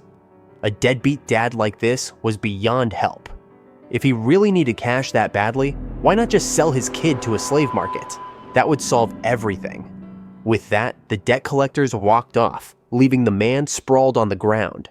The boy, who had been hiding nearby, stepped forward. He was furious, but not surprised. That man was his father. And once again, he found him drinking in broad daylight, drowning himself in alcohol while waiting for money he didn't earn. When the father spotted his son, he didn't ask if he was okay, didn't even acknowledge his presence. He just demanded money. Ryan, that was the boy's name, felt something inside him snap. He had long since stopped seeing this man as his father, but this moment sealed it. Without another word, he turned and ran. He ran as fast as he could, as far as he could, away from the man who was supposed to care for him, but never did. While he's having a hard time in the back alley, Tougo and the others are seen on the main street, eagerly searching for the boy. But this time wasn't going to be easy, because the angelic boy they were after didn't just dislike adults. He has a deep-seated hatred for adults.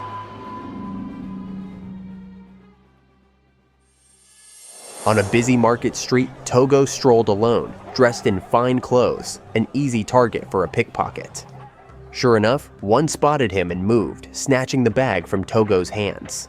But this wasn't a random theft, it was all part of the plan. Just moments earlier, Tougo and the others were searching for a pickpocket kid to model as an angel for their project. Typically, this would be Chloe's job, but Faye had a different idea. Why not use Tougo as bait? His innocent look made him the perfect target. So they dressed him up, gave him a bag that looked stuffed with money, and waited. Tougo doubted the plan would work, but it worked too well. The pickpocket took the bait instantly, and 𝕬𝕠𝕔𝕙𝕏 caught him effortlessly. Now it was time for questions. Tougo handed the thief a gold coin in exchange for information about a boy with sky blue eyes. But the pickpocket had no clue. He saw too many kids in the capital to remember faces. He suggested they look elsewhere and started to leave. 𝕬𝕠𝕔𝕙𝕏, however, wasn't that easy to fool. Noticing the pickpocket still had Tougo's bag, he made him hand it back and warned him to stay out of trouble. Later, on the other side of town, they found another pickpocket, a young boy. He panicked at first, but once they calmed him down, they asked about the boy with sky blue eyes. This time, they got a lead. The boy told them the kid they were looking for was named Ryan, a cheeky little brat who'd recently started hanging around. But where exactly could they find him? The boy wasn't about to give away that information for free. Before anyone could argue, Tougo, his eyes gleaming with obsession, handed over more gold coins. The boy smirked and spilled the answer. "If you're looking for Ryan, check the slave market in the evening. He usually hangs around there." And with that, they had their next destination.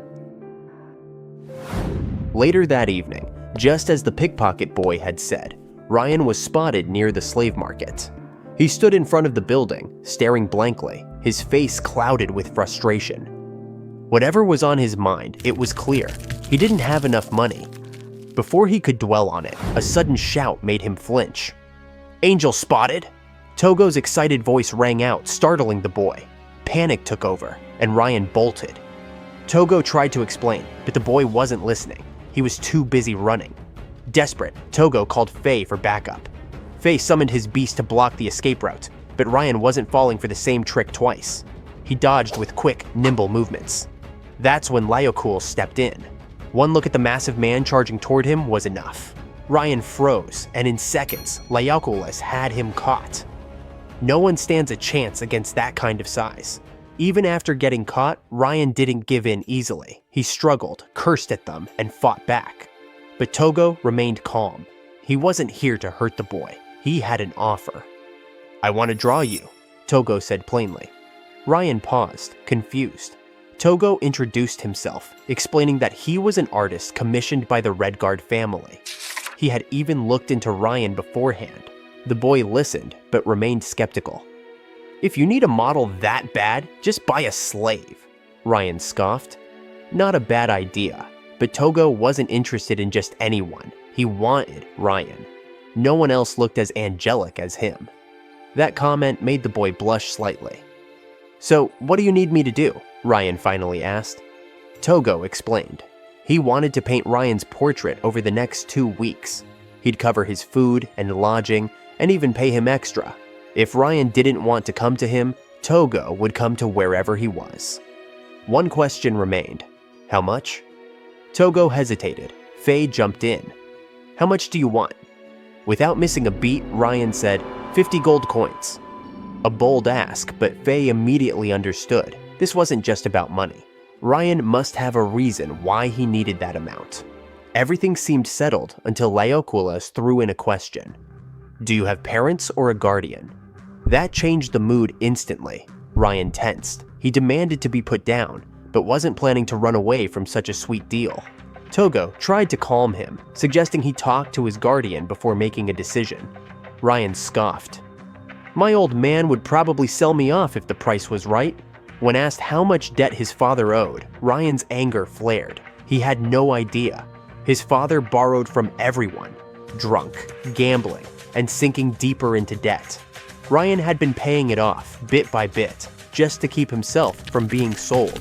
But no matter what he did, his father always found a way to throw himself back into the hole. 𝕉 studied the boy. "Do you even like your dad?" Ryan's eyes darkened. He didn't hesitate. "I couldn't care less if he rots in hell." The bluntness of his words left everyone silent for a moment. 𝕉 leaned toward Tougo, whispering, "There's a legal way to deal with this, but it'll take some effort." While they talked, Ryan quietly smirked to himself. Idiots. There was no way he trusted them. He'd take the money and run. Meanwhile, in the slums, inside a rundown shack, Ryan's dad was drowning himself in booze. The room reeked of alcohol, and the man looked half-conscious, until a knock on the door snapped him out of his drunken stupor. Scowling, he swung the door open, expecting a debt collector. Instead, he found Ryan standing there, with Tougo, 𝕉, and 𝕉𝕄𝕨 behind him. Tougo introduced himself, keeping things formal, as always, and politely asked for permission to take Ryan along as a model for his painting. But the man sneered. "Ryan's my flesh and blood," he said, pretending to care. "Hypocrite." Ryan clenched his fists but held back his anger. Tougo, watching the exchange, understood something. Ryan was just like him, stuck, unable to live as he wanted. And the hatred in Ryan's voice earlier, Tougo couldn't shake it off. It was clear, this boy had been treated horribly by his own father. And the worst part? The moment the man heard there was money involved, he changed his tune. "How much are you offering?" Tougo's blood boiled. This wasn't just neglect. This was a man willing to sell his own son for the right price. It reminded him of something his teacher once faced. Back then, someone had stolen his teacher's text work, using it without permission, despite a signed contract. At first, his teacher remained calm, trying to settle things professionally. But when the other party kept pushing and belittling him, his entire demeanor shifted. His sharp glare said it all. He would wield every ounce of authority he had to protect his work. And now, Tougo saw history repeating itself.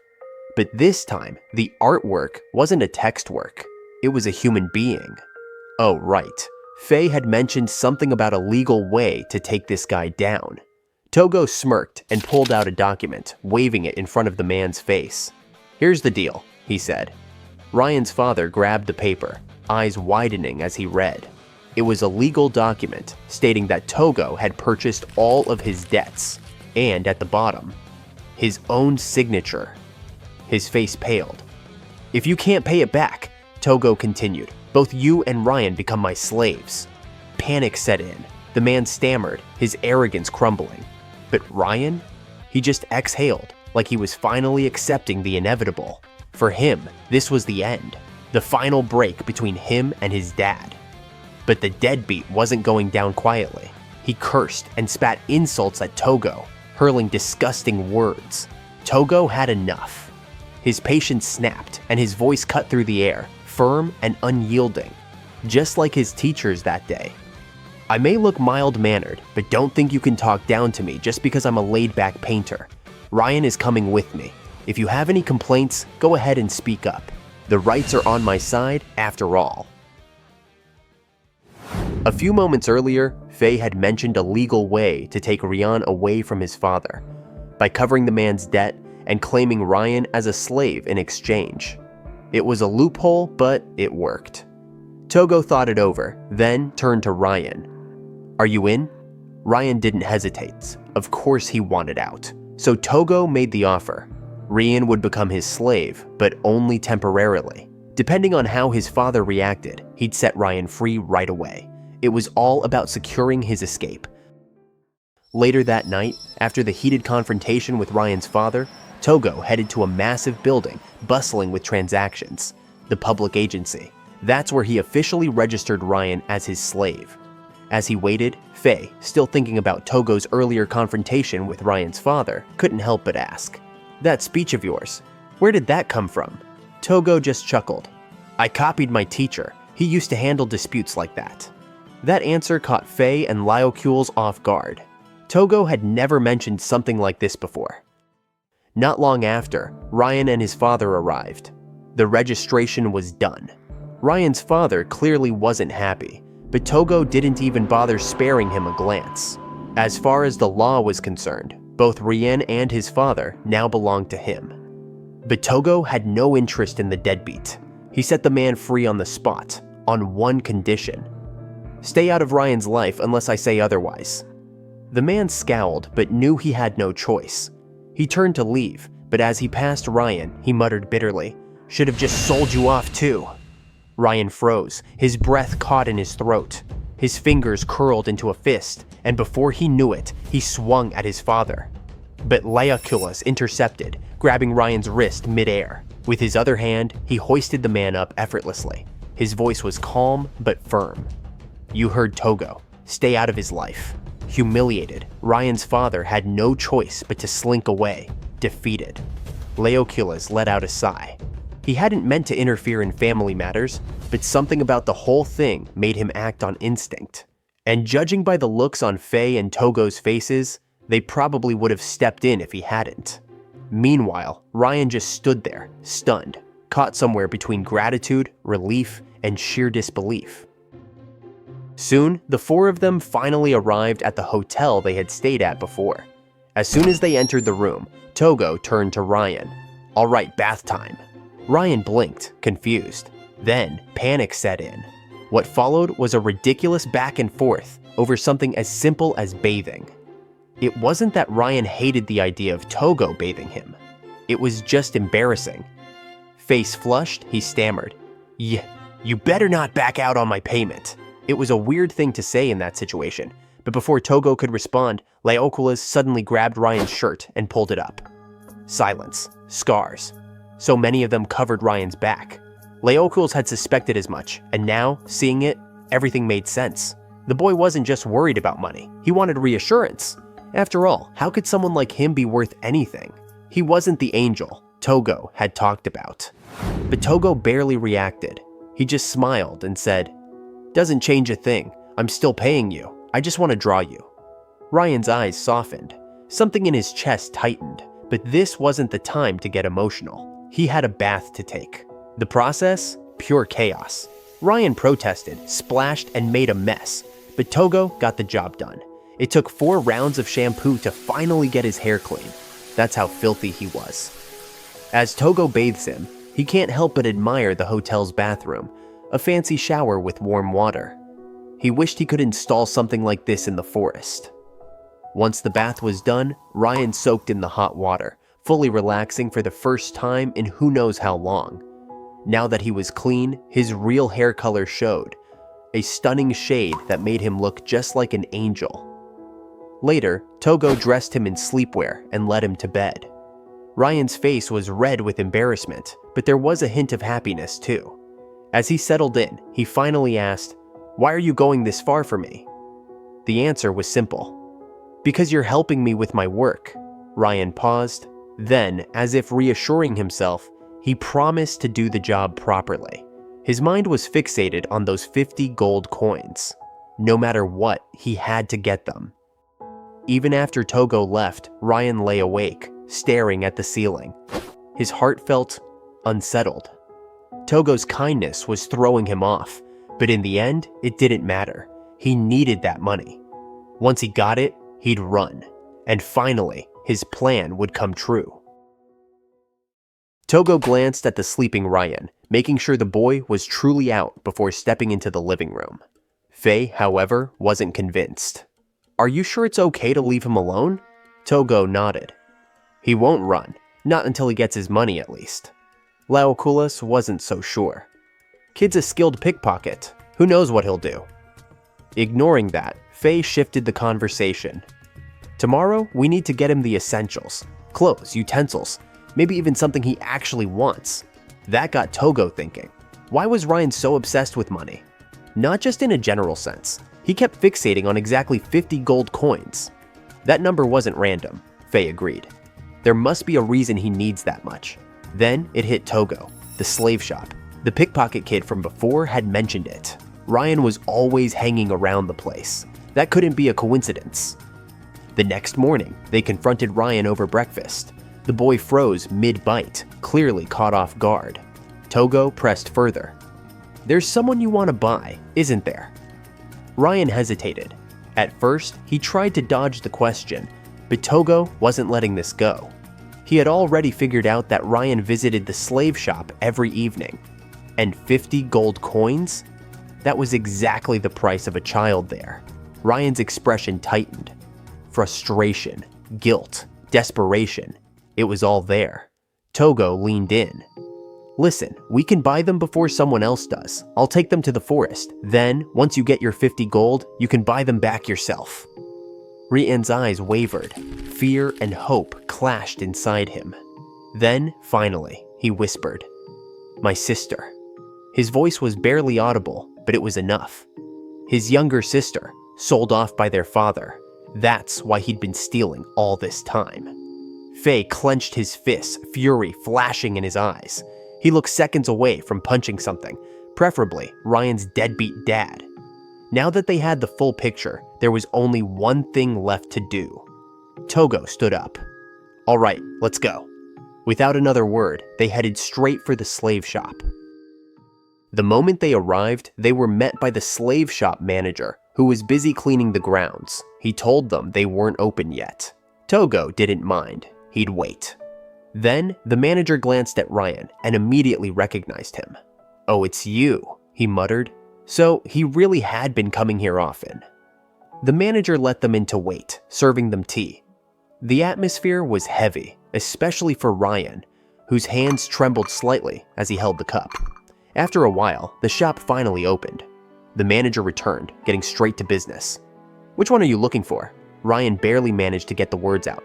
𝕮 a 7-year-old girl. The longing in his voice was unmistakable. The manager nodded and left to retrieve her. Ryan's breath hitched, his eyes already wet with unshed tears. Then, finally, the girl appeared.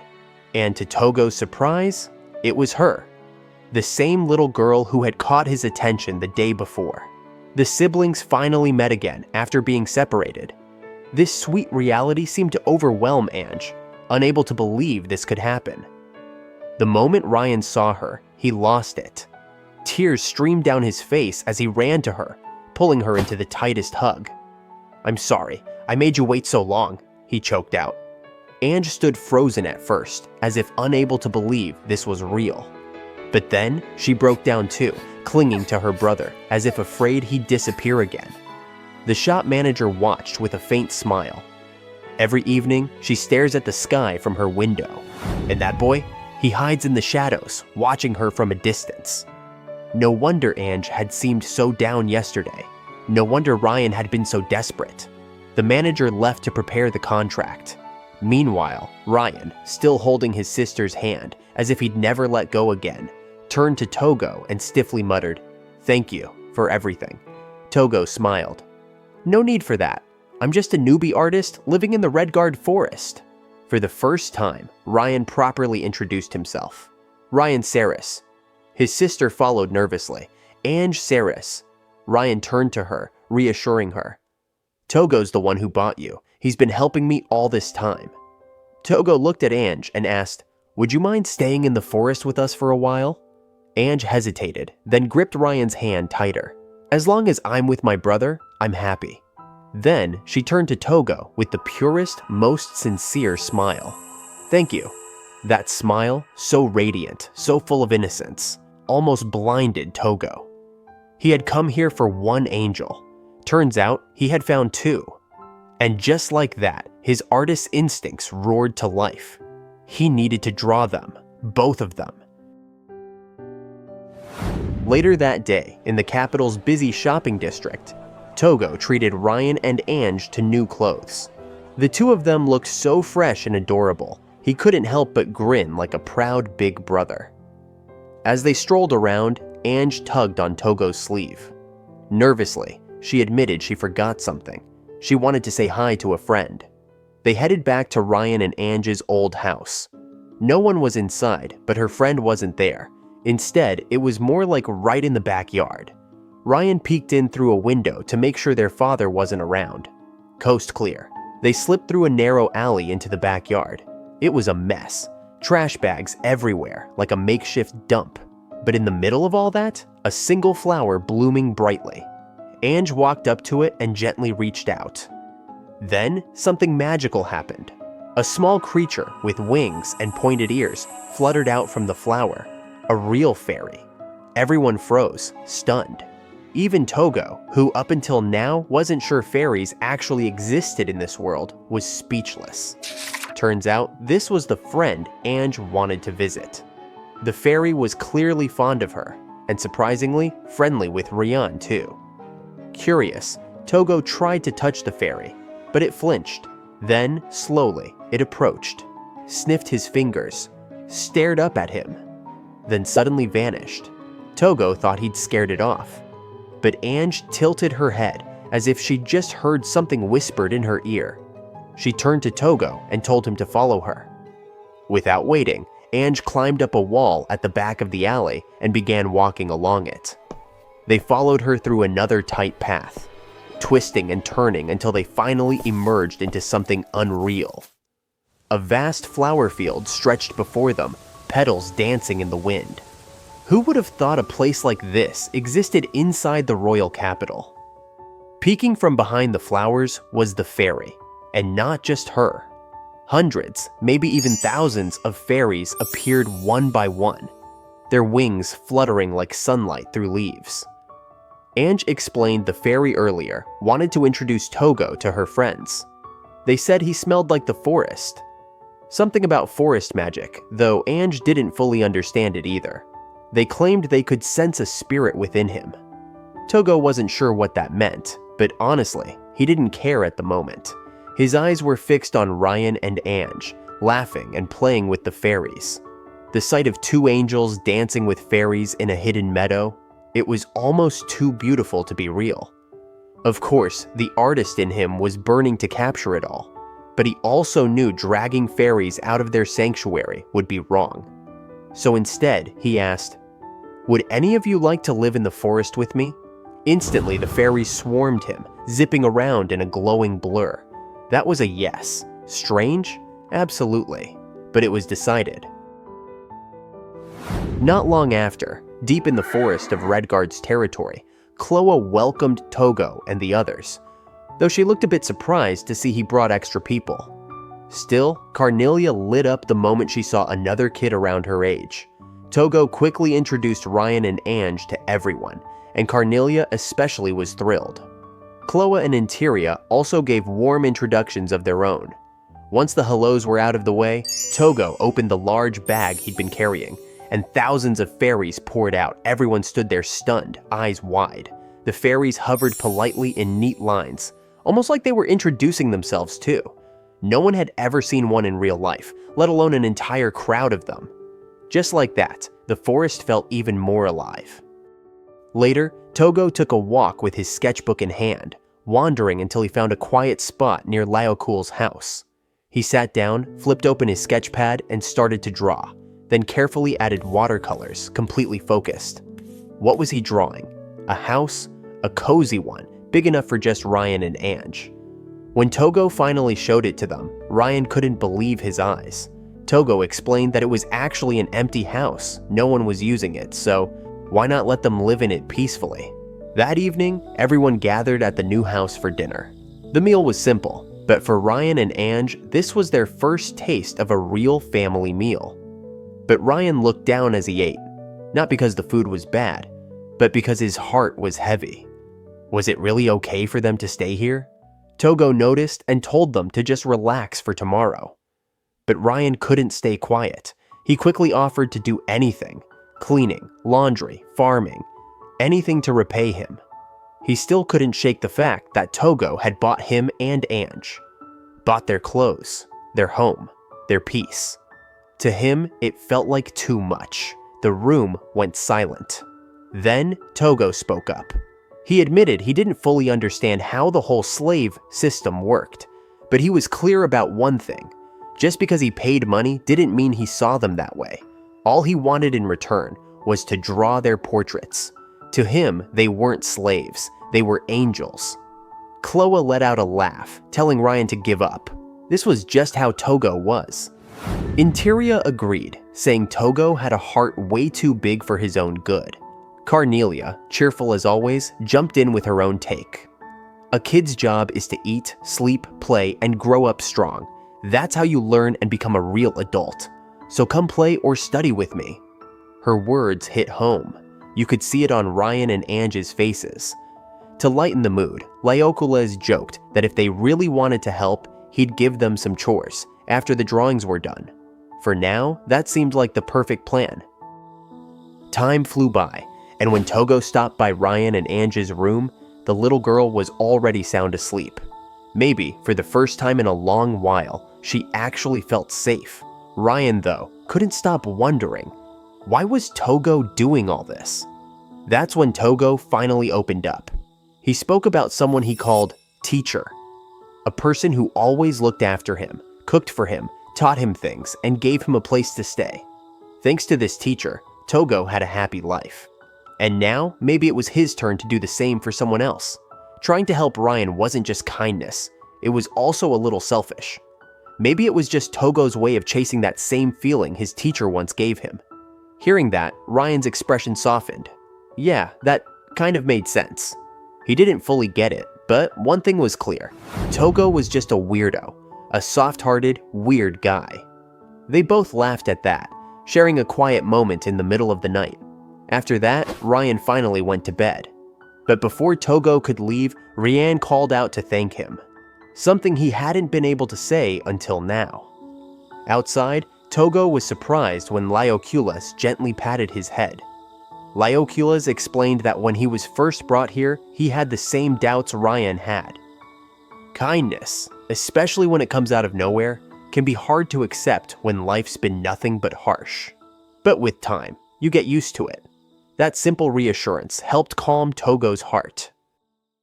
The next morning, sunlight poured softly through the forest, and the whole place felt alive.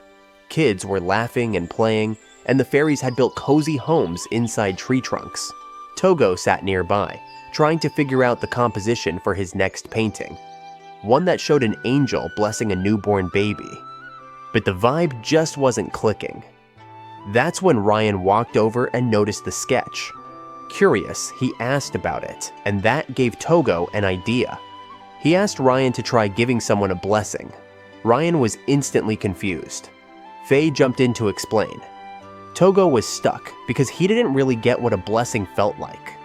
But Ryan didn't even know how to bless someone. The whole group paused in awkward silence, until Faye added, "It's like saying, 'I wish you happiness.'" That was enough for Tougo to get it. Even if it wasn't anything fancy, a blessing just needed to be genuine. Ryan, of all people, hesitated.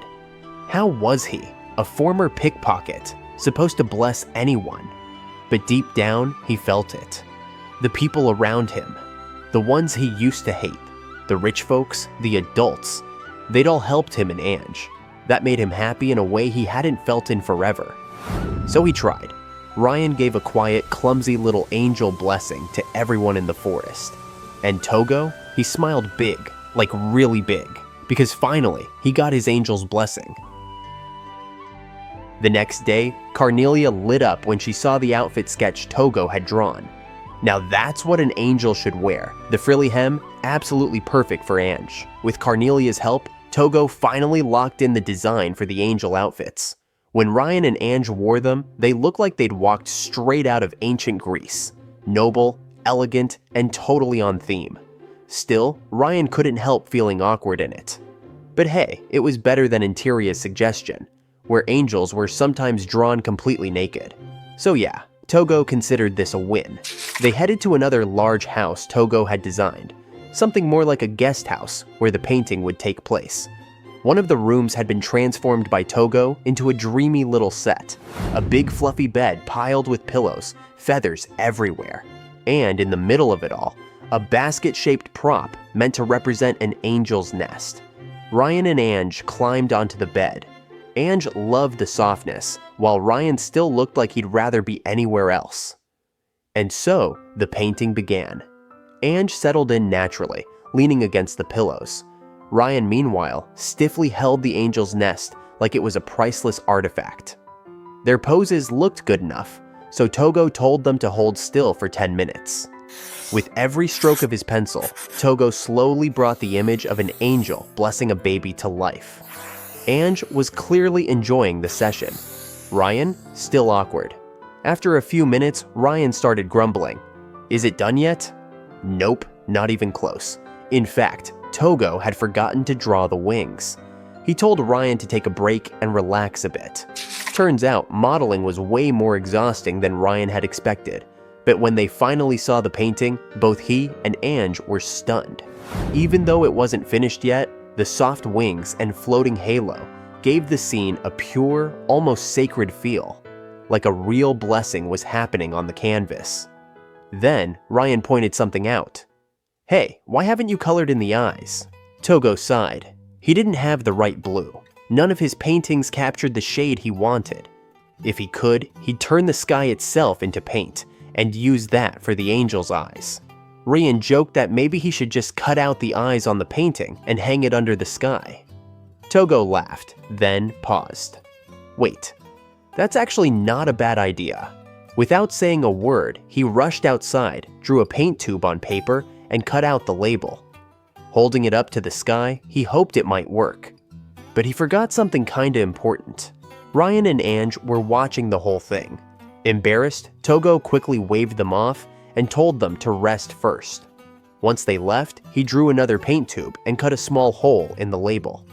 Then, lifting the drawing toward the sky, he poured his magic into the drawing. It worked. The paper shrank, transformed, and out popped a tube of actual sky-colored paint. But it took a toll. Tougo felt lightheaded. Guess turning the sky into paint was a bit more magic-intensive than expected. Yeah, probably not a trick he'd use again anytime soon. With the perfect shade of blue finally in his hands, Tougo headed home, fired up to finish the angel painting. He wasted no time, just picked up his brush and got to work. From sunrise to sunset, and even through the night, he barely moved, except to add color, one slow, meaningful stroke at a time. He slept right there on the floor, wrapped in a blanket, and the moment morning light touched the room, he was back at it again. Every layer of paint brought the canvas closer to life, but it wasn't until I reached the angel's eyes that Tougo allowed himself a smile. The painting was done, and he was proud. Without delay, he made his way to the Red Guard mansion to hand it over to Sapphire. The moment Sapphire unwrapped the cloth covering, he paused. His reaction at first was subtle, but then his eyes lit up. The painting hit him like a warm breeze on a cold day. It was beautiful. The blue tones didn't feel cold at all. Instead, they radiated comfort and joy.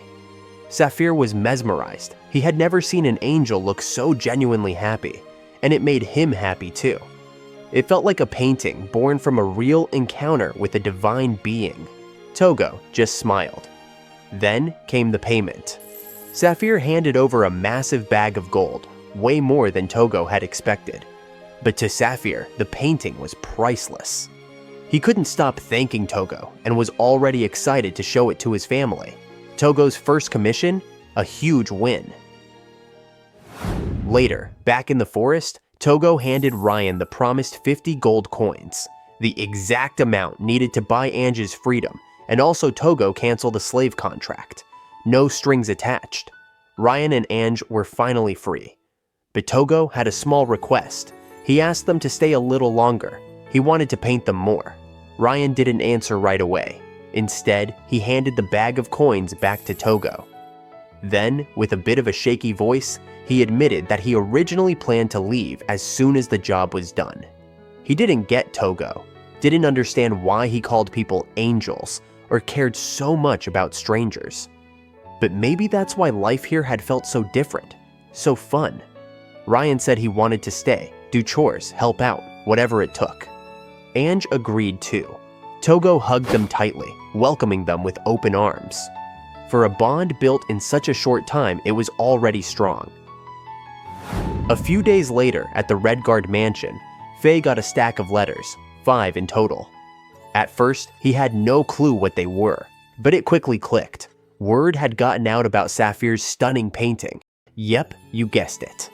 Tougo's got a line of people now, all waiting to commission their own masterpiece. Faye arrived in the forest with a letter in hand, only to hand Tougo not just 1, but 5 painting requests. Tougo's face said it all. Total confusion. All the requests came from Sapphire's friends, who'd seen one of his paintings and loved it. The real question is, was Tougo ready to take on all 5?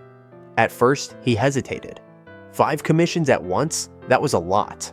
But knowing people genuinely liked his art gave him the courage to try. Deep down, he was happy. Never in his wildest dreams did he imagine becoming an actual artist. Not long after, Ryan, Ange, and Carnelia were out in a sunny meadow making flower crowns. But they weren't just playing, they were helping Tougo as models for his first request, a painting of a radiant angel. The 3 had grown really close, and their friendship shone through the scene.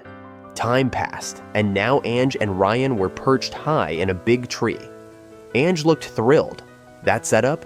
It was perfect for Tougo's second painting, one that captured the spirit of a forest angel. The wind started picking up and yeah, it was getting a little chilly. It felt like the seasons were shifting. Autumn was just around the corner. That night, Tougo headed deeper into the woods, carrying only a paraffin lamp. He had 2 more paintings to work on, both inspired by the forest. One of them was meant to be a nighttime scene. And just when he thought it would be a quiet night, fairies appeared, glowing softly like fireflies. Tougo's eyes lit up with inspiration. He grabbed his pencil and began sketching, the paraffin lamp barely bright enough. Sensing his struggle, the fairies floated closer, their warm glow lighting up his workspace. It was a peaceful, magical moment, watching Tougo draw under the stars, surrounded by fairies. By the next day, things took an unexpected but hilarious turn. 𝕮𝕗𝕗 showed up dressed in full knight armor. Tougo's face lit up like a kid on his birthday. The final request was for a knight-themed painting to be displayed in a shop as a protective charm. 𝕮𝕗𝕗 fit the role perfectly. Tougo even joked, "If there was a god of war, he'd totally look like you." 𝕮𝕗𝕋 looked stunned at first, but seeing Tougo so happy, he smiled back. Once the 5 paintings were done, Tougo sat down that evening to write his report. He sealed the letter with hot wax, stamped with his very own artist's logo. He handed it to Pegasus to deliver it to the Redguard family. And with that, the 5 commissions were officially complete. Time had flown. It was already autumn. Tougo figured he should get ready for winter, while he still had time. The autumn breeze was in full swing, leaves dancing through the air like they had somewhere to be. Meanwhile, a big bird was chilling in a hot spring like it was on vacation. And above all that, 𝕚 came soaring in on a red dragon, heading straight for Tougo's place. Tougo greeted him at the door, clearly surprised.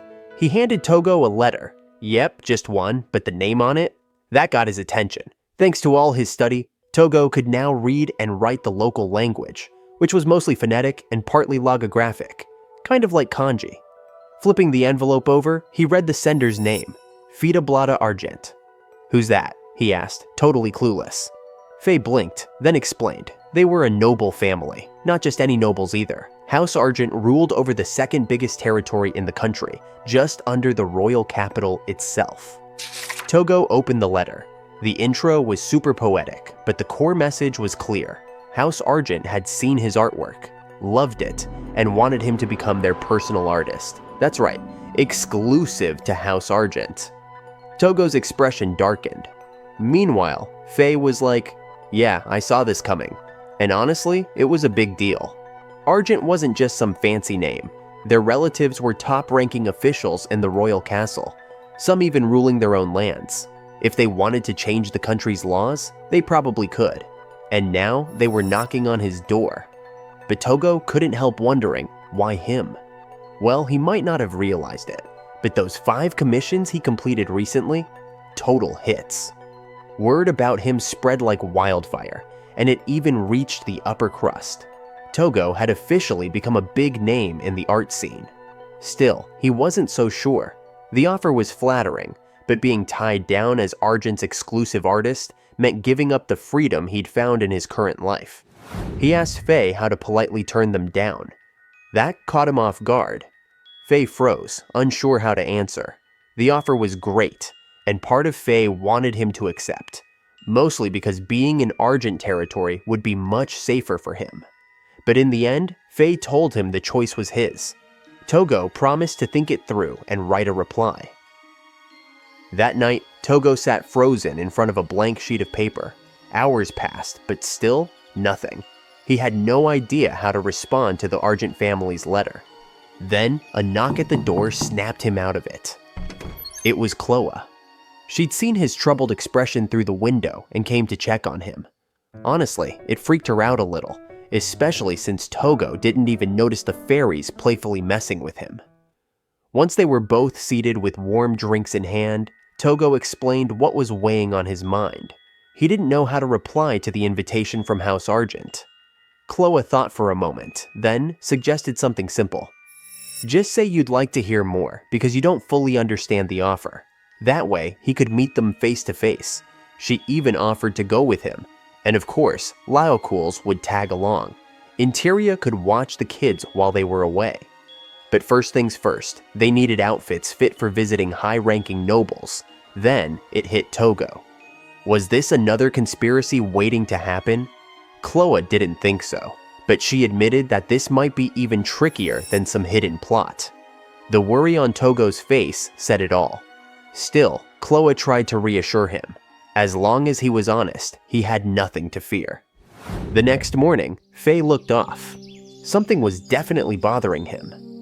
When Tougo checked on him, 𝕚 insisted he was fine, though he didn't even notice the fairies toying with him either. Tougo asked the big question. Did 𝕚 still think he should accept the Argent family's offer? As before, 𝕚 didn't give a clear answer. The choice was still Tougo's. But Tougo sensed there were things 𝕚 wasn't saying. 𝕚 admitted he was holding back, because if he said too much now, it might shape Tougo's decision unfairly. Better to hear from House Argent directly. So, Tougo made up his mind. He'd go, listen to both sides, and decide for himself. 4 days after sending his reply, House Argent responded. They wanted him to visit in person. No surprise, 𝕱 said nobles like them don't make house calls. This time, 𝕱 wouldn't be joining. His presence could complicate things. Laocoons, however, saw it differently. The offer felt like a subtle nudge for Tougo to break ties with the Redguard family. As Tougo got ready to leave with 𝕭𝒻 and Laocoons, 𝕰👉 stayed behind to watch over the forest and the kids. Then, 𝕭𝒻 walked in, dressed like a sharp, sexy secretary, complete with glasses. Tougo and 𝕱 couldn't hide the flush on their faces, but 𝕭𝒻 was serious. Image mattered, and she was playing the secretary role perfectly. 𝕱, on the other hand, looked miserable. Not just because he was left behind, but because he wasn't the one traveling with the gorgeous secretary. Later, at the Redguard mansion, Tougo and his crew departed in a carriage that 𝕱 had prepped. He waved them off, wearing a frown that screamed worry. During the ride, 𝕭𝒻 filled Tougo in. Argent's territory was on the opposite side of the royal capital, about a 3-day trip. They couldn't risk using summoning beasts like the Red Dragon or Alicorn. Not with so many nobles, especially Argent, hungry to get their hands on creatures like those. Thanks to 𝕭𝒻's planning though, the trip was comfortable and calm. Meanwhile, at House Argent's estate, an elderly man, 𝕱𝕬𝕐 Argent, was eagerly awaiting Tougo's arrival. He was stunned Tougo hadn't accepted the offer on the spot, especially with his family name on it. The fact that Tougo even asked for more details only made 𝕱𝕬𝕐 want him more. There was no way he'd let that talent waste away under Redguard. 𝕱𝕬𝕐 would take his time and make sure Tougo ended up where he truly belonged. Time flew by, and before they knew it, Tougo and the others had arrived in Argent territory. The town had its own distinct vibe. Stylish, sharp, and nothing like where they'd come from. Escorted by just one guard, the trio made their way to an eye-catching, massive building, the Argent Mansion. The moment they stepped inside, the air felt heavy. The silence? Almost suffocating. Tougo kept his cool, but the tension was real. After a while, the host finally appeared. The old man we saw earlier introduced himself properly. 𝕱𝕬𝕐 Argent, head of the Argent family. His presence was intense, the kind that made you sit up straight without being told. He greeted Tougo first with surprising politeness, then took his seat, while uniformed guards continued working quietly in the background. And just like that, the business talk began. Tougo looked a little lost, unsure how to respond. The terms were laid out clearly, a solid deal, but open to negotiation if Tougo had conditions. From 𝕭𝒻's perspective, the offer was honestly pretty generous. 1,000 gold coins per year, a luxurious house, and commissions directly from the royal capital. Basically, a VIP artist life anyone would dream of. But even with that, something didn't sit right with Tougo. He couldn't explain it, just felt off. Maybe he simply wasn't interested? When 𝕱𝕬𝕐 asked what he thought of the contract, Tougo hit him with a question of his own. Why me? That changed the mood fast. 𝕱𝕬𝕐's sharp stare cut through the air, but he answered without flinching. To him, this was about grabbing raw potential before the world even knew it existed. He saw that in Tougo, pure talent, waiting to explode. Letting it fade into the crowd would be a crime. 𝕱𝕬𝕐 wasn't just offering a contract, he was investing.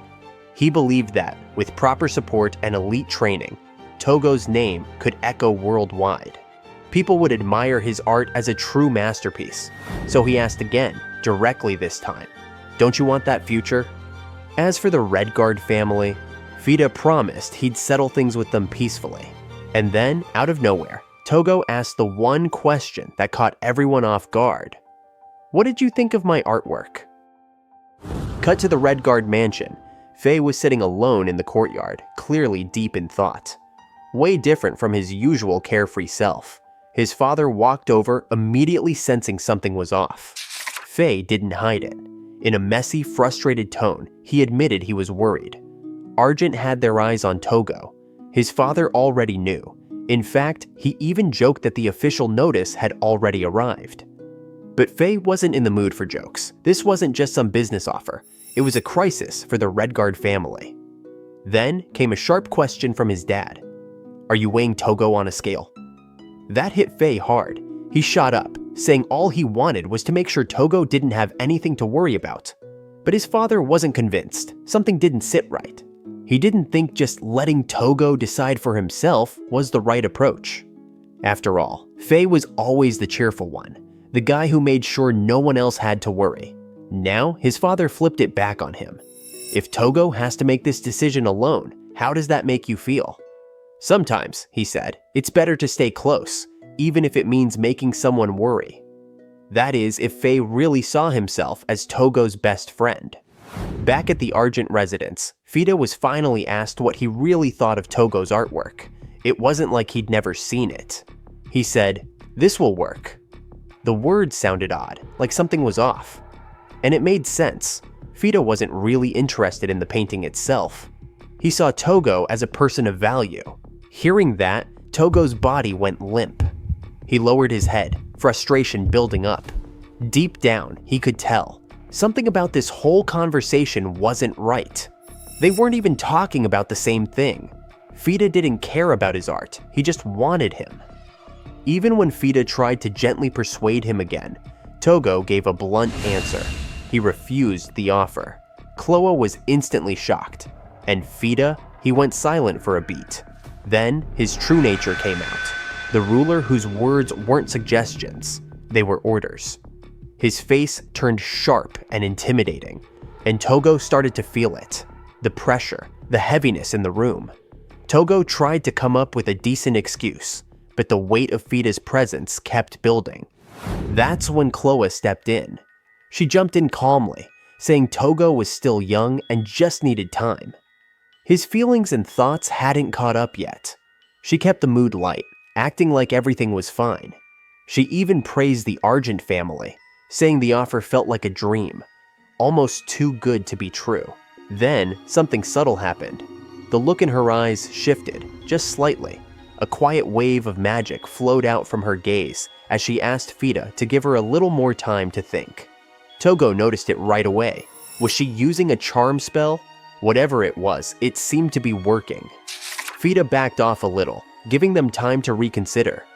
But he didn't take his eyes off 𝕭a. Her calm, graceful demeanor and her beauty had clearly left an impression. So much so that 𝕝 casually mentioned wanting her to come to Argent too, if Tougo joined the family. Her acting? Next level. Smiling that confidently under pressure? Wild. Before leaving, 𝕝 made one thing clear. His opinion hadn't changed.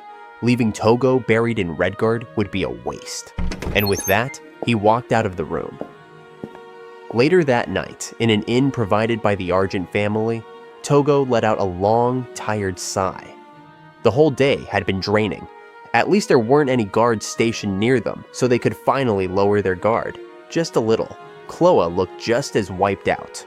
She wasn't saying much, which made Tougo curious. That strange wave of magic earlier, was that a charm spell? 𝕭a admitted it was something like that. She didn't force anything, just gave 𝕝's emotions a small nudge. But she warned him she couldn't risk using it again. If she pushed too far, 𝕝 might sense it, and next time they might not get the chance to retreat.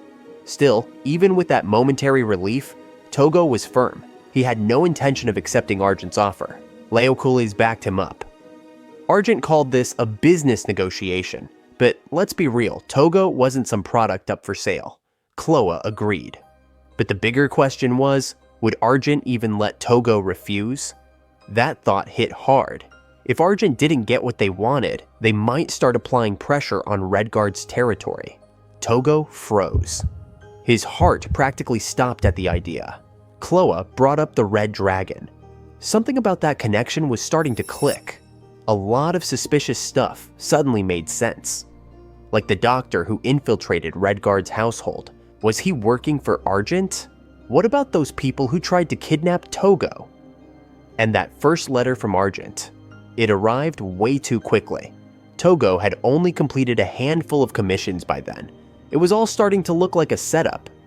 They'd been targeting him for a while, and the whole art career thing, Just a convenient excuse to get close.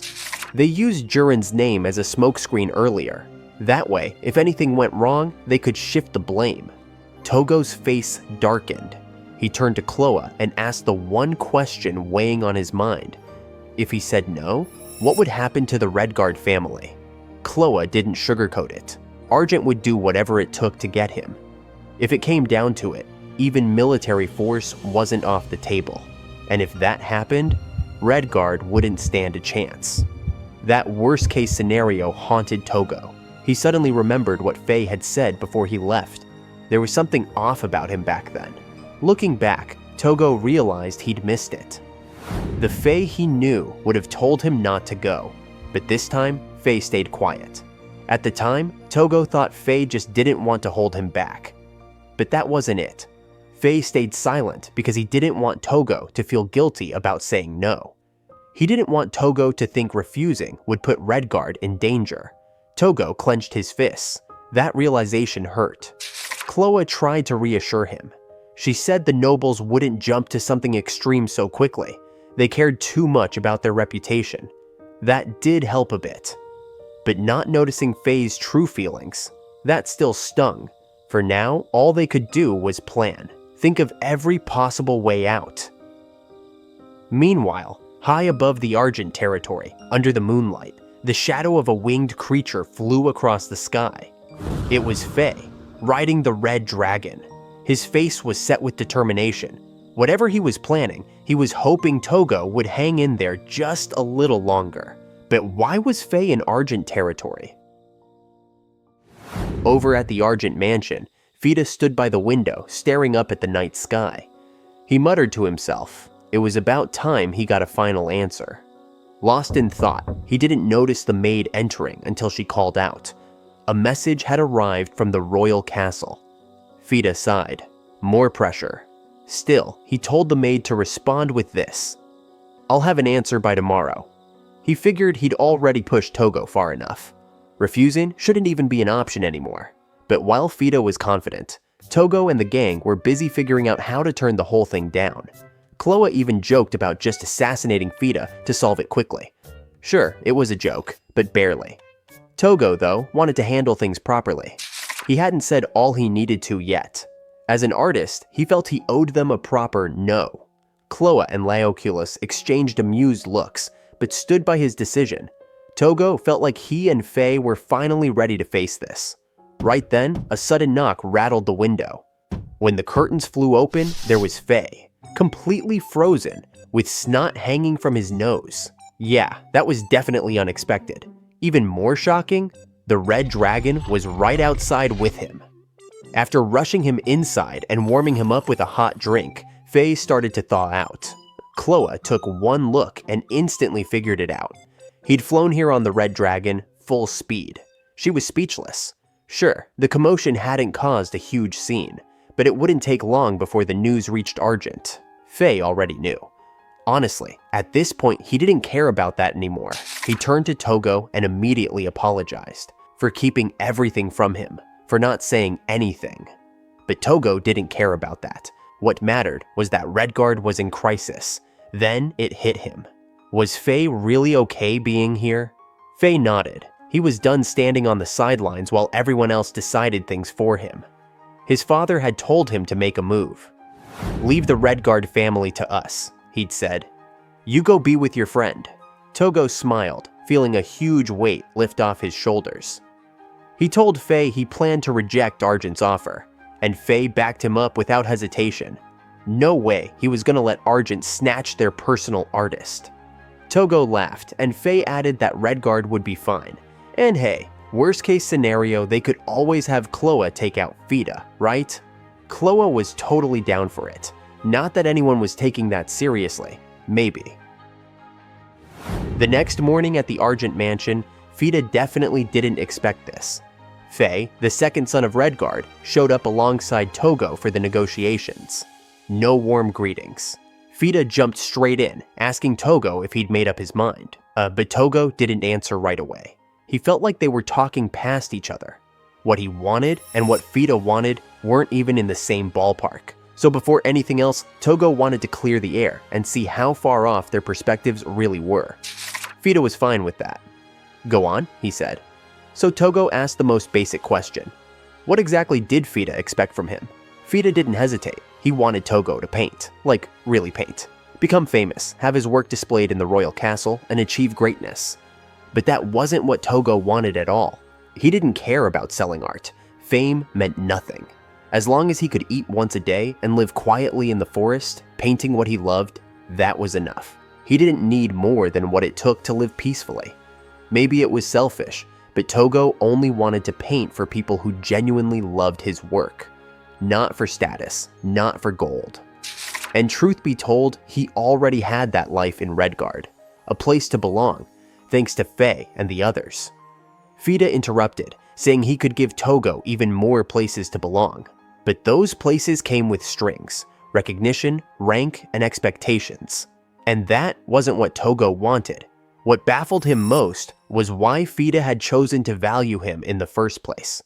Tougo brought that question up again, but 𝕉𝕐 seemed frustrated, asking why Tougo couldn't just accept that he deserved recognition.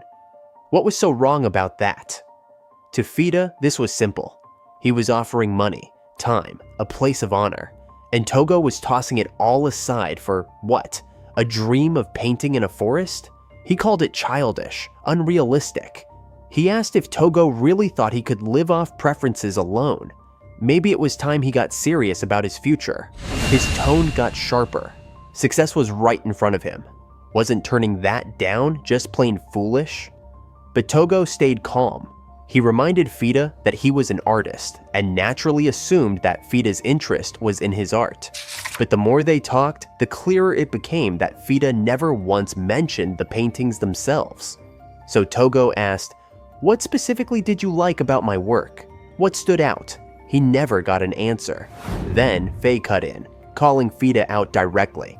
Had he even seen Tougo's paintings? 𝕉 guessed that 𝕉𝕐 probably just heard rumors about some artist with a unique style, and ran with that. 𝕉𝕐 flinched, visibly annoyed. His pride clearly took a hit, but he brushed it off coldly. And if that were the case, so what? Still, Tougo stood his ground. He was an artist, and everything 𝕉𝕐 offered, none of it aligned with what he truly wanted. So he gave his answer. He had to refuse the offer, because honestly, this whole thing, it was way too much for him to take on. 𝕉𝕐 tapped his forehead, visibly annoyed. Tougo had just rejected his offer. Was the Redguard family feeding him ideas? Nope. This was all 𝕉. He stood firm for his best friend, even bringing along one of Tougo's paintings to make a point. It was a peaceful forest scene, soft, airy, and alive with light. Classic Tougo. 𝕉𝕐 finally saw the artwork up close, and had to admit it was impressive. The color use was bold and messy, clearly self-taught, but it worked. Sure, 𝕉𝕐's real interest was in Tougo's beast summoning ability, but if the guy sharpened his skills, he might have something valuable to offer as an artist too. Still, 𝕉𝕐 stayed cold. "So what, you brought a painting to prove a point?" Tougo simply asked, "What do you think of it?" Caught off guard, 𝕉𝕐 awkwardly praised the technique, adding that Tougo might be more respected if he improved his tools and spread his work, especially with how the colors blended, something 𝕉𝕐 hadn't seen before. Turns out that watercolor didn't exist in this world. When Tougo explained the technique, 𝕉𝕐's interest suddenly peaked. This was new. Not just the art itself, but the potential to commercialize it. Fame, profit. But Tougo just smiled. That wasn't what he cared about. He wanted his work to speak, not just the novelty or value of it. If he wasn't accepted for that, then maybe he didn't belong here. 𝕉𝕐 panicked a little, his tone rising. Why was Tougo so obsessed with painting when he was the one being evaluated? But Tougo had his reasons, simple ones. He loved art, and if people could feel something from his work, that was enough. 𝕉𝕐 was stunned, disappointed. He thought Tougo was smarter than this. Tougo responded gently, "I'm not smart, I'm just not the person you want me to be." 𝕉𝕐 tried to pull back control, sipping his tea, then tossed out a warning. Tougo was replaceable, his paintings weren't that valuable, and frankly, he was acting arrogant for someone so average. But Tougo didn't argue. He agreed. There were tons of people more skilled than him. That's why he wanted to be around people who'd say, "You can't be replaced." That was the final straw. 𝕝 gave up. "You'll regret this," he said. Tougo smiled. He'd rather be with people who laughed and cried with him than someone guaranteeing success. 𝕝, still reeling, asked one last question. "Do you really think you can live with that kind of resolve?" Tougo's answer was innocent, but firm. "Sure I can. If I couldn't, I'd rather die. I just want to live where I truly belong." With that, he bowed his head. This was his final answer. 𝕝 waved it off, already done with the conversation. He turned to Faye and asked coolly, "You understand, don't you?" Things were clearly starting to crack between Argent and Redguard. Then, as the room simmered with tension, Tougo raised his hand. He looked straight at 𝕝 and asked, completely sincere, "Even if I say no, you're not going to do anything terrible to the Redguard family, right?" Silence. Even 𝐻loa couldn't help but laugh. Tougo actually asked that, out loud. Just moments after arriving at the inn, 𝐻loa pulled both Tougo and Faye into a big, proud hug. No one had expected things to unfold the way they did, but in a way, the case was closed. Still, it came at a cost. They had officially made a powerful enemy, the Argent family. Meanwhile, back at Argent's mansion, 𝕝 was fuming. He kept replaying the moment when Tougo innocently asked if he planned to harm the Redguard family. That blunt honesty had caught him completely off guard. Luckily, Faye jumped in and cooled things down with a polite apology. Even though 𝐻loa and Laocoons were holding back laughter, Faye stayed composed, saying it would be unthinkable for a noble like 𝕝 to stoop so low. 𝕝 hadn't said much at the time, but now his annoyance was written all over his face. Without hesitation, he told his maid to send word to the royal capital.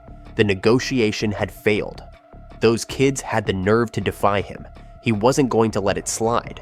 Crushing the flower in his hand, 𝕝 made it clear he was about to take action against the Redguard territory. Time passed. Tougo was back in his element, sitting in the forest, brush in hand, painting quietly. Then, Faye showed up with a handful of new art requests. Turns out word was spreading fast, thanks to Saphir. It had been a few days since Tougo turned down Argent's offer, and though things seemed calm for now, they knew 𝕝 wouldn't stay quiet forever. Until that storm hit, they had to act smart. Faye suggested building up Tougo's reputation and making his ties to Redguard obvious. That way, other nobles might rally to support him. Faye's dad and older brother were already smoothing things over with nearby lords. Tougo felt guilty for being a burden, but Faye wasn't having it. This was Redguard's way of saying thank you, and honestly, it was their best move right now. Then, Faye threw out an idea. What if Tougo opened his own art gallery? Tougo's eyes lit up. They headed straight to the Redguard estate, where Faye showed him an empty lot behind the mansion. It used to be an outdoor training ground, but now it was just sitting there, unused. Faye thought it'd be perfect for a gallery, and said Tougo could do whatever he wanted with the space. His dad and brother were fully on board. Tougo's motivation shot through the roof. Just a few days later, Faye returned and was stunned to see the lot had transformed into a cozy, charming art gallery. It wasn't huge, but it was just the right size, tucked into a corner behind the mansion, with easy access through the back gate. Inside, the place was almost done. Tougo's paintings were already up on the walls. Turns out Ryan, Ange, and Carnelia had all pitched in to help decorate, and everyone from the forest lent a hand to make it happen. Tougo even split the space into 3 rooms, each displaying a different type of artwork. That way, visitors could come in and start browsing right away. At one point, Tougo wondered aloud, if someone liked a painting, could they just take it? Faye immediately shut that down. This was a real gallery, not a free-for-all. They'd need security, salespeople, structure. Faye offered to send a few of his men to help, but Tougo hesitated. He didn't want to keep relying on Faye forever. Deep in the forest, the big bird that always hung around Tougo's place suddenly tensed up. It scanned the trees, clearly sensing something strange nearby. Unsure of what was bothering the big bird, Back at the art gallery, Tougo and 𝕝 were still trying to figure out how to solve their latest problem. They tossed around the idea of buying some new slaves for extra help. But then, what about 𝕰𝕠𝕔𝕚 and ɪ̀ntɪ̀rīa? Tougo didn't like that option. If he went through with it, he might not get to paint them anymore, and that was a deal breaker. Then, suddenly, the ground shook violently. A full-on tremor hit, sending both of them scrambling outside. What they saw made them stop in their tracks. 2 giant trees were walking toward them, and waving from between the branches were Ryan, Ange, and Carnelia. Yep, the trees were moving. Carnelia casually explained that she'd become friends with a treant, a living ancient tree from the forest. It was old, gentle, and surprisingly chill. Ange chimed in, saying both the fairies and the treant wanted to work at the gallery. Tougo appreciated the offer, but he hesitated. Could fairies actually handle security? Ryan looked at him like he was clueless. Didn't he know? If a bunch of fairies ganged up, they could absolutely destroy any human who messed with them. In fact, they already had once. That alone was enough to make Tougo break into a nervous sweat, especially since he'd been surrounded by fairies before. Still, the idea was genius. Treants made way better guards than any humans, and the fairies could easily patrol the area. So yeah, Tougo decided he was hiring them. Fast forward to the next day, and 𝕝 nearly dropped his jaw. There were 2 massive treants standing silently at the front of the gallery. Kinda creepy with no people around, but there wasn't time to panic. The back gate was already crowded with visitors waiting to get in. Once the gallery doors opened, people flooded in. Everyone was drawn to the art gallery right away, and the kids were fascinated by the treants' wiggly roots. And just like that, the first official exhibition of the Tougo Gallery kicked off. The whole place buzzed with life. Both floors were packed, and the hallways weren't spared either. People were loving it. Honestly, it was more popular than anyone expected, and the compliments made Tougo a bit shy. Then, a woman holding her daughter's hand called out to Tougo. Her kid had fallen in love with one of the paintings and wanted to buy it. Tougo led them to the donation box, where people could drop off money for purchases. No need to worry about theft. The fairies had it under control. The woman took the painting, and her daughter beamed when she realized the artist was right in front of her. She told Tougo his painting felt warm, and she really loved it. That one sentence made his day. Nothing beats being praised for your art. A while passed, the gallery had just opened, and it was already packed. Tougo had to restock his paintings. While he was out, 𝕝's dad and brother took over patrolling the gallery. Not that they had to. They just liked having an excuse to stop by and admire Tougo's work whenever they felt like it. Honestly, who wouldn't? Free art show, anytime.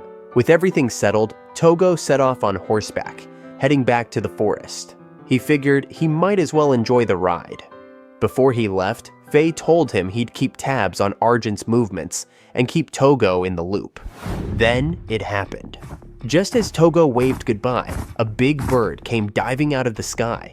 His big forest bird, and snatched him up by the shoulders like a sack of potatoes. Total chaos. No one had ever seen the bird come this close to the mansion before. Everyone panicked. 𝕰𝕠𝕗𝕚 didn't waste a second. He jumped on a horse and took off after it. Meanwhile, Tougo, now being flown off like a delivery package, was surprisingly calm.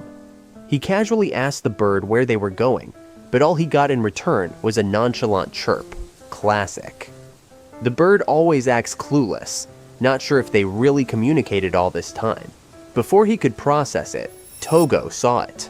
A massive tree that looked way too familiar. The bird nosedived and, without warning, dropped him face first into it. Should have been painful, but weirdly, it wasn't. Dusting himself off, Tougo looked around and realized he was back in the bird's nest. Again? He'd been dragged here once before to, incubate eggs, and wouldn't you know it, there were 3 of them waiting for him. Just like last time. Tougo blinked. Seriously? Was he supposed to sit on these eggs again for days? But then he noticed something strange. One of the eggs was pure white with a pearly glow. It didn't look like the others. Feeling suspicious, Tougo turned to the bird and asked, "Okay, so what's the deal this time?"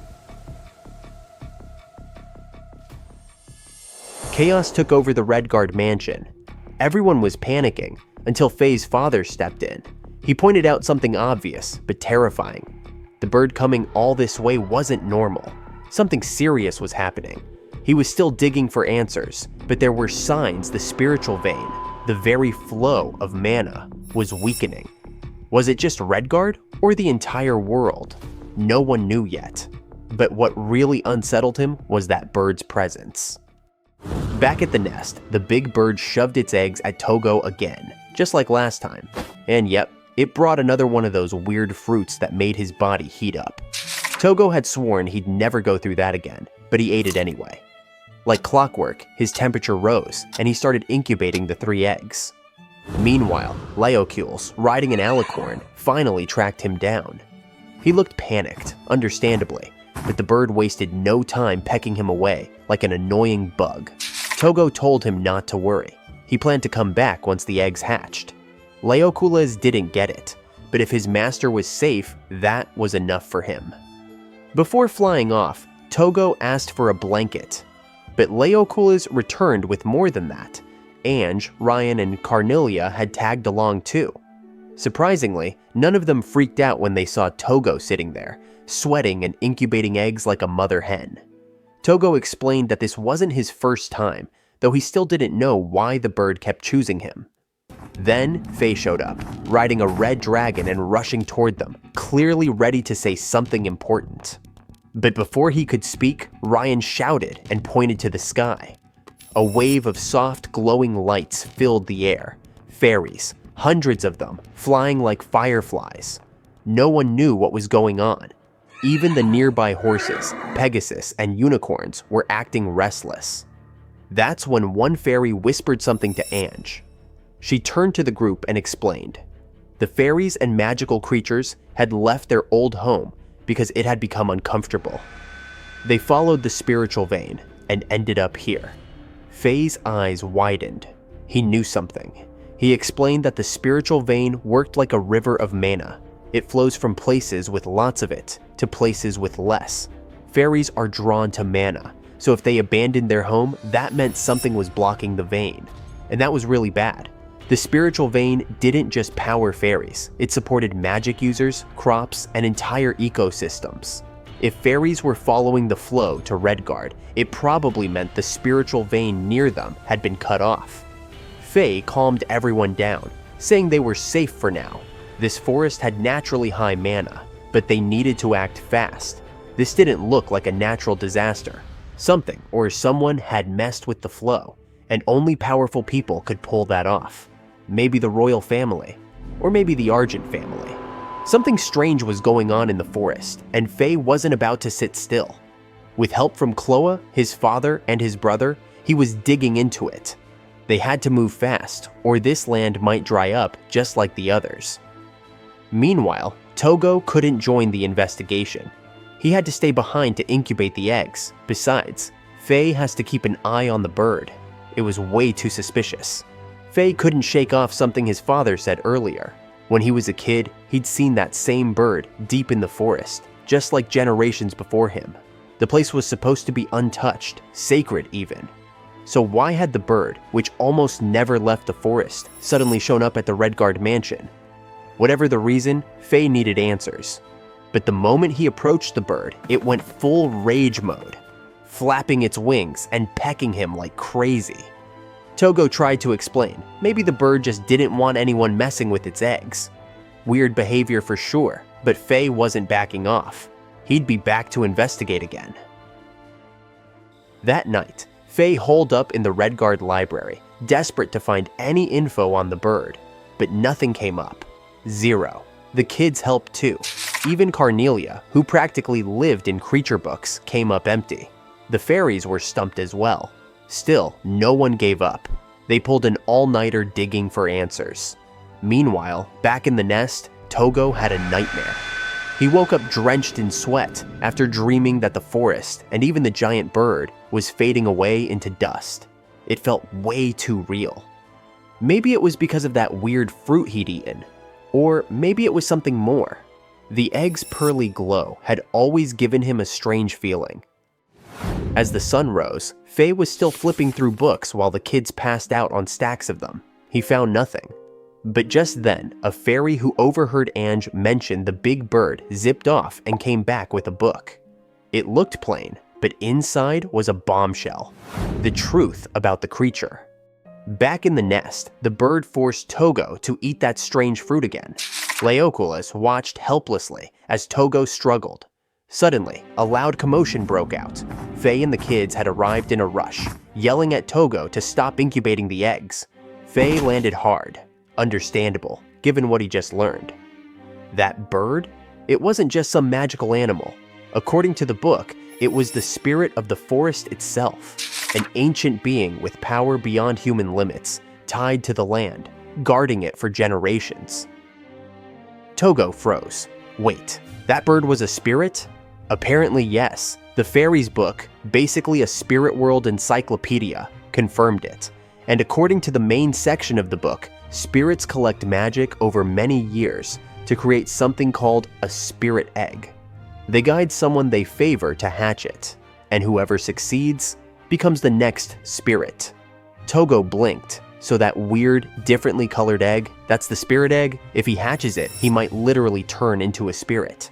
His brain short-circuited. Why would this bird want Tougo to become a spirit? The bird didn't answer, just lowered its gaze and scooped him up like a living delivery package. Before flying off, it exchanged a silent message with the red dragon, who then told 𝕱 to follow it.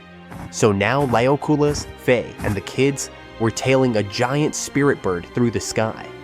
They flew deep into the forest, toward a patch covered in thick fog. As they got closer, something enormous loomed behind the mist. A tree. No, not just a tree, a colossal one. Bigger than anything they'd seen, even larger than the one holding the big bird's nest. Even 𝕱 had no clue where they were. The bird landed on the massive trunk, where dozens of nests rested like natural platforms. But that wasn't the surprise. As the group approached, the bark of the tree literally opened up, revealing a staircase downwards, like a secret passage. Deep or not, they followed the bird inside. While walking down, 𝕱 started wondering, was this some ancient ruin? It was clearly man-made, or spirit-made. Eventually, they reached a huge door. No locks, no guards, just creaked open like it had been waiting for them. Inside, Tougo stopped in his tracks. The room was massive, almost like a temple. Right in the center stood an altar, marked with a glowing, complex magic circle. But as 𝕱 stepped in, his head spun. The magical pressure was overwhelming. Heavy, ancient, intense. Strangely enough, Tougo felt almost nothing. No pressure at all. As he glanced at 𝕱, worried, something else caught the attention. A crystal sphere floating above the altar. It pulsed faintly with power. No clue what it was, but one thing was clear. That crystal was hiding a secret. A big one. Out in a field of dying crops, an old farmer explained to a hooded figure that something was wrong. Plants had suddenly started withering. The spirit veins beneath the land were weakening, and although the harvest was safe this year, it might not be next time. The hooded figure? It was 𝐻loa, out investigating the strange drop in spirit energy. With enough info in hand, she planned to return to Redguard, but her mind kept circling back to one thing: why Tougo had to incubate that egg in the first place. Back in the strange room, 𝕱 stepped into the room and was instantly hit by a wave of intense dizziness. Rian rushed to help, but 𝕰𝕗𝕚 barked at him to stop. Following his instructions, Tougo pulled 𝕱 out of the room, and just like that, 𝕱 was fine again. Whatever magic was in that space, it was way too strong for a regular human. Especially someone like 𝕱, who barely had any magic to begin with. But Tougo? He didn't feel a thing. That alone raised red flags. 𝕰𝕗𝕚 hinted that Tougo might be turning into a half-spirit. Tougo wasn't thrilled with the idea, but before he could say anything, the big bird dragged him back inside. That's when he saw it. A glowing crystal sphere resting on the altar. The bird flapped its wings and the sphere lit up, blindingly bright. Then, a magic circle expanded across the altar floor, its pattern ancient and complex. Tougo stood there, confused as the orb's light faded, but 𝕻 suddenly pieced it together. This wasn't just any magic, it was a massive barrier of protection spell, the kind used to shield an entire forest, and this place is a barrier control device. The design matched something from a fairy book 𝕻 had read, but the sphere's glow faded too quickly. The barrier was losing power. 𝕻 explained the forest was in danger, and the Great Spirit might be eyeing Tougo as the next protector. Why? Because of his insane magical potential. All those visits from the bird, the egg, it was all a test. And apparently, Tougo passed. He panicked. But deep down, he understood. If anyone could protect this place, it was probably him. Still, he needed answers before making any decisions. Not long after, 𝕻 gathered everyone at Tougo's house to explain what was going on, since it all boiled down to Tougo's choice. The group shifted the conversation to the spirit veins. 𝐻loa got straight to the point. If nothing changed, the spirit vein running through Redguard would run dry.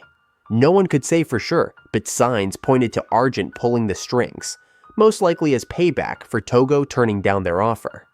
If they couldn't stop it, then their only option might be for Tougo to accept his role as a spirit. That's when Ryan spoke up. Who was Tougo, really? For a guy who claimed to be just a painter, he sure was surrounded by mystery.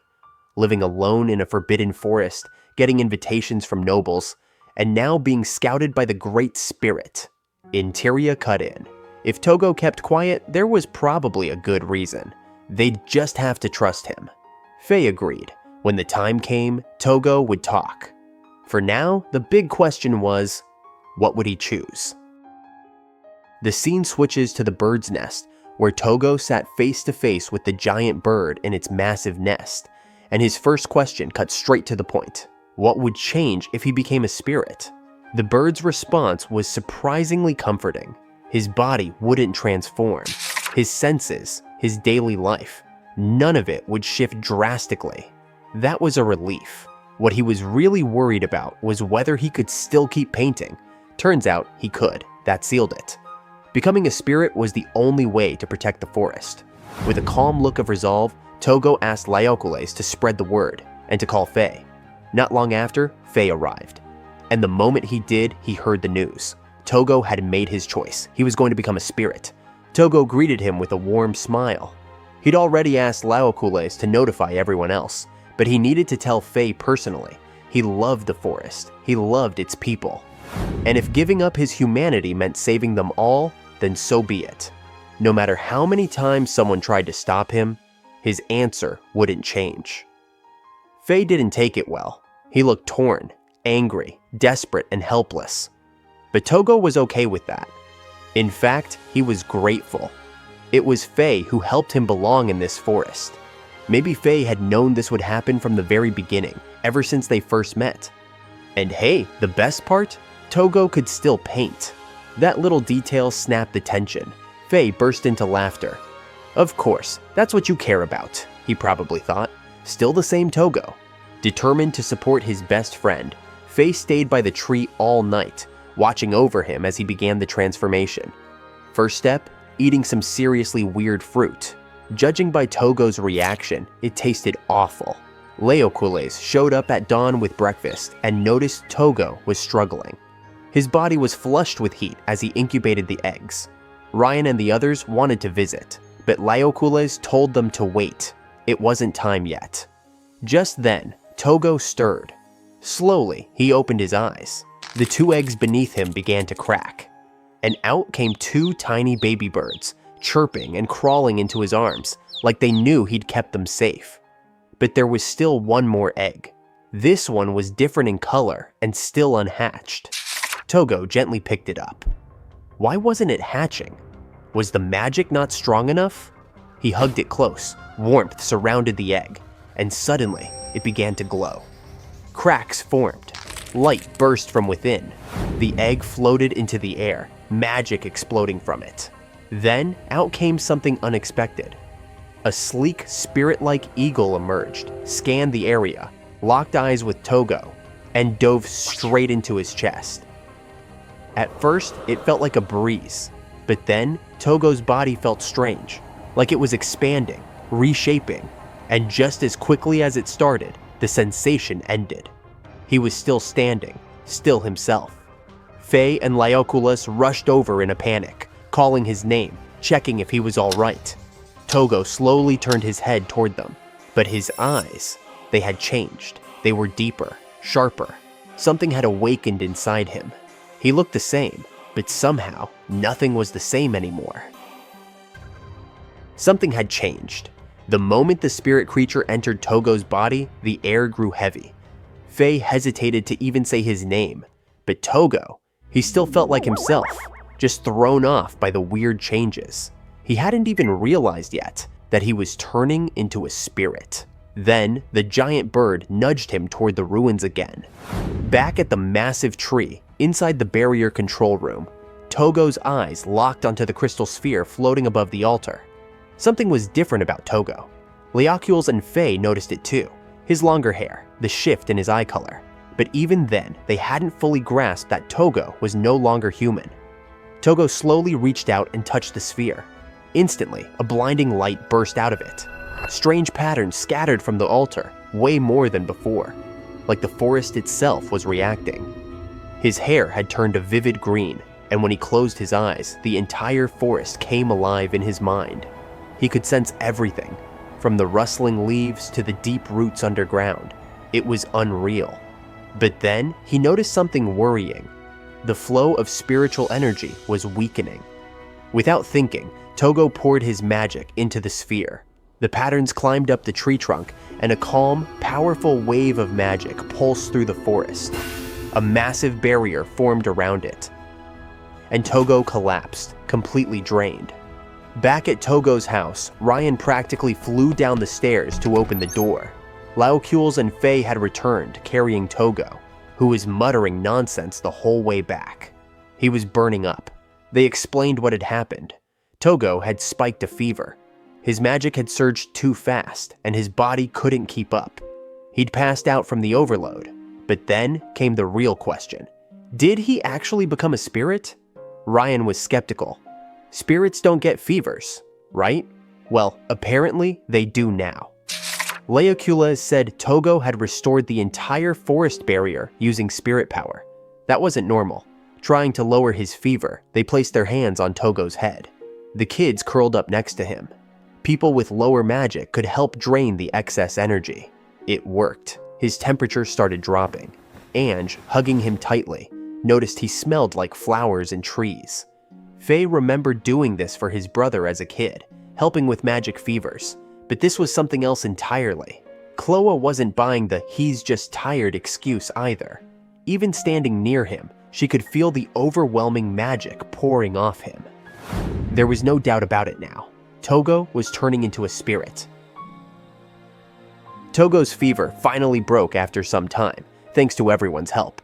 He felt guilty for being a burden, but there was something more important he had to say.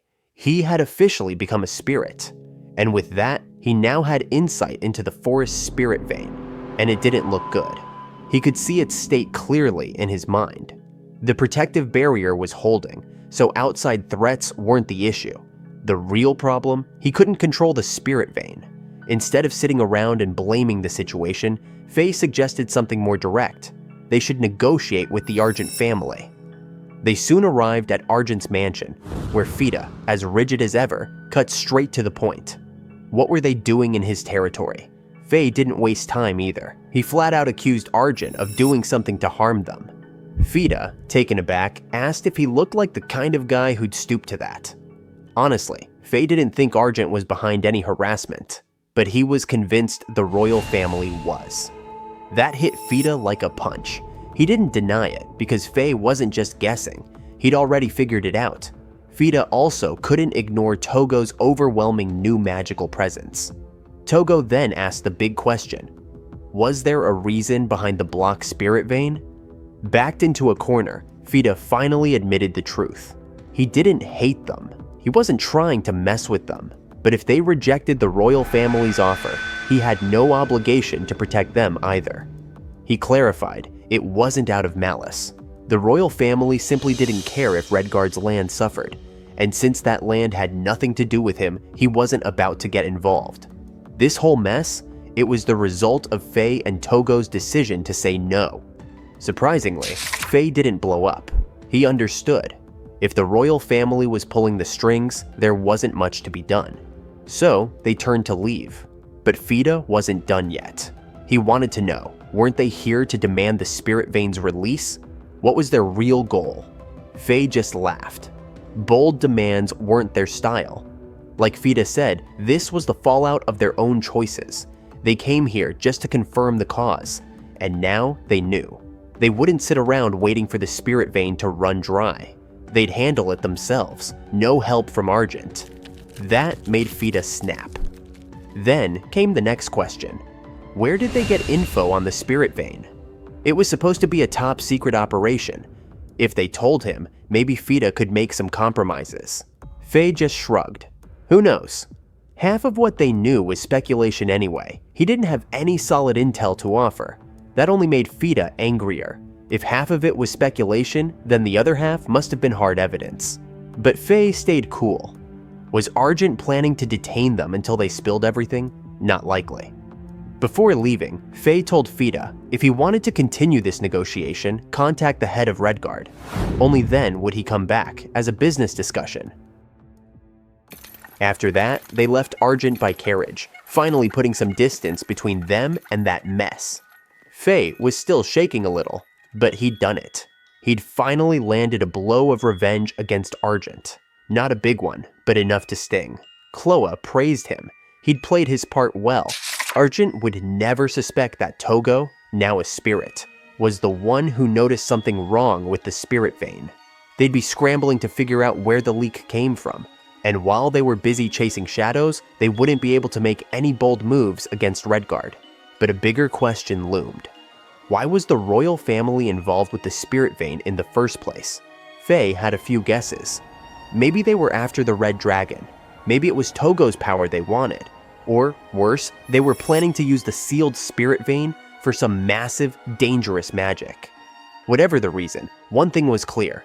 They needed to figure out what to do with the spirit vein, and fast. Not long after, they arrived back at the Redguard residence and dove straight into the library. The goal? Find a way to recover the damaged spirit vein. Easier said than done.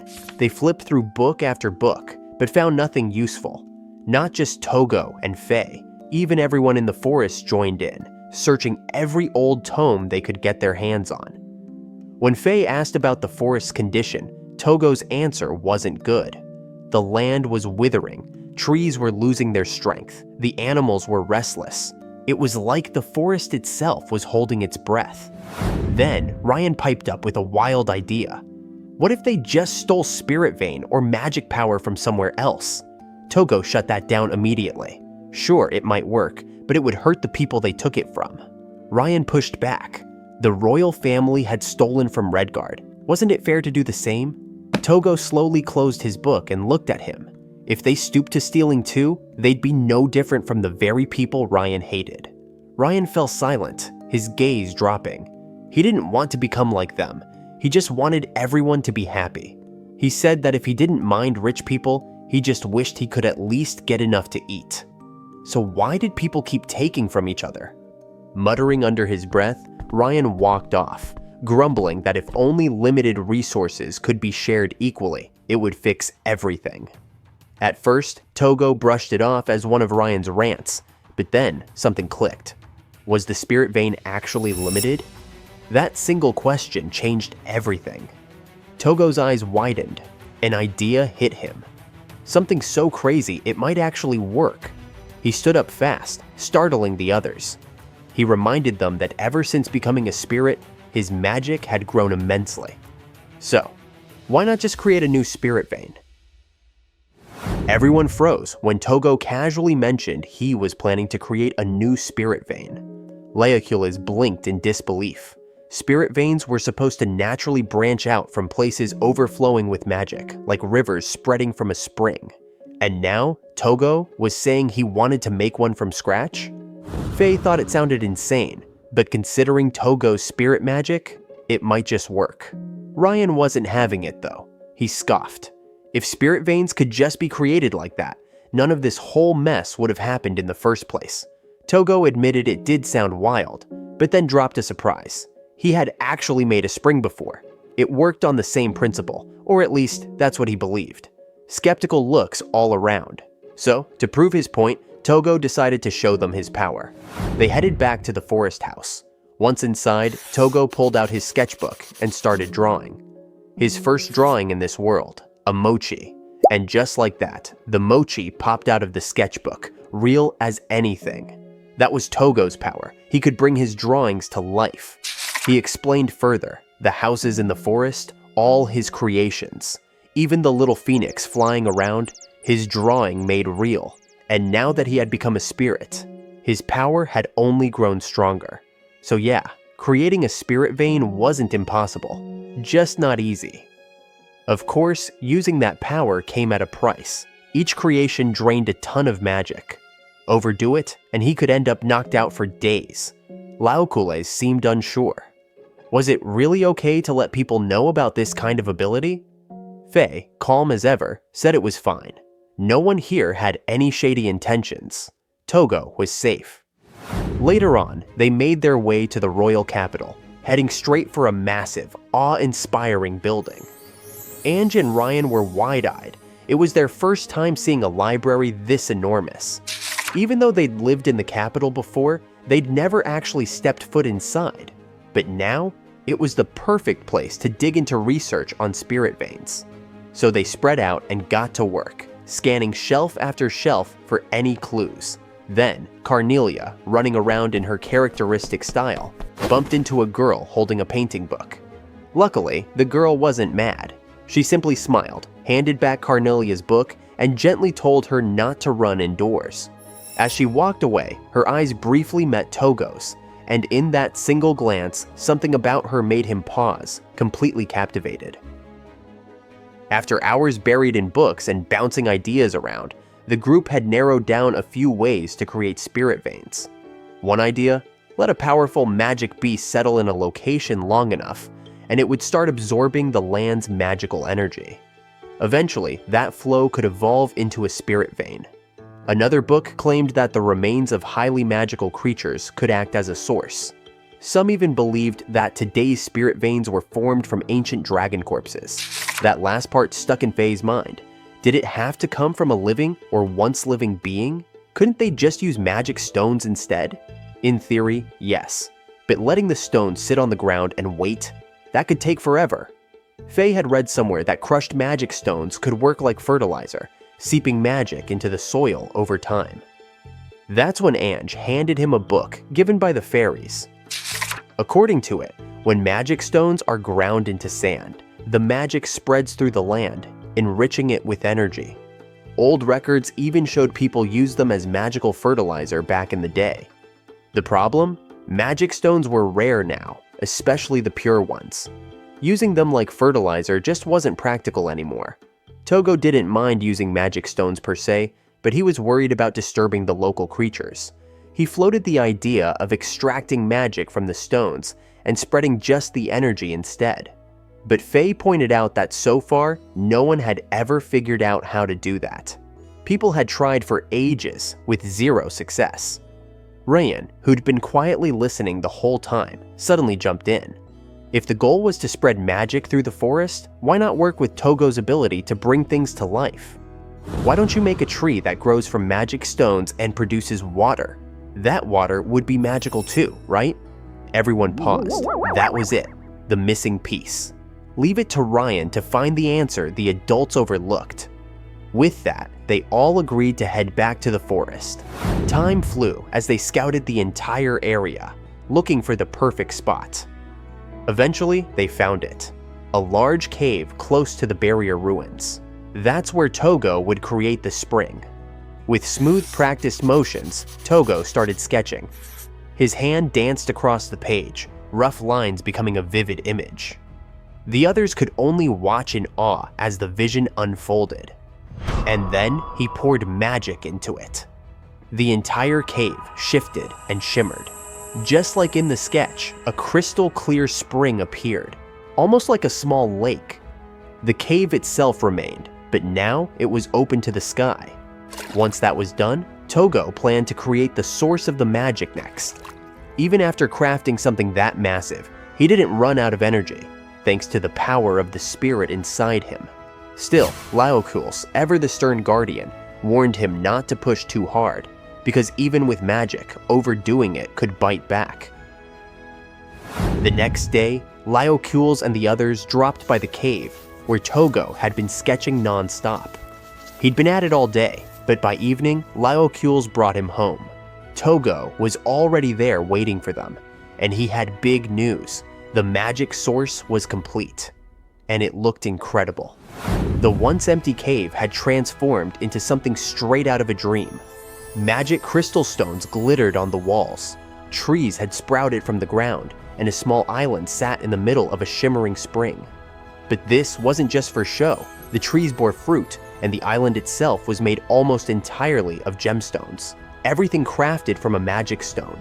Tougo had taken Ryan's idea and run with it. He created trees that grew from magic stones, and their magic-rich fruit naturally dropped into the lake, letting pure magic flow through the water. Out of curiosity, Faye touched the lake and instantly felt the magic pulsing through it. Tougo even handed him a fruit to try.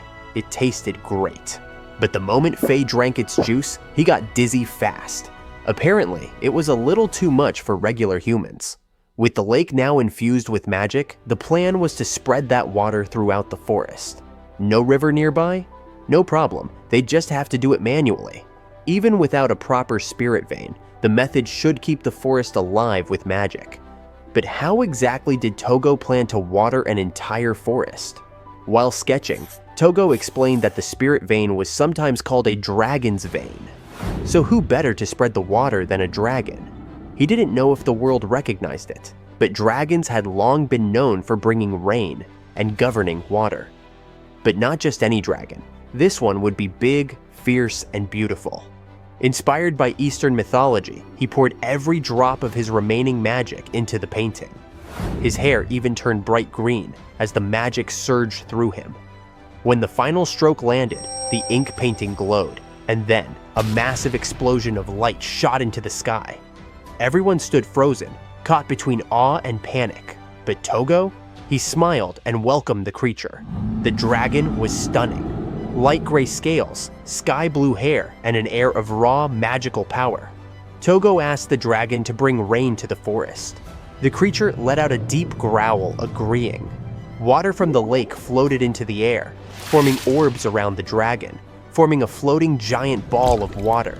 And then, just like that, the dragon scattered the magic water into the sky. Moments later, it began to rain. From Tougo's house, Chloe and Interia watched in stunned silence as the forest soaked in the magic water. Tougo closed his eyes, sensing the rain seeping into the roots, repairing the damaged spirit veins. He opened them again, laughing and shouting with joy. The forest was alive again. As the rain poured harder, Faye called him to get under shelter, but Tougo, caught up in the moment, ran toward them and immediately slipped and face-planted. He'd pulled off something incredible, but now he was completely drained. Above him, the dragon hovered and simply smiled. Just a few days after the dragon showed up in Redguard, the news exploded, even reaching the royal castle. Panic hit hard. Nobles were freaking out, and the king looked like he'd seen a ghost. This wasn't how things were supposed to go. As the room buzzed with chaos, the king finally snapped and told everyone to shut up. He tried to cool things down, insisting dragons couldn't be summoned without spirit veins.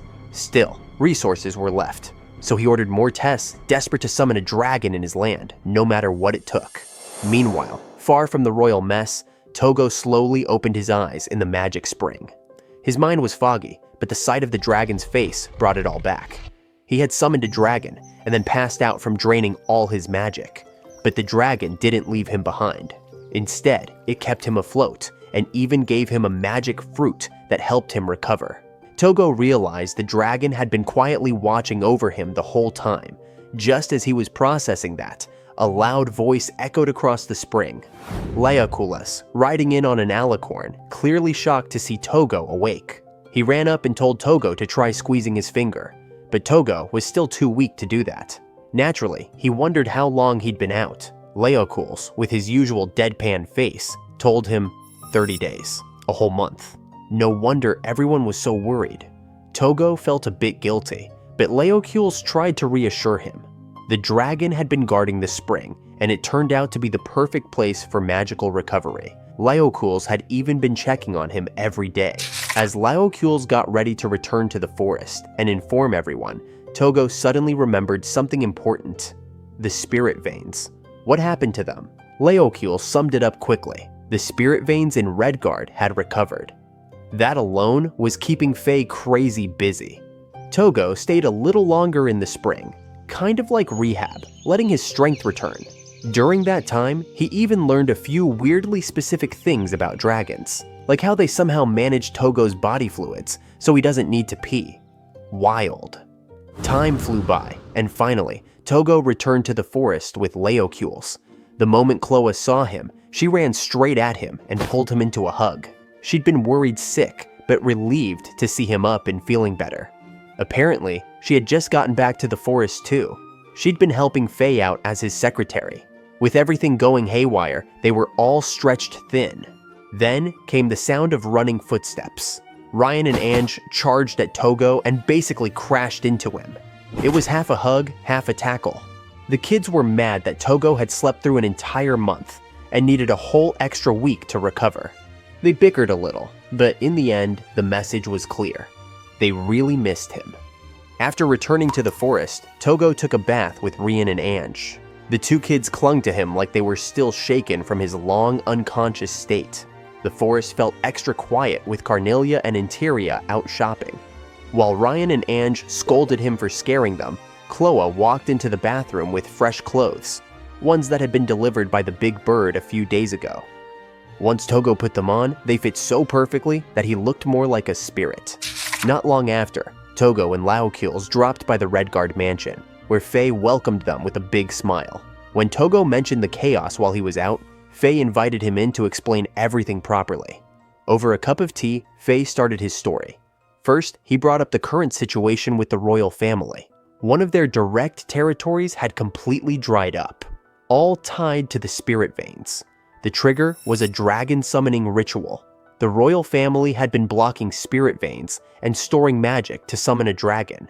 Since they weren't sure it would work, they cut off Redguard's spirit veins, just in case, and may even want to force Redguard to hand over the red dragon. As expected, their summoning attempt failed. And right then, a second dragon appeared in Redguard. Yep, it was the blue dragon Tougo had summoned. That caused absolute panic. A dragon showing up in a place where all the magic was supposed to be gone.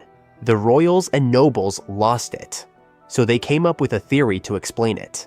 Meanwhile, over in the Argent territory, 𝕝𝕗 got some bad news. The experiment tied to the theory had failed, and the spirit veins in the test area were completely drained. 𝕝𝕗 could only sigh, frustrated with how greedy and reckless the king had become. It connected with the theory that the royal family had made. Tougo was stunned when he heard the theory. Dragons appeared in areas with low magic. It sounded completely off to him, but surprisingly, the royal family believed it. Because of that, Faye's father was summoned to the capital and interrogated. The king asked him directly, "Did a dragon appear in Redguard?" Faye's father confirmed it without hesitation, but he didn't spill all the details. Just said the dragon showed up, brought rain, and vanished. The king raised his voice, not buying it, but Faye's father stayed calm. He said even the Redguard family was confused by what happened. Then he dropped a sharp line, that something was off with Redguard's spirit veins. That one comment made the king pause. Faye's father followed up with a theory. Maybe when a territory's magic gets really low, it creates the conditions for a dragon to appear. Surprisingly, the royal family took that theory seriously. So seriously, they started blocking spirit veins in their own lands. But that move had consequences. The political situation was getting unstable fast. With their lands now affected, the royal family had their hands full and didn't have the time to mess with Redguard for a while. Instead, Redguard was busy with a flood of inquiries from other regions about dragons. It overwhelmed Tougo. Everyone wanted a dragon. From 𝕍 to Argent, those families wanted dragons. He blamed himself for Redguard's suffering. But Faye shut that down immediately. Just having a dragon made people cautious. Sure, it brought complications, but being feared wasn't always a bad thing. Thanks to Tougo, no one dared to underestimate Redguard anymore. That gave Tougo a wake-up call. It became the spark that made him want to get stronger. Oh, and speaking of the 𝕍 family, Faye ended with one last update. The Lord of 𝕍 and his son had just been arrested. As soon as Tougo heard the news, he returned to the forest, where Carnelia and Interia were waiting to greet him. Carnelia looked happy to see him up and moving again, but she had something big to share. Her family's trial was over. Turns out, they were punished for organizing poaching in Redguard. Even though they were nobles, they had to pay bail and were temporarily locked up.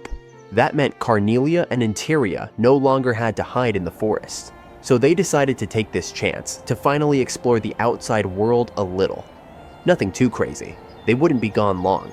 Carnelia wanted to visit a rural town in the 𝕍 territory, where her mother had been buried. Her mother, once a maid in the 𝕍 household, had fallen ill and passed away years ago. Carnelia had always wanted to visit her grave. Tougo was clearly still annoyed with the 𝕍 family, but Carnelia had already made peace with it. She just wanted to tell her mother, properly, that she was happy now. Hearing that, Tougo couldn't argue. He simply wished them a good trip. Soon after, Carnelia and Interia began preparing to leave. Everyone from the forest came to send them off, though Anjay didn't seem too happy about it. Goodbyes weren't really her thing. Faye helped by arranging horses for the journey, and Interia had already done the shopping for supplies. Before leaving, Interia called Laocoolus, who she still called Ed, and reminded him to keep up with his training. They even made a promise to spar when she got back. As for the kids, saying goodbye wasn't easy. They promised to keep practicing the flower crown making that Carnelia had taught them. Then, out of nowhere, a little phoenix appeared. It flapped around before landing on Tougo's head, clearly not wanting to be left out. Holding the phoenix in his hands, Tougo realized it had grown a bit bigger, and that got him feeling nostalgic. Finally, the farewell moment came. Carnelia and Interia rode off on horseback. Every meeting has its goodbye, but watching them leave still hit hard, especially for Ange. That's when Tougo realized something. The little girl was afraid of being separated from her family again. That's why she hugged him so tightly when he woke up earlier.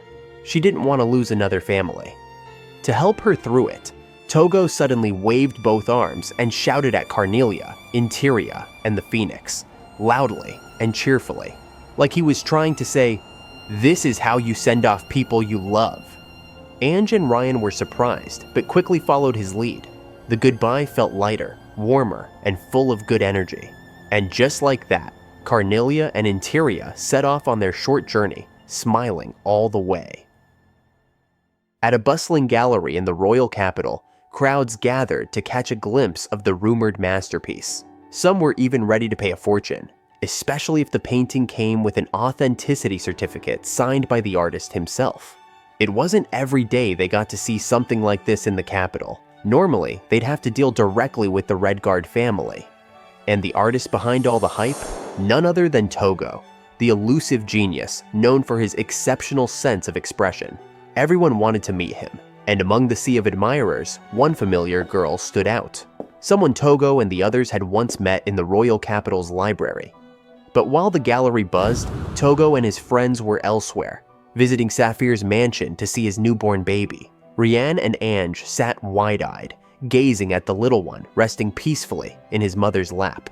The visit had been Saphir's idea. His wife had long wanted to meet the angelic models from the painting that had meant so much to her during her pregnancy. Tougo seemed a little off, and Saphir picked up on it. He tried to quietly ask Roseth what was going on, but Roseth kept silent. Still, the warm welcome continued. Saphir's wife was overjoyed to meet the artist and the angelic duo in person. That painting had brought her peace and strength throughout her pregnancy, and now it hung proudly in their living room. Ryan, clearly unused to such praise, fumbled with his words until the baby gently grasped his finger as if to say, "Thank you." With the room calm and cozy, the group settled in for tea and sweets. Between bites, Sapphire casually asked how Tougo's work had been going. Unsurprisingly, thanks to Sapphire's earlier promotion, commissions were flooding in. Good news for Tougo, and great publicity for Sapphire as well. But Sapphire hadn't just invited them over for small talk. After a pause, he brought up a troubling rumor. Someone in the capital was using Tougo's name. The more famous you get, the more problems come knocking. During the month Tougo had been missing, imposters had appeared, people claiming to be Tougo 𝕋𝕍𝚗. Not one, not two, 3 of them. They headed back to the forest to get answers from 𝐻loe. After all, she was the expert here. And yep, the rumors were spot on. After some digging, 𝐻loe and Faye confirmed what Sapphire had said.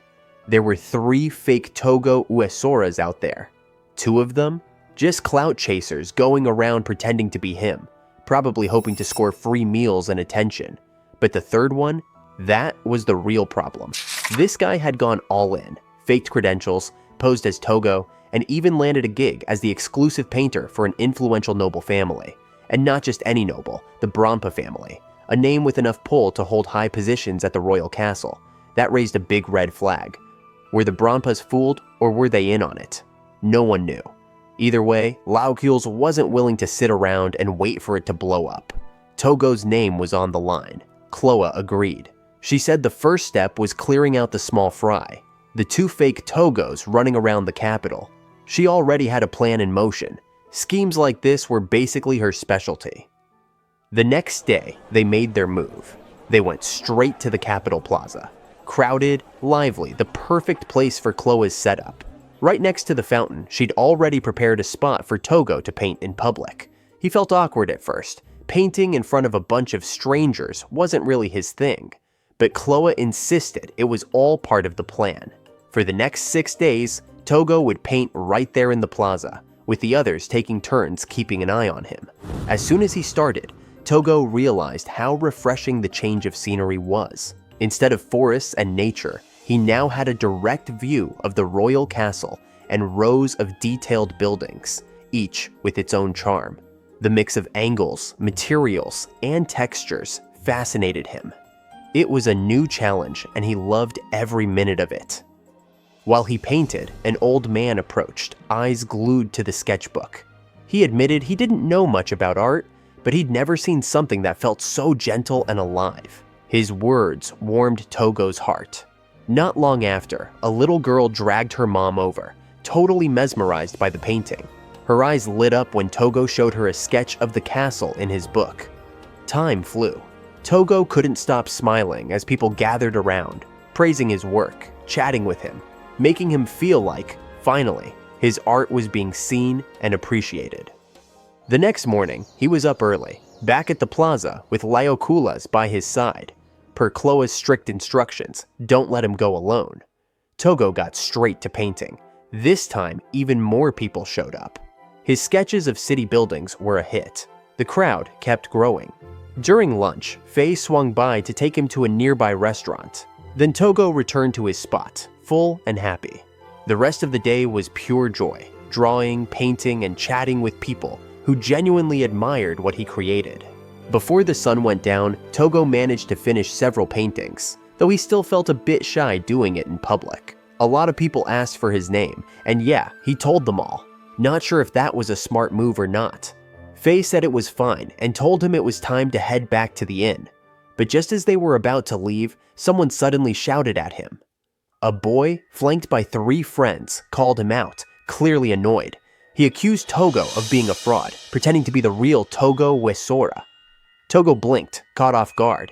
He had no idea what was going on, but Faye was just as surprised. Neither of them expected one of the 3 imposters to show up this fast. Tougo played it cool. He invited the boy to talk things out. They ended up at a nearby cafe, with Faye and 𝐻loe quietly watching from a nearby table, just in case things got weird. The boy looked tense, while Tougo stayed calm and casual. even ordering 2 fruit juices. Tougo didn't waste time. He asked the boy straight up what his real name was, but the kid stuck to the lie, still claiming he was Tougo, until he realized how composed and unfazed his opponent was. Eventually, the truth cracked through. He admitted his real name was Lushan Puber. When Lushan asked who he was really talking to, his jaw dropped. He'd just spent the last 10 minutes pretending to be Tougo in front of the actual Tougo. The realization hit him hard. He knew there'd be consequences for using someone else's identity. But Tougo, reading the fear on Lushan's face, quickly reassured him. He wasn't planning to sue or make a scene. He just wanted to understand why. Lucien's reason was surprisingly simple. He'd already told his friends he was Tougo, and figured no one would ever find out. Plus, he didn't even paint, which left Tougo even more confused. Why go through all this trouble? Then, out of nowhere, Lushan asked how much it would cost to have Tougo paint under the Puber family name. Tougo's face stayed blank. He turned it down flat. He was already Redguard's exclusive artist, and it was never about the money anyway. That clearly shook Lushan. People already believed he was Tougo, and he didn't know what to do next. Tougo's thoughts drifted to something his teacher once told him, Maslow's hierarchy of needs. There are 5 levels, starting with basic needs like food and sleep, then safety. Those are what humans share with animals. The next step is the need for love and belonging. Humans aren't built to live alone. We crave connection. Then comes self-esteem, the desire to be respected, to feel like you matter. Tougo realized that was exactly what Lushan was chasing, recognition, even if he had to borrow someone else's name to get it. Tougo didn't blame him. He didn't condone it either, but he understood. So what did he want from Lushan? Nothing. He just asked one thing. Did Lushan plan to keep pretending? Lushan shook his head. He said he'd stop, though the guilt was clearly eating at him. Tougo smiled and said that if Lushan bought him another juice, they'd call it even. With that, they all left the cafe and headed back to the inn. Everyone wondered if Tougo had made the right call, but he told them Lushan hadn't actually hurt anyone, and he did say he'd stop. That was enough. Still, something about the whole self-esteem thing stuck with Tougo. He understood it on paper, but not in his heart. Then, halfway through the walk, a carriage rolled past. Something about it caught his eye. He wasn't sure why. But inside that carriage sat a girl he had met before. Her eyes were fixed on the glowing capital outside, her expression unreadable, yet full of meaning. It was the 3rd day of their painting trip, and after catching the first imposter and settling things without going to court, they managed to nab the second fake Tougo today. This time, it started with 𝕄𝕗𝕄𝕗𝕗 yelling so loud it nearly made the guy jump out of his shoes. The imposter had been caught red-handed trying to steal a sketchbook, one filled with stunning drawings. What he didn't realize, that sketchbook belonged to Tougo. Naturally, that raised some eyebrows. Why steal Tougo's work? Nervous and clearly out of his depth, the man confessed. He'd heard rumors that Tougo was working on an unreleased piece at the plaza. His plan? Snatch it and pass it off as his own, so he could become Tougo too. Apparently, it was all to impress a girl. She was into artsy types, so he bought one of Tougo's paintings, hung it on his wall, and when she visited, he lied and said he made it. She believed him, called herself a fan, and before he knew it, rumors started spreading around the capital that Tougo had returned. But when the real Tougo showed up in the plaza, he panicked and tried to steal his art. Tougo calmly refused the guy's offer to buy the sketchbook, telling him to stop pretending and just be honest with his girlfriend. If he kept pushing it, 𝕄𝕗𝕗𝕗's warned they'd take the matter to court. The man looked completely crushed. Feeling a little bad, Tougo offered to paint together, but the guy immediately turned it down. He didn't draw at all, and that was that. Another imposter down. Still, Tougo couldn't fully wrap his head around it. Why pretend to be an artist when you don't even draw? 𝕄𝕗𝕗𝕗, who didn't paint either, kind of got it. People like them didn't really understand how artists thought, what they saw, or how they expressed themselves. So they ended up making assumptions, reducing the role to something superficial. They didn't see the effort behind each piece, the weight carried in every line and color. It made it easy to lie and claim something that wasn't theirs. For the first time, Tougo started to feel it. His name, his art, they were being taken lightly, and that kind of stung. Later, on the walk back to the inn, something caught his eye. The same carriage from last night rolled by again, but this time he heard something, the soft scratch of a pencil. Someone inside was sketching. Tougo's face lit up with curiosity, which didn't go unnoticed by 𝕬𝕗𝕐𝕆. He asked what was up, and Tougo explained his hunch. Whoever was inside that carriage might actually be an artist. On day 4 of the painting trip, they headed to a grand and beautifully designed building. Tougo was awestruck, until 𝕬𝕗 casually told him this was the Royal Art Museum, a place the king himself had built for the nobility. With the second imposter already taken care of, only one remained, the one backed by the Brøndby family. And if he was posing as an artist for nobles, a museum full of noble artworks sounded like the perfect place to start digging. Inside, the museum was as luxurious as you'd expect. Tougo wandered through the halls, quietly taking in the paintings. A grin spread across his face when he spotted a piece showing the royal capital. But even as he admired it, something didn't sit right. He turned to 𝕬𝕗𝕐𝕆, admitting that the more he saw, the more overwhelmed he felt, not in a good way. These works were supposed to be masterpieces, but something felt off. Many of the paintings seemed noble made, but strange. The lighting felt wrong, the shading clunky, and the composition just awkward. For a second, Tougo had the bold thought, if this is what's displayed here, I could do this too. He immediately brushed that off, too cocky. Still, not everything felt fake. One painting stopped him in his tracks, a quiet alley scene from the capital. The colors, made with crushed magic stones, gave it a rich, dignified feel. The artist's name was written below, 𝕬𝕗𝕐𝕆. Sounded more like an art critic than a painter, but Tougo was genuinely impressed. Meanwhile, 𝕬 and 𝕬𝕗 were scouting around the back of the museum. That's when a staff member noticed them looking lost and told them the grounds were currently off limits. Turns out they were preparing for an upcoming painting competition. 𝕬 and 𝕬𝕗 looked at each other. Bingo! The staff explained that on the day of the event, the works of artists employed by noble families would be on full display, so they decided to return tomorrow. On day 5, they didn't find the third imposter, but it didn't ruin the day. Tougo, Ange, and Ryan had a great time painting around the capital. Still, the trip was almost over. Tomorrow, they'd head home. But when they got back to the inn, 𝕬 hit them with some surprising news. A painting had been submitted to the competition under Tougo's name. That night, Tougo and 𝕬 snuck around to the back of the museum to meet with one of the staff. They needed to see that painting. What they found left them speechless. The artwork showed a violent rainstorm ripping through a forest. It was intense, full of raw motion and emotion, and yet, under it, clear as day, was Tougo's name. Tougo stood frozen. He'd never painted anything like this in his life. The staff member looked at him, puzzled. He asked, almost uncertainly, if he truly was Tougo. 𝕬 exploded, furious that the museum was still confused, especially after they had submitted official documents and Tougo's real signature. But what the staff said next was the real shocker. The painting had been submitted by the Brøndby family's court painter. 𝕬 immediately pushed for more answers.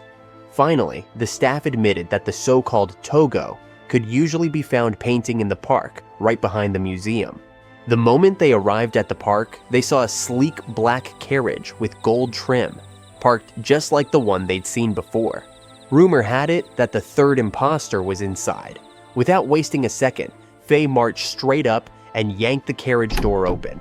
But instead of finding some shady con artist, they found a woman sitting calmly, pencil in hand, sketching in silence. Tougo's heart skipped. He recognized her instantly.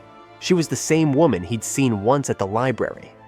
𝕬 didn't bother with pleasantries. He went straight in, accusing her of pretending to be Tougo and demanding an explanation. But she wasn't rattled. Calm and cold, she said she had nothing to say to them. Tougo, who had stayed quiet until then, locked eyes with her. There was something sharp and steady in her gaze, like she wasn't afraid of anything.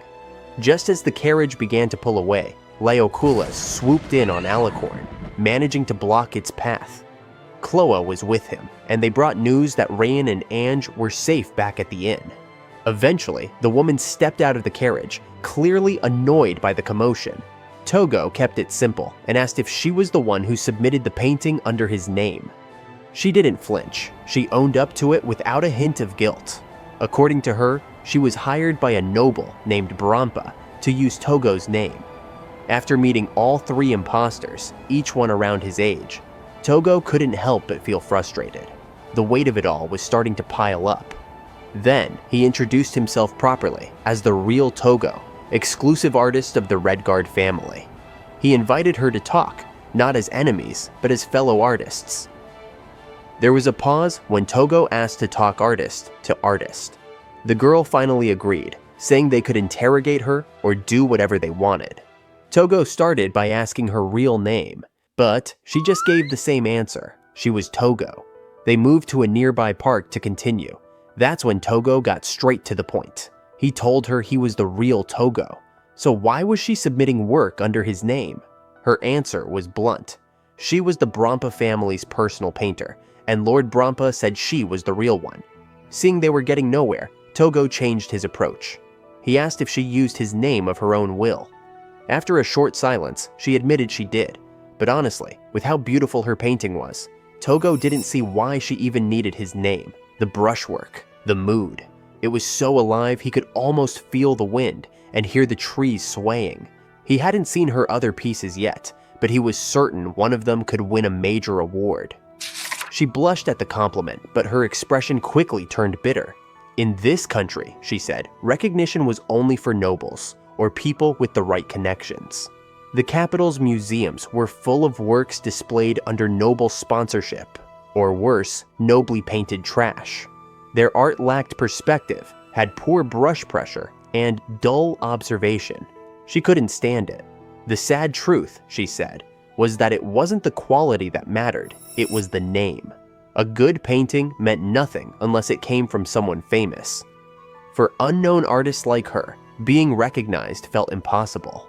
Tougo could understand that frustration. Maybe the galleries only cared about names, but something still stuck in his mind. There was a painting by someone named Orhan Halk that really moved him. It captured the capital in a bold, reckless way that just felt real. He suggested she check it out, as if to prove that not everything displayed there was worthless. Then he asked the big question, why use someone else's name at all? Her answer was honest. She didn't care about royalty or fame. She just wanted people to see her work, no matter how it happened. That's when Tougo finally understood what his teacher once said about the desire for recognition. Talking to her actually helped, but he wasn't done. She asked if he'd tell her to withdraw from the contest. Surprisingly, he wouldn't. Instead, he decided to flip the situation. He'd submit a painting under her name. Maybe by doing that, he'd finally understand what she felt when she used his. She couldn't quite wrap her head around it. She even called him a weirdo. But with the moment hanging, she finally gave him her real name, Layla Lasward. She was the one who'd been using his name. As she headed back to the carriage, Layla tossed him a challenge. She claimed that without his name, even his painting wouldn't get noticed. No one knows. Maybe he'd be the one accepted under her name. After she left, Faye stood frozen in shock. Layla had just openly confessed she was a fake, but Tougo didn't plan to expose her. For now, he wanted to understand her better. There was something about Layla that felt genuine. He couldn't help but think they might actually become good friends. The painting trip was over, and the next day, they headed back to the forest. Judging by the mood, it was clear they'd had a good time in the capital. As for the whole fake Tougo situation, Faye would probably deal with the Brampa family himself. Tougo felt guilty for dragging Faye into it, but Faye didn't mind. He figured Tougo had his reasons. Still, Faye couldn't help but wonder about the contest. What made those paintings worthy of being displayed? If he hadn't met Tougo, he might have just accepted it all without a second thought. Tougo didn't exactly reject selling art based on fame, but he believed art should be judged for what it is, not who made it. Meanwhile, 𝕭oa thought Tougo's decision to challenge Layla was brilliant. It backed her into a corner, and 𝕭oa, with that signature evil grin, was more than ready to tear apart whatever shady ties Layla had with the Brampa family. Later, Tougo walked into the forest with Rian and Ange, still unsure what to paint for the contest.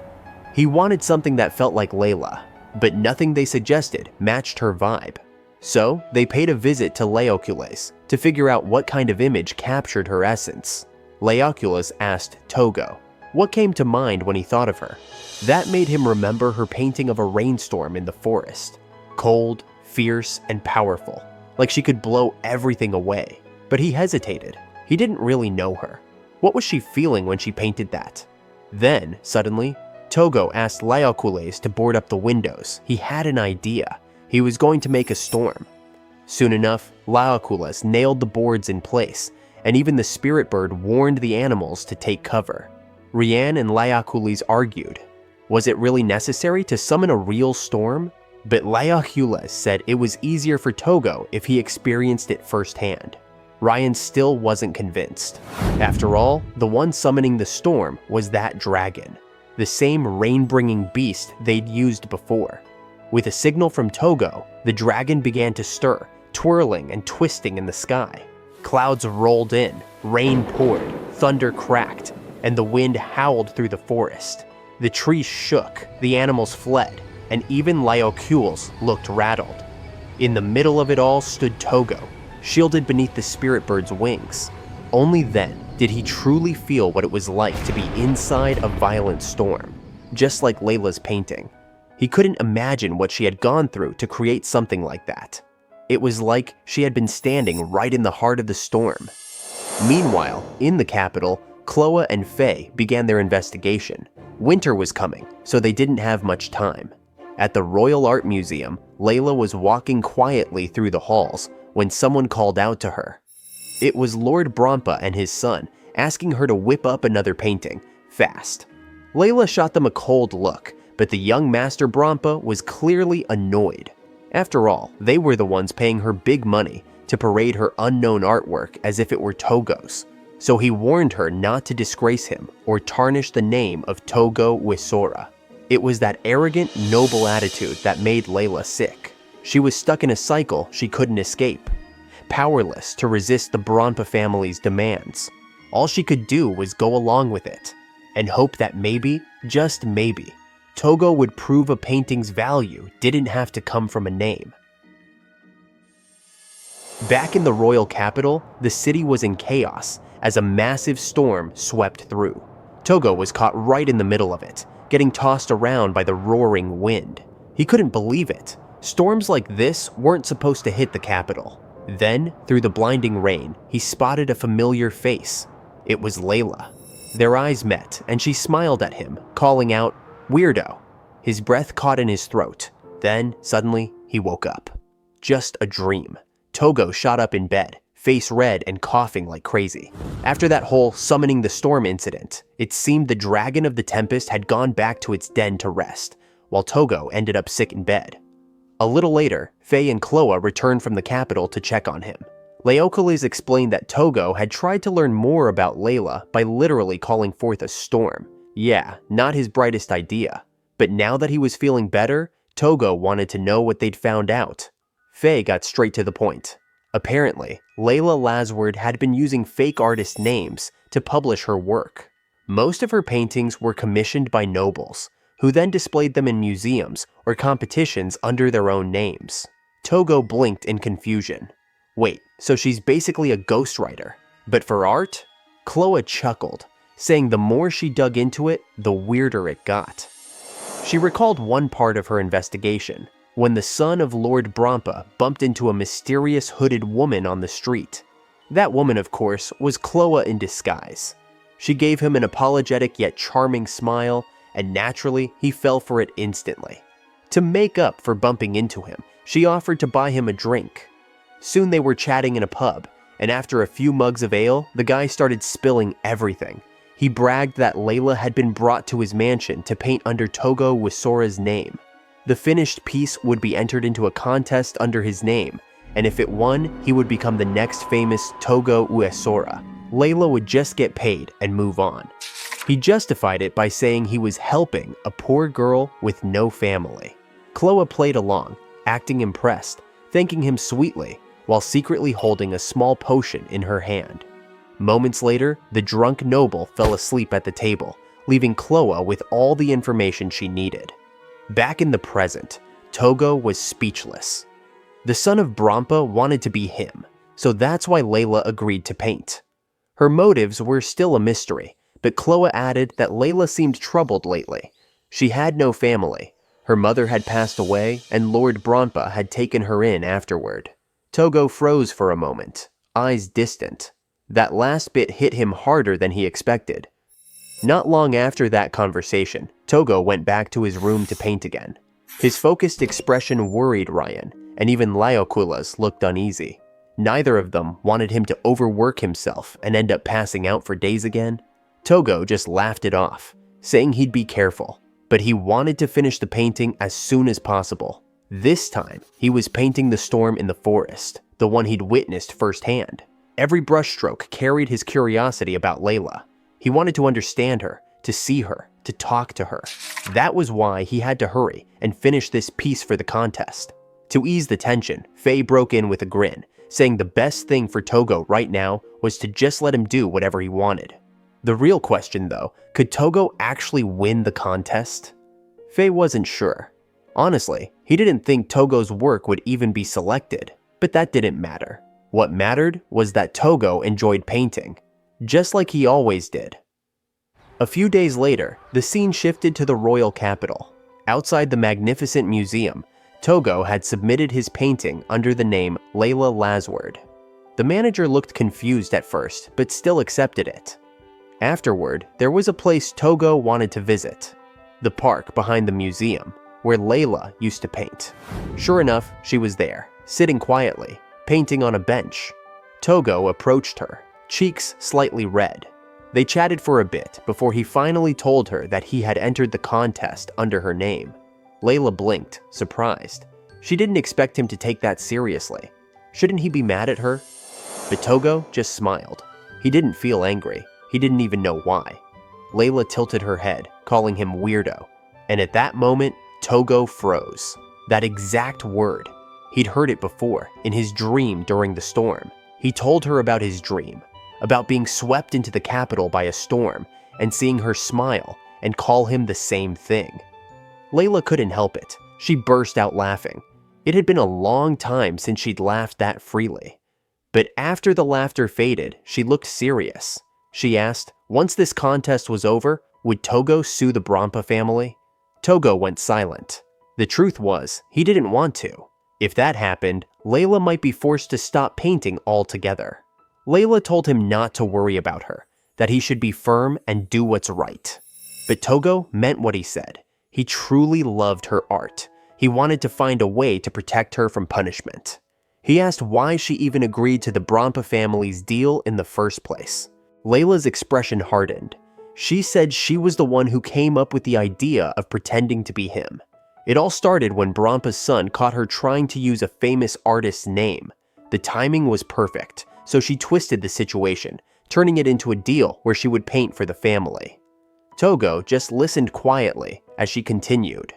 The Redguard family had the power to press charges against the 𝕚s, and if that happened, their name would be ruined. As for Layla, she'd be branded a fraud, harshly criticized, and eventually stop painting altogether. That was her plan all along. Layla was done with the art world, done with how paintings only gained value because of a name, and how nobles used artists like tools. With fiery resolve in her eyes, she said she'd rather destroy that system completely. Tougo couldn't just stand by and let Layla sacrifice herself like that. When she asked why he was trying so hard to stop her, his answer was simple. It was because of a painting. The first time he visited the museum, he'd been completely captivated by a piece signed by Orhan Halk.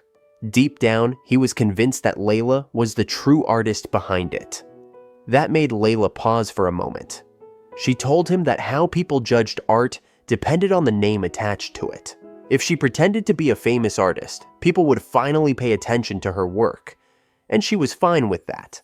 She had painted countless pieces under fake names, not caring about her reputation as long as her art was appreciated. But even after she tried to hide it all, Tougo still managed to find one of her paintings. Her expression softened. She thanked him and said she was finally satisfied. She told him not to worry about her anymore. She felt free now. Before leaving, Layla told Tougo that if he truly wanted to help, he should ask Faye to destroy the Bronpa family and those arrogant nobles who only cared about big names.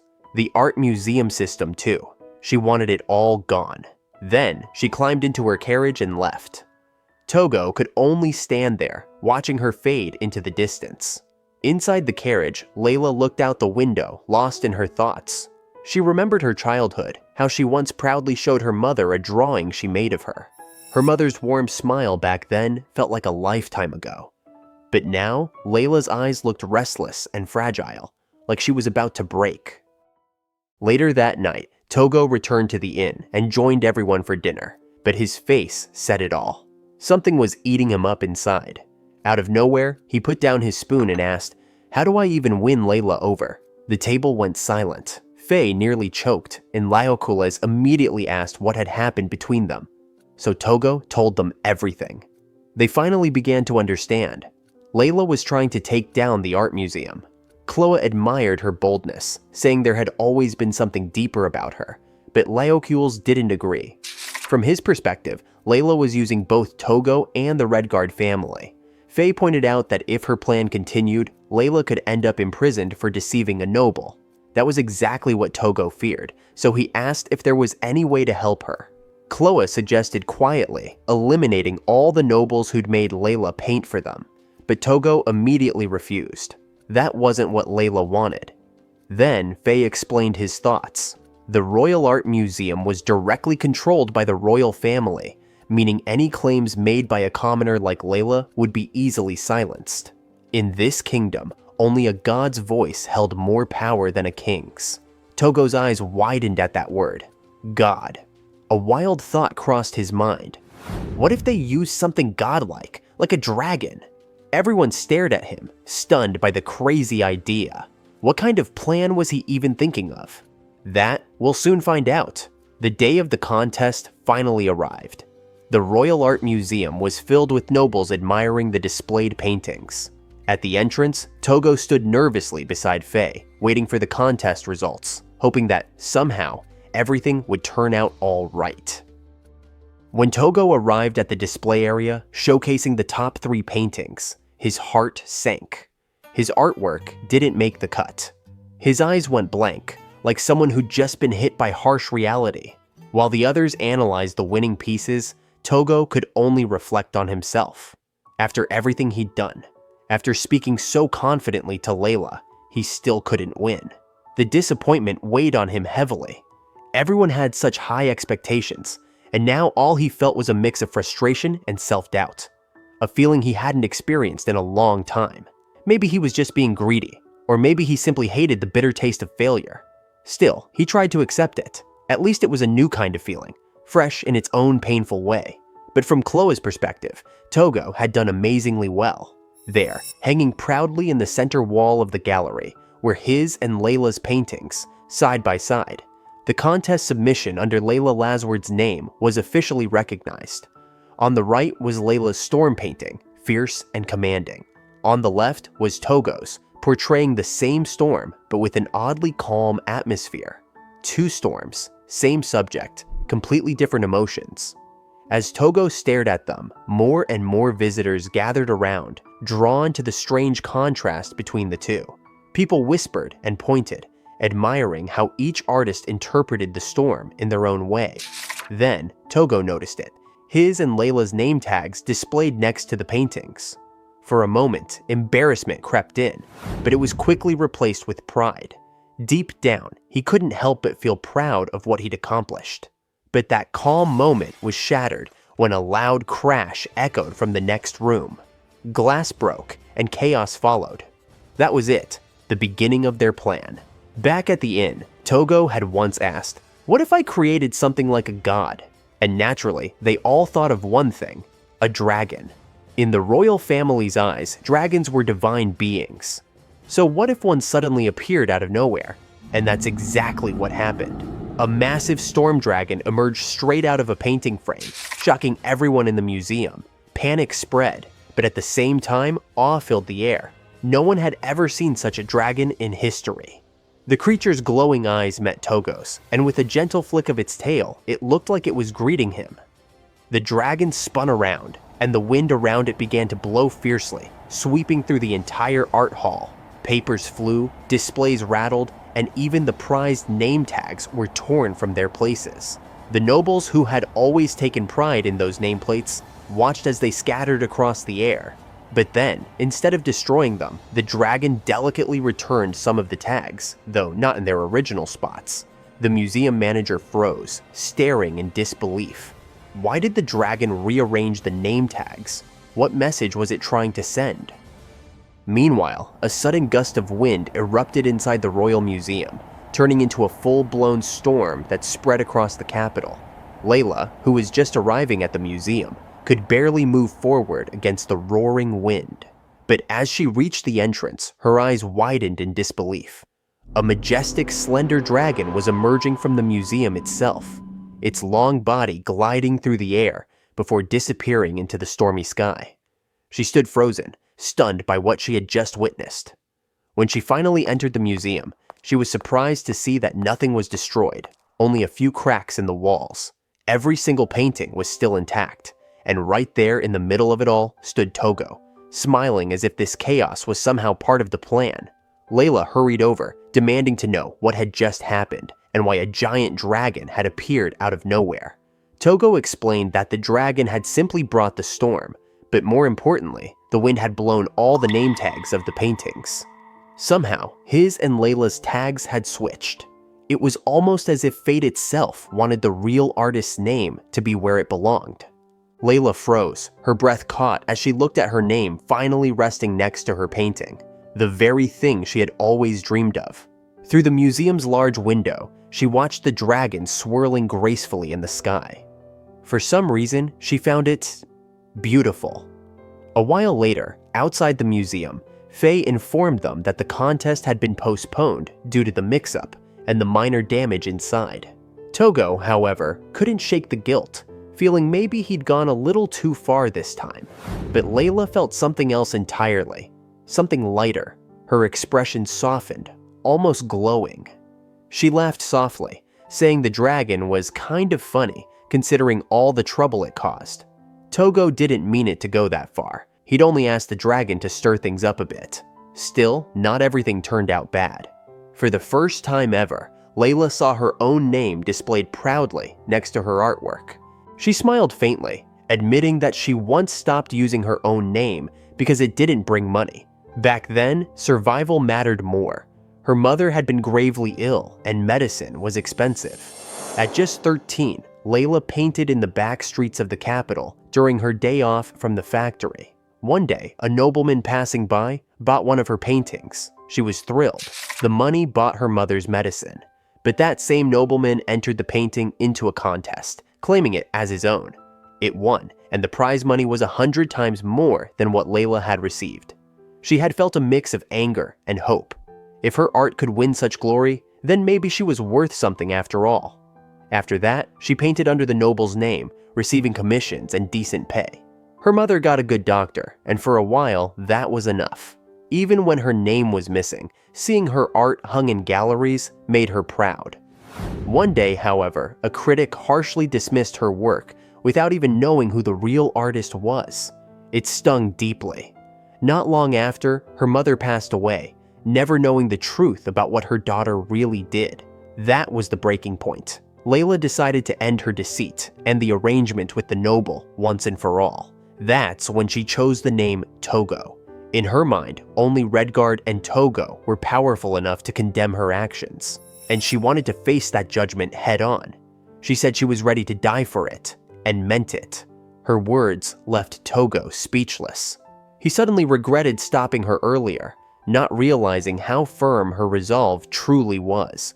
It reminded him of his own pain, his own regrets, things he thought he'd long buried. Layla, on the other hand, thought Tougo would be furious at her for stealing his name, but instead he showed kindness. Deep down, he wanted to keep talking to her, to understand her better. The thought made her blush.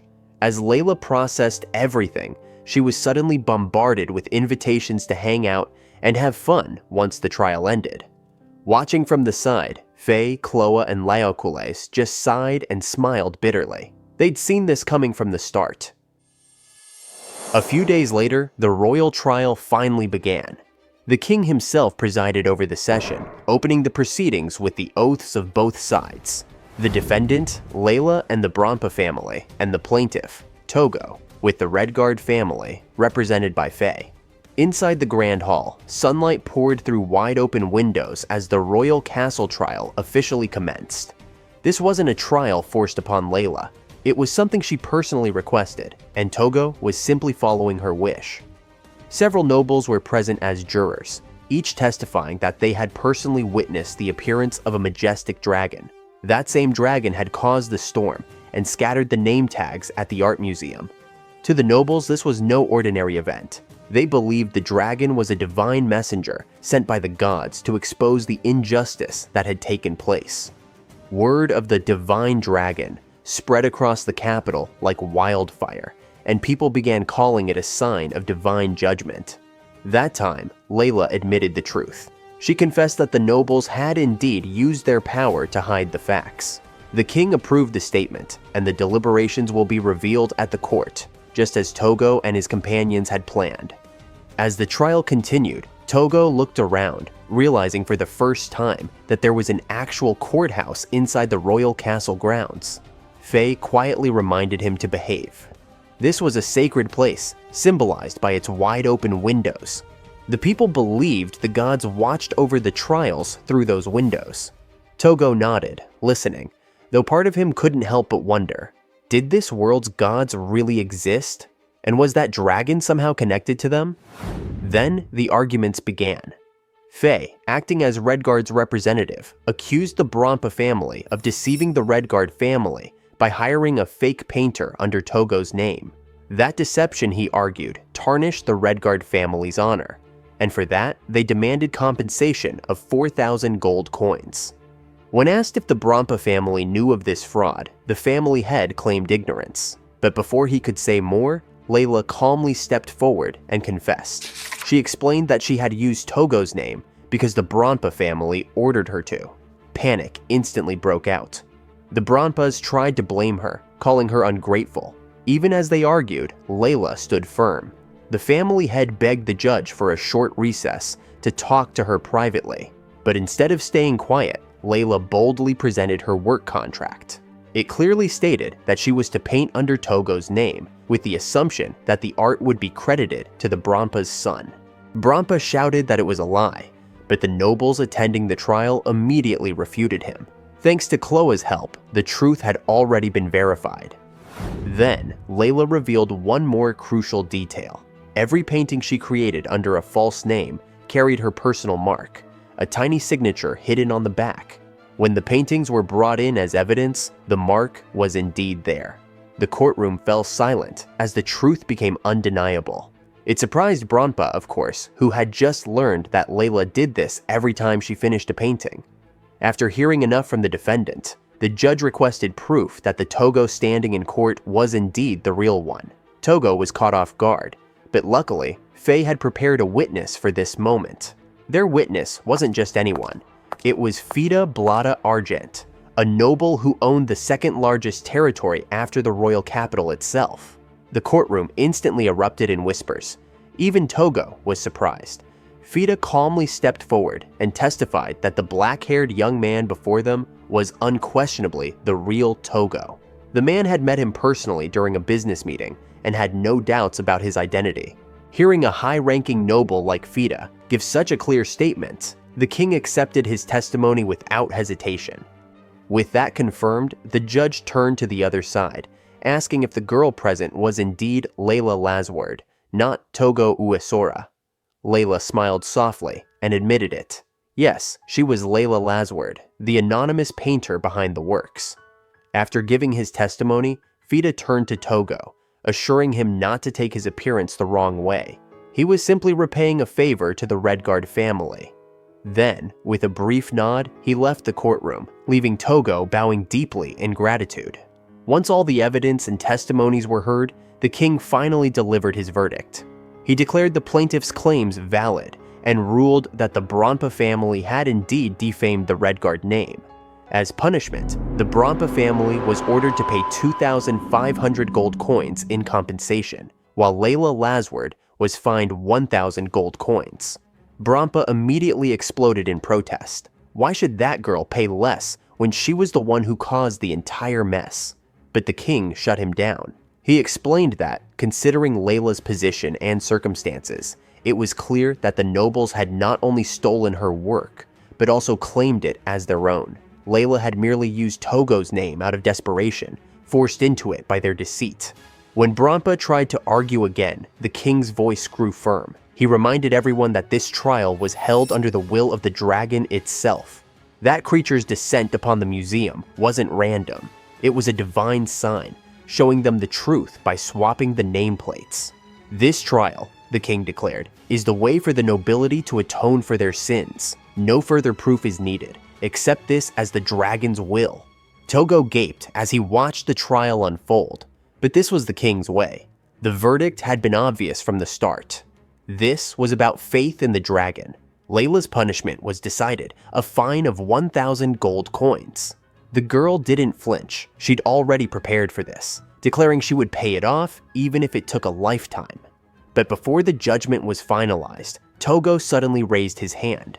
He proposed something unexpected, letting Layla move to the Redguard territory to live and work there.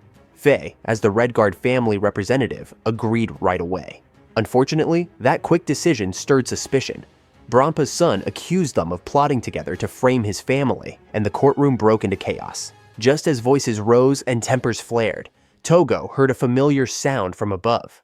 He looked up toward the window, and there it was.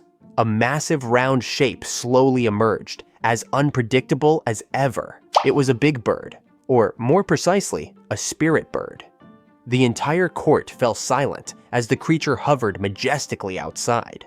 The nobles looked confused, but the king's face turned pale with shock. The bird then spread its wide wings, reflecting the dazzling sunlight, as if displaying both elegance and majesty. Then, without warning, it dove toward Layla, grabbed her with its claws, and soared out of the courtroom in a flash. Everyone froze. The nobles had no idea what they had just witnessed, but the king knew exactly what it was. A divine bird, a messenger of the gods. First came the dragon, and now, the gods themselves had intervened. When Layla was taken away, confusion filled the room. No one knew what to do until Faye muttered that it must have been the will of the gods, and you don't defy that. The king agreed, officially leaving the matter to the Redguard family, though deep down, he knew he couldn't go against divine will. Later, back in the forest, Faye couldn't hide his irritation. What on earth was that bird thinking? But as they reached home, they found Layla lying under the big bird, pinned awkwardly at the horse stable. Once she got free, she glared at both the bird and Tougo, suspecting this whole thing had been a setup. Tougo quickly tried to explain that it wasn't his doing. The bird acted on its own. Still, it worked out perfectly. He was planning to invite her anyway. Without further ado, Tougo welcomed Layla to the forest where they lived, which was within Redguard territory. She was shocked to learn that people actually lived here, in this hidden forest village. Faye assured her there'd be no more trials and that her verdict stood. She would live and work here, and Faye would take responsibility. Truth be told though, Tougo seemed way too happy about that arrangement. Honestly, she didn't mind. And when Layla asked what kind of work she could do, she started listing her skills: farm work, weaving, embroidery, and even preparing art supplies for magic paintings. That last one caught Tougo completely off guard. Magic paintings? His eyes lit up instantly. Layla thought it was nothing special, just something she did often. But for Tougo, it was something else entirely. His admiration was obvious, and soon they were teasing each other like kids. Everyone around watched with gentle smiles. That was the Tougo they knew. Cheerful, curious, and full of heart. Finally, Tougo grabbed her hand and asked her to be his teacher. The request turned Layla's face bright red, like tomato-level red. A few days had passed since the trial ended, and Layla was slowly getting used to life in the forest. Her daily routine wasn't too bad. Tending to small fields, helping 𝔻𝕗 with house chores, and being Tougo's magic art teacher. She even got her own house now, complete with Tougo's artistic touch, of course. Like everyone else before her, she was stunned when she saw a brand new house just appear right in front of her one day. Apparently, Tougo had built it while she was out shopping, conveniently right across from his. The seasons were about to change, and the cold wind hinted that winter was coming. Inside his cozy home, Tougo sat near the fireplace, completely absorbed in practicing magic painting. He looked frustrated with the result, but 𝕬🐠 encouraged him, saying he did a great job applying colors using magic stone powder. Still, Tougo felt he wasn't good enough. 𝕬🐠 insisted she was being honest. What he'd done was actually impressive, something most people couldn't manage in just a week. That made Tougo smile warmly. Maybe that meant she was a good teacher. Hearing that, 𝕬🐠 blushed and turned away, but then she paused, remembering Tougo would soon be heading to the capital. She wanted to ask for a favor, to stop by and retrieve something that once belonged to her mother. When the day came, their small group set off: Faye, Tougo, 𝕬🐠, and 𝕬𝕠𝕁. Faye needed to report to the court about finding 𝕬🐠, so this trip was both business and personal.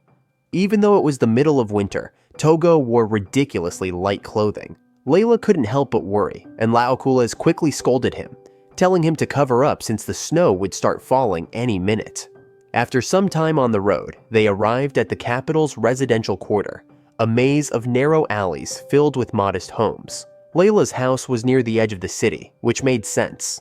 Rent near the royal district was expensive, so poorer citizens lived farther out. It reminded Tougo of the first time he met Ange and Ryan, those same quiet streets, the same cold air. Soon, they reached 𝕬🐠's old home. She rarely returned after her mother's death, but surprisingly, the house was still in good condition.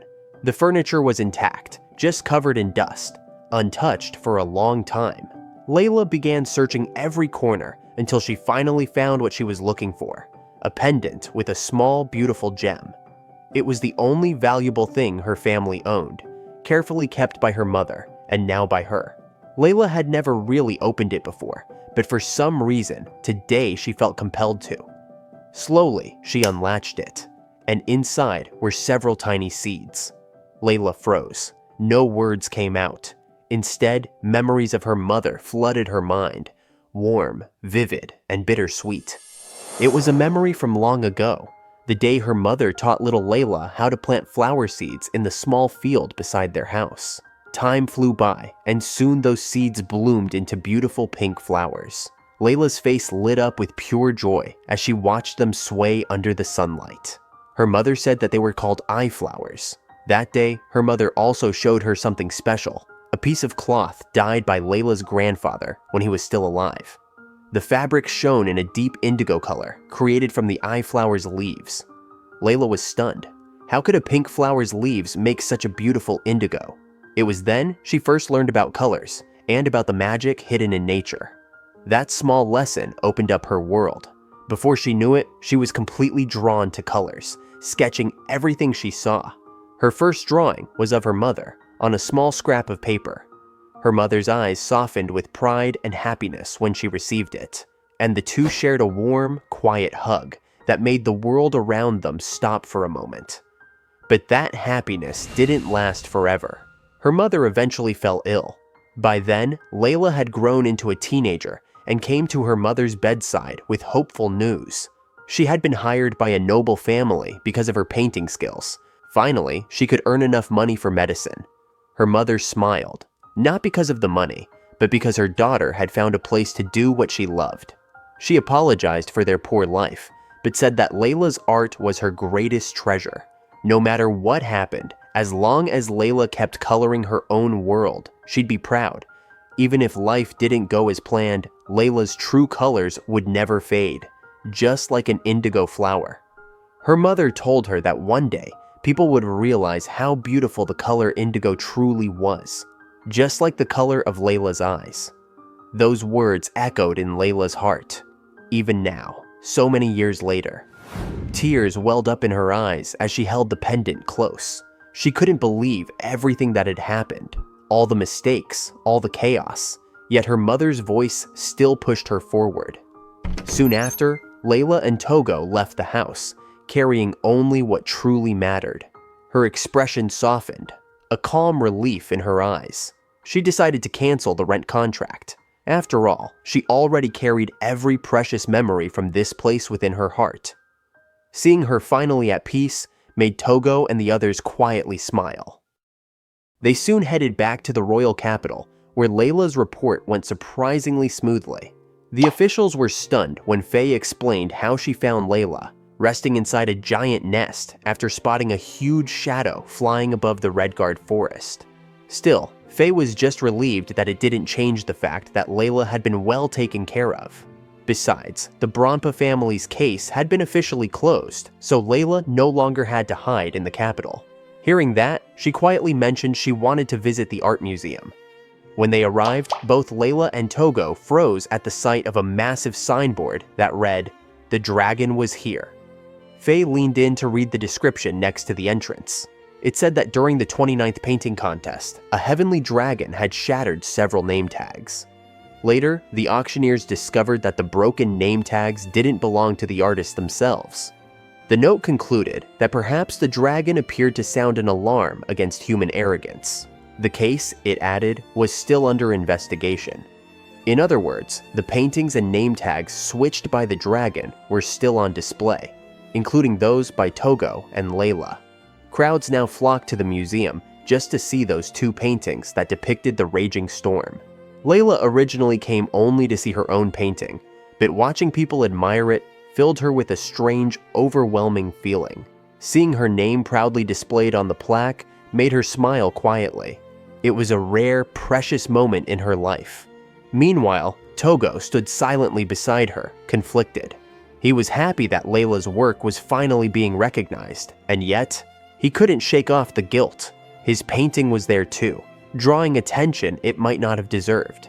He wondered, was it wrong to feel happy in such a complicated situation? Layla noticed his hesitation and turned to him with a curious look. She asked why he seemed troubled about feeling happy. To her, the answer was simple. Anyone would be happy when people appreciated what they love.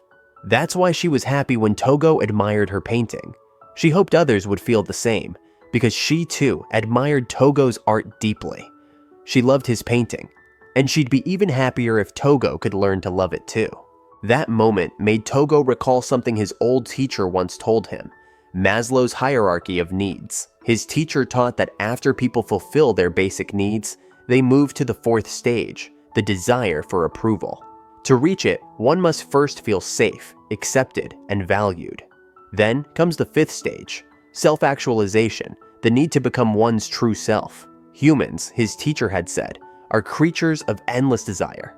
When Tougo was loved, appreciated, and secure, that would be the moment he could truly express himself. And when he started craving praise, that wasn't a bad thing. It simply meant he was finally ready to grow. Now, standing beside Layla, hearing her kind words about his painting, Tougo felt happy. But a strange doubt crept in. Was it just flattery? Or was it genuine? The thought frustrated him. Maybe he really did have that desire for approval his teacher talked about. He didn't know for sure, and part of him feared what that meant. Yet, if both his teacher and Layla sincerely liked his art, why should he deny it? Slowly, a smile formed on his face. He thanked Layla and told her, with genuine warmth, that he loved her painting too. Faye, watching from a distance, couldn't help but smile at the wholesome scene. But the moment didn't last long. The museum manager suddenly approached them, bowing slightly in gratitude for the other day. He came not just to thank them, but to deliver an invitation and a proposal. The museum director wanted to acquire both Tougo and Layla's paintings for the Royal Museum of Art's permanent collection. In short, the museum wanted to make their works part of its official royal archive. It all tied back to the dragon incident a few days ago, when the dragon had swapped the name tags. Among all the artworks, only Tougo and Layla's paintings had their true names restored by the dragon itself. That alone made them priceless. And Tougo, still processing everything, stood in stunned silence. He never imagined that a dragon's random act would get this big. The moment Tougo stepped into the Royal Museum director's office, he knew this wasn't just a casual invitation. A middle-aged man welcomed Tougo and 𝕬𝕤 warmly, thanking them for coming and introducing himself as the museum's director. Just like the manager had said, he wanted to acquire their paintings and display them as part of the Royal Art Museum's permanent collection.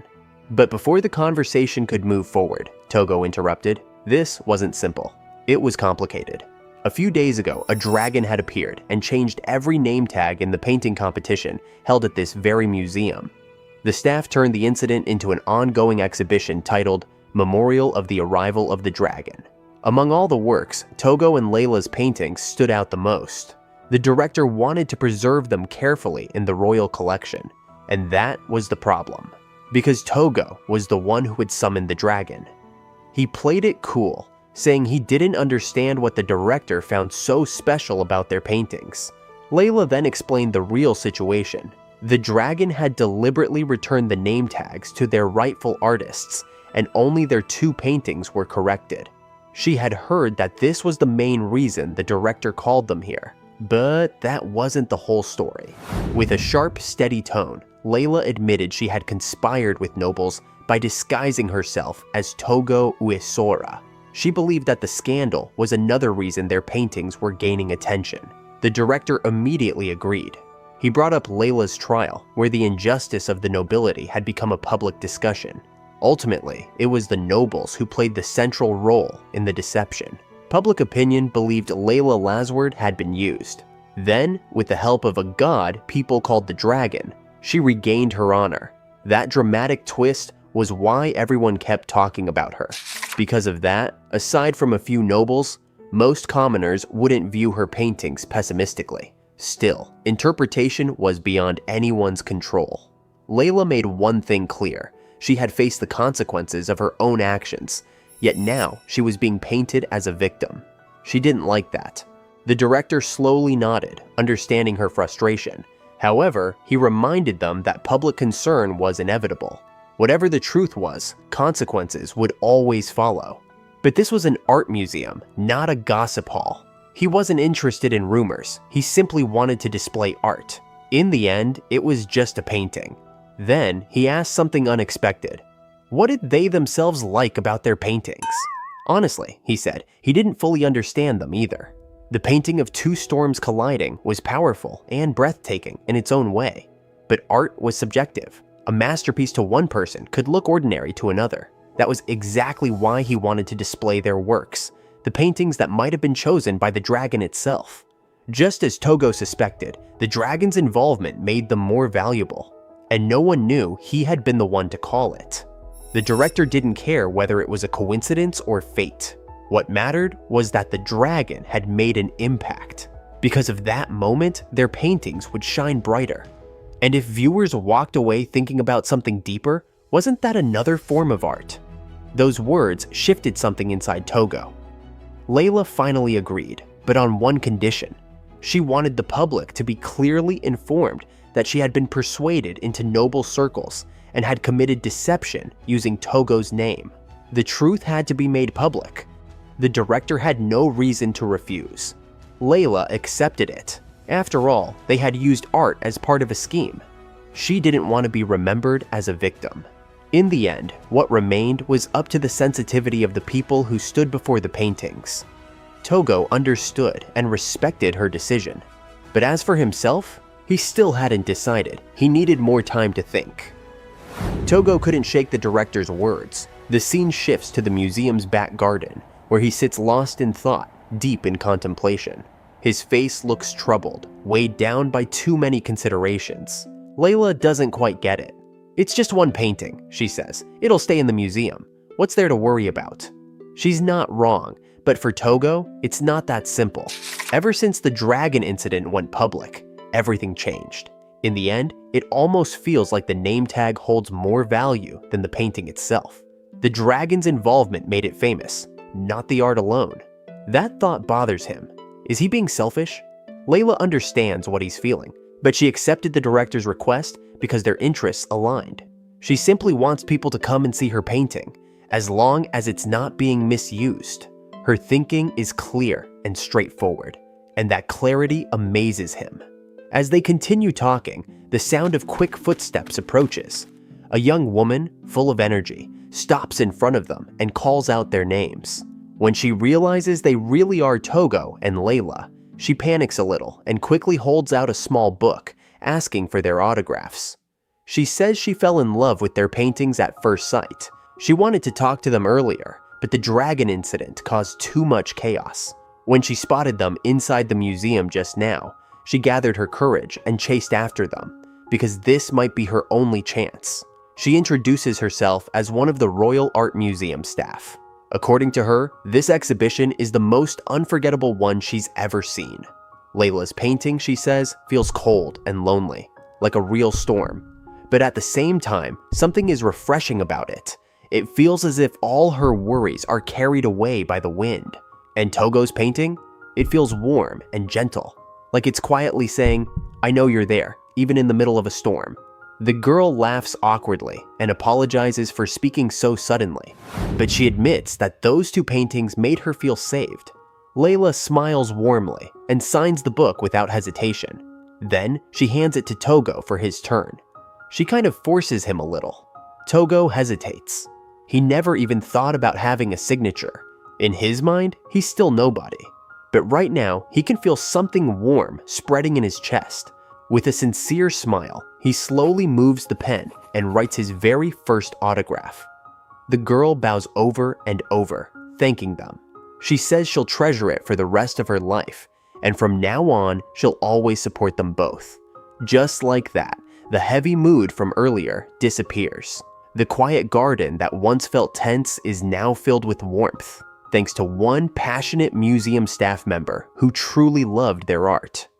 Under the soft glow of the garden lamps, the young staff member finally left. Tougo watched her figure grow smaller and smaller until she disappeared into the night. He stood there blankly, lost in thought, until Layla suddenly pinched his cheek. "You're happy, aren't you?" she teased. And she wasn't wrong. Even Layla herself was surprised that the girl had chased after them just to express how she felt about their paintings. That was exactly why Layla wanted more people to see her work. Sure, some people would be moved by it. Others would connect it to the scandal behind the scenes. That couldn't be helped. But if someone truly looked at it, really looked, there would always be people who would say they loved it. Just like how Tougo once discovered 𝕮𝕗𝕗𝐻𝑒's painting. Layla's words slowly unlocked something in him. Maybe it didn't matter where the painting was displayed. 10 people, 100 people, even 1,000. If even one person could truly find it, that was enough. If that person existed, Tougo would decorate the entire museum just to meet that one person. He remembered what his teacher once said about the desire for approval. Back then, he thought it sounded shallow, but now he understood. This wasn't about vanity, it was about having a place, and tonight, someone had already given his painting a place in her heart. That settled it. His painting would belong to the museum too. Still, a small doubt lingered. Was it wrong to want recognition? 𝕮𝕗𝕗𝕗 suddenly cut into his thoughts, firmly reminding him that no one here was stopping him from painting. Not now, not anymore. Whatever restrictions existed in his past, they were gone. He was free. For a brief moment, the shadow of his parents appeared in his mind, their sarcastic smiles, their voices telling him to stop drawing. Then the image faded, carried away by the cold winter wind. When Tougo opened his eyes again, his vision felt clear. The only people left in front of him were those who supported him. With a confident smile, he finally made up his mind. He would give his painting to the museum. Excited, he started running back to tell the director. Meanwhile, Faye glanced at 𝕮𝕗𝕗𝕗, curious about what he had said to convince Tougo so easily. It was about Tougo's parents, 𝕮𝕗𝕗𝕗 admitted quietly. He had heard bits and pieces before. Faye nodded slowly. That made sense. Tougo rarely talked about his parents, and someday, Faye hoped he'd be able to hear that story too. The next morning, the forest had turned completely white. Fresh snow covered the trees, the roof, the ground. Everything looked like a silver world. The moment Tougo returned from the capital, he ran straight outside and jumped into a pile of snow in front of the house. Ange followed him without hesitation. They both burst into laughter. Layla stood nearby, watching them with disbelief. Tougo looked around in pure amazement. Snow blanketed the trees, the roof, the ground, everything. Layla, on the other hand, stayed calm. For Tougo, this was new. Back where he grew up, he had never seen snow piled up this thick. That's why he was so excited, touching it, observing it, even trying to understand its texture, like it was a new art subject. Layla understood his excitement. Still, she warned them not to catch a cold and turned to head back inside. She barely took a few steps. Her foot slipped. A second later, she fell straight into the snow. For a moment, she just lay there. Then, quietly, she began playing with it too. She noticed how soft it felt, different from the rougher snow in the capital. As she secretly enjoyed the moment, Chloe, who had been standing on the terrace, couldn't hold back her laughter anymore. Layla jumped in surprise when she realized Chloe had seen everything. Flustered, she quickly tried to explain, stumbling over her words, that she was only examining the snow's texture for drawing documentation purposes. Chloe just smiled gently. Her gaze then shifted to the beautiful pendant hanging around Layla's neck. Even without asking, she could tell it was something precious. Meanwhile, Tougo was still playing with Ange when Ryan returned from his small job. Recently, Ryan had been delivering letters that arrived at Faye's residence for Tougo. It was simple work, and he handled it easily. And this time, he came back holding several envelopes. All of them were fan letters. It wasn't surprising. Tougo's painting was scheduled to be displayed in the capital for a long time. Even Faye was happy to see more and more letters arriving because of it. But for Tougo, this was the first time he had ever received fan mail. The feeling he had yesterday, when the museum staff member told him she loved his painting, came rushing back.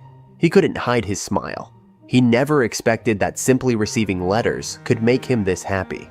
Layla, curious about his sudden expression, asked what was going on. Tougo showed her the envelopes, grinning widely. "We got fan letters." Relief and warmth filled Layla's eyes. She had always believed this moment would come. They would find the people meant for them. After that, her gaze lowered to the pendant resting against her chest. It was a gift from her mother. Inside it were indigo seeds, seeds she wanted to grow someday. She looked up at Tougo and quietly asked for his help to grow them. Silence fell after Layla made her request. She looked at Tougo and asked him something simple, but heavy. If he were in her place, would he scatter the seeds? They were a keepsake from her mother. At first, she had wanted to plant them if possible, but one fear kept holding her back. What if they never sprouted? What if that precious memory disappeared into the soil and never came back? Tougo knew how important those seeds were, and honestly, he had no idea what to say. Deep down, he didn't know what the right answer was. His face showed it too.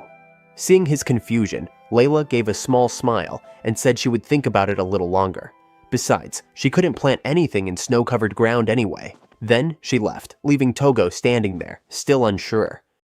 Not long after, Tougo found himself at the water dragon's nest. He vented everything to the dragon and the spirit bird. He wondered if he could use his spirit power to help the seeds grow. Was that even possible? He even considered drawing the seeds and duplicating them. But that would completely ignore Layla's feelings. Those seeds weren't something to replace, so he couldn't say something irresponsible like that. Now he was stuck. What should he tell her? In the middle of his dilemma, the spirit bird suddenly approached him. Tougo instinctively leaned back a little, but the bird kept moving closer. Then, the water dragon slowly wrapped its long body around both of them. The three of them ended up in an awkward group hug, but somehow it felt warm. The two creatures didn't speak, yet their gestures said enough. They would stay by his side. Tougo smiled softly and thanked them for the support. After that, he hurried home. When he arrived, he saw Layla and Chloe preparing dinner together. All the hesitation he had earlier slowly disappeared. Tougo walked up to Layla and, with unexpected optimism, suggested they try planting the indigo seeds. Layla blinked in confusion. She still wasn't sure. What if they failed to grow? Tougo didn't step back this time. If that was the fear, then they would prepare properly. He promised to research everything until spring came. He would prepare the land carefully so the indigo flowers would have the best chance to grow. If Layla wanted to try, he would do it together with her. And if they failed, he would be sad with her. Layla went quiet.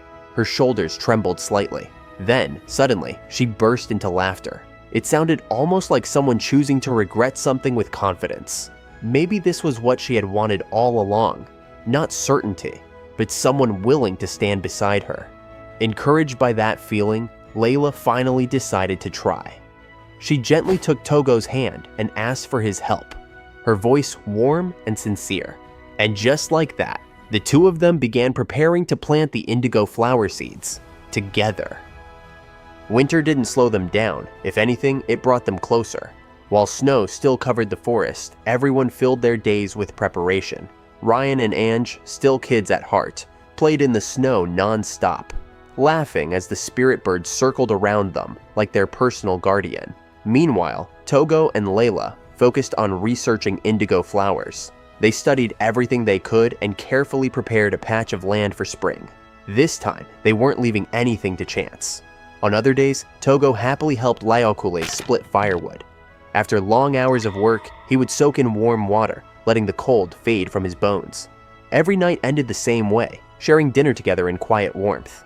Tougo also kept training his magic painting. Layla and Chloe often stayed nearby, knitting while watching him practice. The atmosphere felt peaceful, steady. But Tougo never forgot his duty as a spirit. He would walk to the great tree and check the forest's condition using the magic orb placed on the altar. From there, he could sense the entire woodland. The air felt calm, alive. Without him realizing it, new animals had begun settling in. The forest was livelier now, more balanced, more harmonious. Then, before anyone noticed, winter ended. Spring arrived, and with it came the day they had been waiting for. The day to plant the indigo seeds. Even so, Layla still felt nervous. She wanted to see those flowers bloom in the garden again, just like they once had. Slowly, she opened her pendant. Inside were the indigo seeds. Carefully, she took them out and planted them one by one into the soil. With quiet hope, she covered each seed gently. When she finished, she looked at Tougo and asked him to plant some too. She even called Ryan and Ange over to help. She wanted to share this memory, the memory of planting indigo flowers with her mother, with everyone here. If they planted them together, she felt the flowers would surely bloom. A few days later, Tougo visited Faye at the Red Guard mansion and told him about the planting. He knew the seeds wouldn't sprout immediately. Still, from that day on, everyone checked the field daily. Faye listened calmly and said that with the spring climate and the forest's blessing, everything should be fine. Tougo smiled, feeling the same. Seeing that expression, Faye realized something. Tougo had changed. When they first met, Tougo always looked gloomy. But whenever he painted, he smiled brightly. That part had never changed. Now though, that warmth wasn't limited to painting anymore. He had become someone who could push others forward, just like he did for Layla. Tougo himself didn't fully understand it. Lately, he simply felt like trying new things. Not just drawing, but farming, crafting, traveling.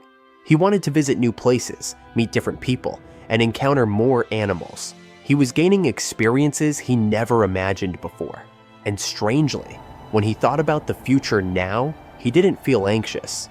Faye, who had been listening quietly, smiled and told him the reason. Tougo now had a foundation, a place to return to. Without that, no one could explore freely. Those words stirred an old memory. His teacher once said that without a place to return to, a person couldn't even begin their journey.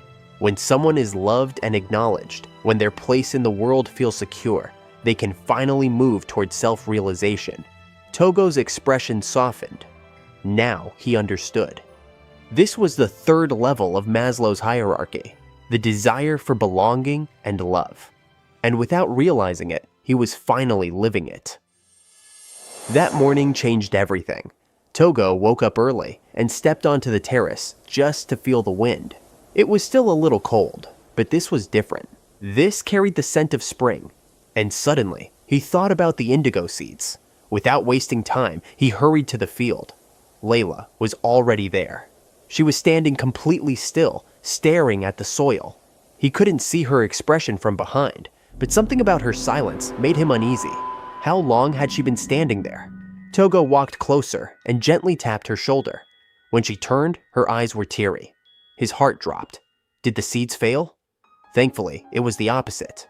Right there, beneath the soft spring breeze, tiny indigo sprouts had broken through the soil. For a moment, neither of them could believe it. After all the preparation, all the waiting, they had actually grown. What they felt wasn't excitement first. It was relief. Tougo honestly hadn't been sure they would sprout at all. Seeing them now, alive and steady, stunned him. Layla quickly apologized, smiling through her tears. She said she was just so happy that she froze in place. Soon, Chloe, Lyocules, and the others came over. They crouched down, observing the tiny sprouts closely, sharing the joy. But while everyone celebrated, Tougo remembered something from his research. One of the books had said that old seeds usually have a low germination rate, yet every single seed they planted had sprouted, and faster than expected. Was this because of the forest's blessing? Days passed, and the strange feeling only grew stronger. Less than a month later, Tougo and Layla stood in the field again, almost unable to process what they were seeing. The indigo plants had grown rapidly. They were already close to blooming. Layla gasped. This was too fast. Indigo flowers weren't supposed to bloom this quickly. She guessed it had to be the forest's blessing, accelerating their growth. Deep down, Tougo thought the same. The forest ecosystem here was different from anywhere else. It wouldn't be strange if that influenced the plants.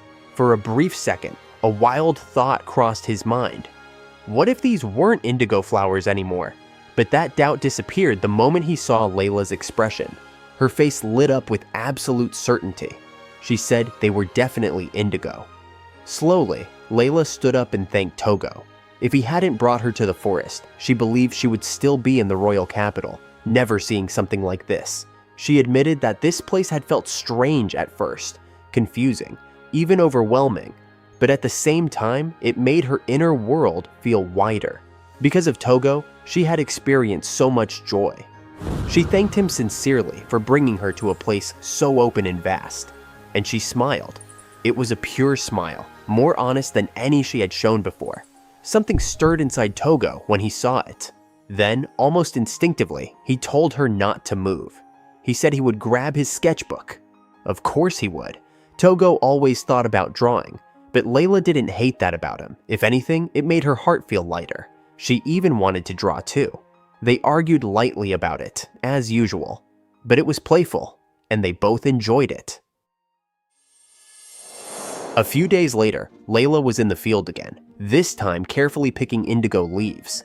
She placed the leaves on a piece of cloth, then crushed them inside a wooden tub filled with water. Slowly, the color from the leaves spread into the water, turning it darker and richer. Once the color had mixed well, Layla took a piece of white cloth and dipped it into the liquid. After letting it soak for a while, she lifted it out and squeezed the cloth to dry it. The color that appeared surprised Tougo. It wasn't deep blue like he expected. It was a soft, greenish blue. Layla explained that this was the dyeing process her father used to do. Thinking about it now made the moment feel even more special. The indigo plants came from the seeds her mother had left behind, and this was the first dye she had ever made from them. For some reason, that alone made Layla incredibly happy. Later that day, Tougo practiced magic painting with Layla on the house terrace. Layla guided him patiently. Magic painting wasn't something you could rush. It required skill and control. Think of it like pouring water, she explained. She told Tougo to clearly imagine the image in his mind first, every shape, every detail. Only then should he sprinkle the magic powder onto the surface.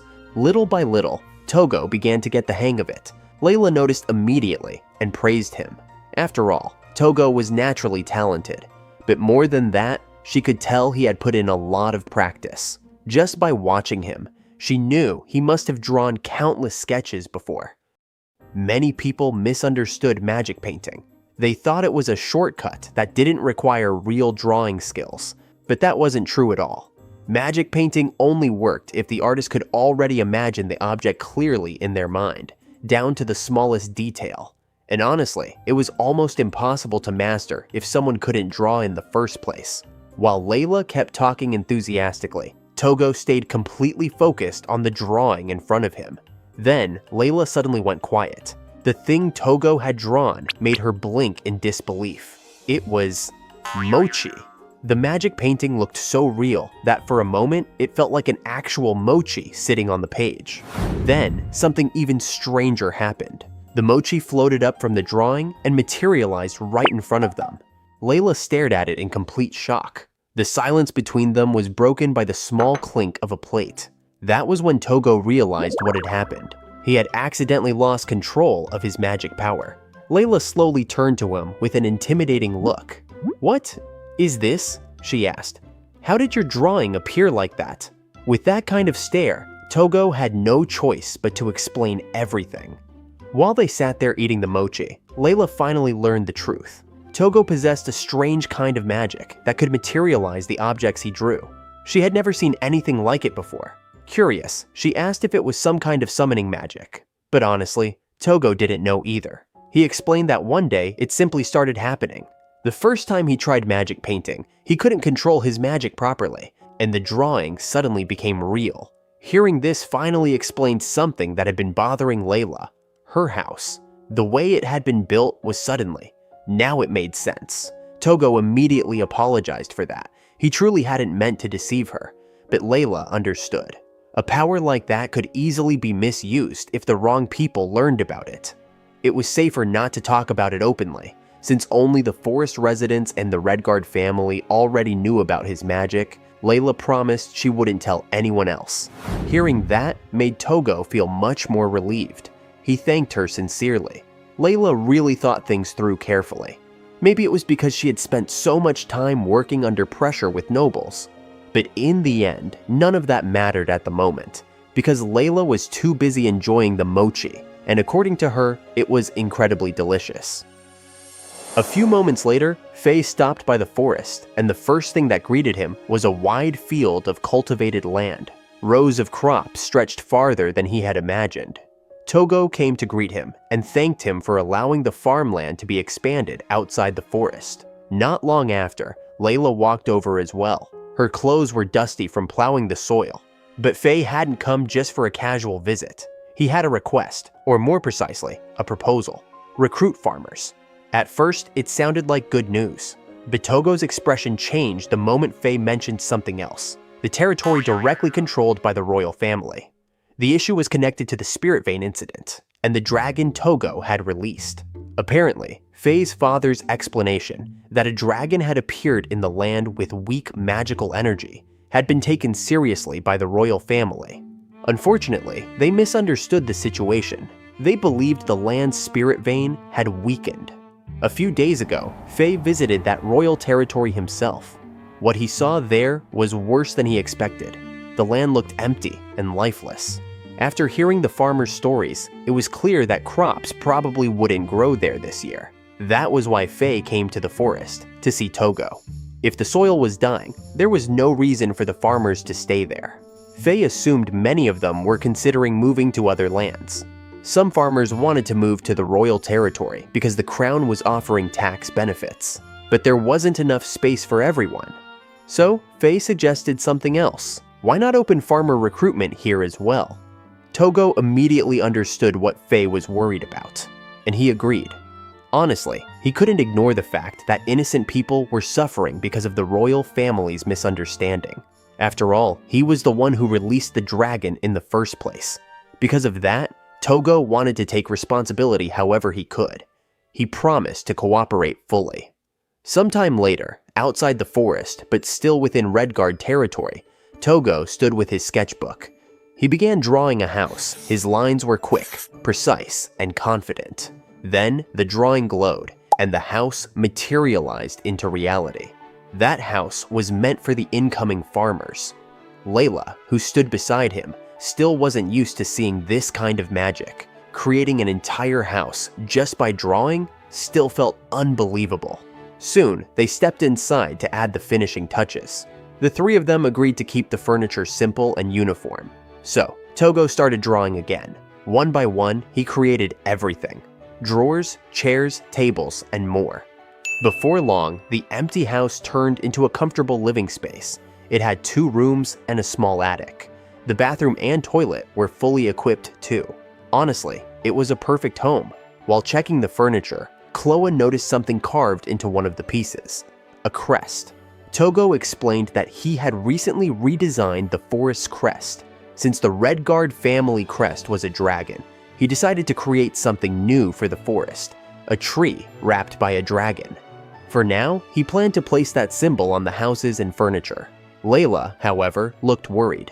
If Tougo had to build several more houses like this, how much magic would it consume? She asked if he was okay, but Tougo casually revealed something even more unbelievable to her. He had only recently learned that he was actually a spirit, and building a few more houses, that was nothing to him. His confidence, however, didn't last long. 𝕬𝕠𝕔𝕙 stepped forward, his presence suddenly heavy and intimidating. He told Tougo firmly not to be reckless. Right after finishing the houses, Tougo walked toward an empty field nearby. He opened his sketchbook again. With just a few quick strokes, he drew several large farming plots. The moment the drawing was finished, the land in front of them shifted. Rows of cultivated farmland appeared, ready to be planted. Layla stared at it, then sighed. She felt a little played. "If you could draw cultivated fields like this," she said, "you should have done that from the start." Now they had houses and ready-made farmland. Seeing the area slowly take shape, 𝕭oa suggested something else. Maybe they should build a shop too, somewhere people could buy food and daily necessities and sell their goods easily. Faye considered the idea but shook his head for now. For the time being, traveling peddlers from the city would come and trade here, but that raised a bigger question. Would this place eventually become a town? Faye smiled at the thought. "It's possible," he said, "as long as the spirit of this land allows it." Tougo, the spirit of the forest itself, didn't mind at all. In fact, the idea sounded fun. Time passed, and the evening slowly approached. The sky darkened as Tougo continued drawing near the field. That was when Ryan and Ange came to find him, telling him it was time to head home. Faye happened to be nearby as well. Curious, he walked over to see what Tougo was doing. Tougo explained that he was working on something important: salaries. If farmers were going to work here, he thought they should be properly paid. So he tried drawing something valuable, something that could easily be sold: a gemstone. When the drawing materialized, Faye picked it up and examined it closely. Then his eyes widened. It was a high-quality gemstone, valuable enough to buy land around this area. Faye was honestly shocked. Then he remembered something else: the sealing tool he had previously given to Tougo. So he asked about it. Tougo looked a little guilty. The tool had broken. It simply couldn't handle the amount of magic power Tougo used. Tougo apologized for destroying it. But honestly, Faye understood. The tool had been designed for humans, not for a spirit. That realization suddenly gave Faye an idea. "Why don't you just draw your own sealing tool?" Tougo blinked. He had never thought about that before. So he immediately opened his sketchbook again. A few strokes later, a new sealing tool appeared. With it, Tougo could safely control his power. And Faye? He now had a valuable gemstone he could sell for a huge amount of money.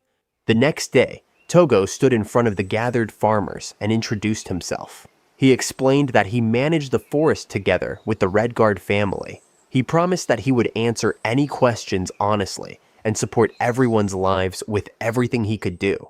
With that, Tougo welcomed them and looked forward to working together. The atmosphere was warm and positive. It was exactly what Faye and his father had hoped to see from Tougo.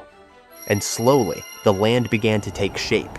This area would become a place focused on agriculture. On the eastern side, 10 houses stood neatly in a row, permanent homes for the farmers. And on the western side, wide cultivated fields stretched across the land, waiting for crops to grow. A few days passed, and life in the forest settlement slowly settled into a rhythm. One morning, Tougo went out for a walk. As he passed by the fields, he noticed something that made him smile. The seeds had sprouted. The young plants were growing well across the farmland. The farmers working there noticed him and waved. They greeted Tougo warmly, clearly happy to see him.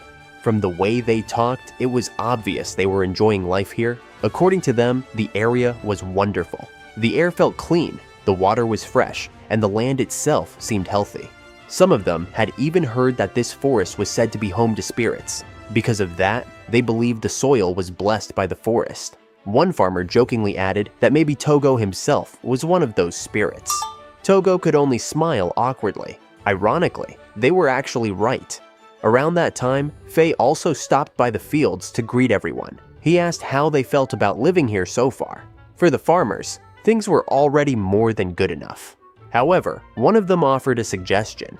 If Tougo and the Red Guard family wanted to increase vegetable production in the future, they should consider expanding the farmland while there was still space available. Tougo had actually been thinking about that as well.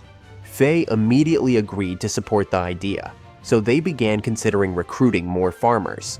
Seeing how naturally Tougo and 𝕚 worked together, the farmers finally understood why the Red Guard territory had such a good reputation.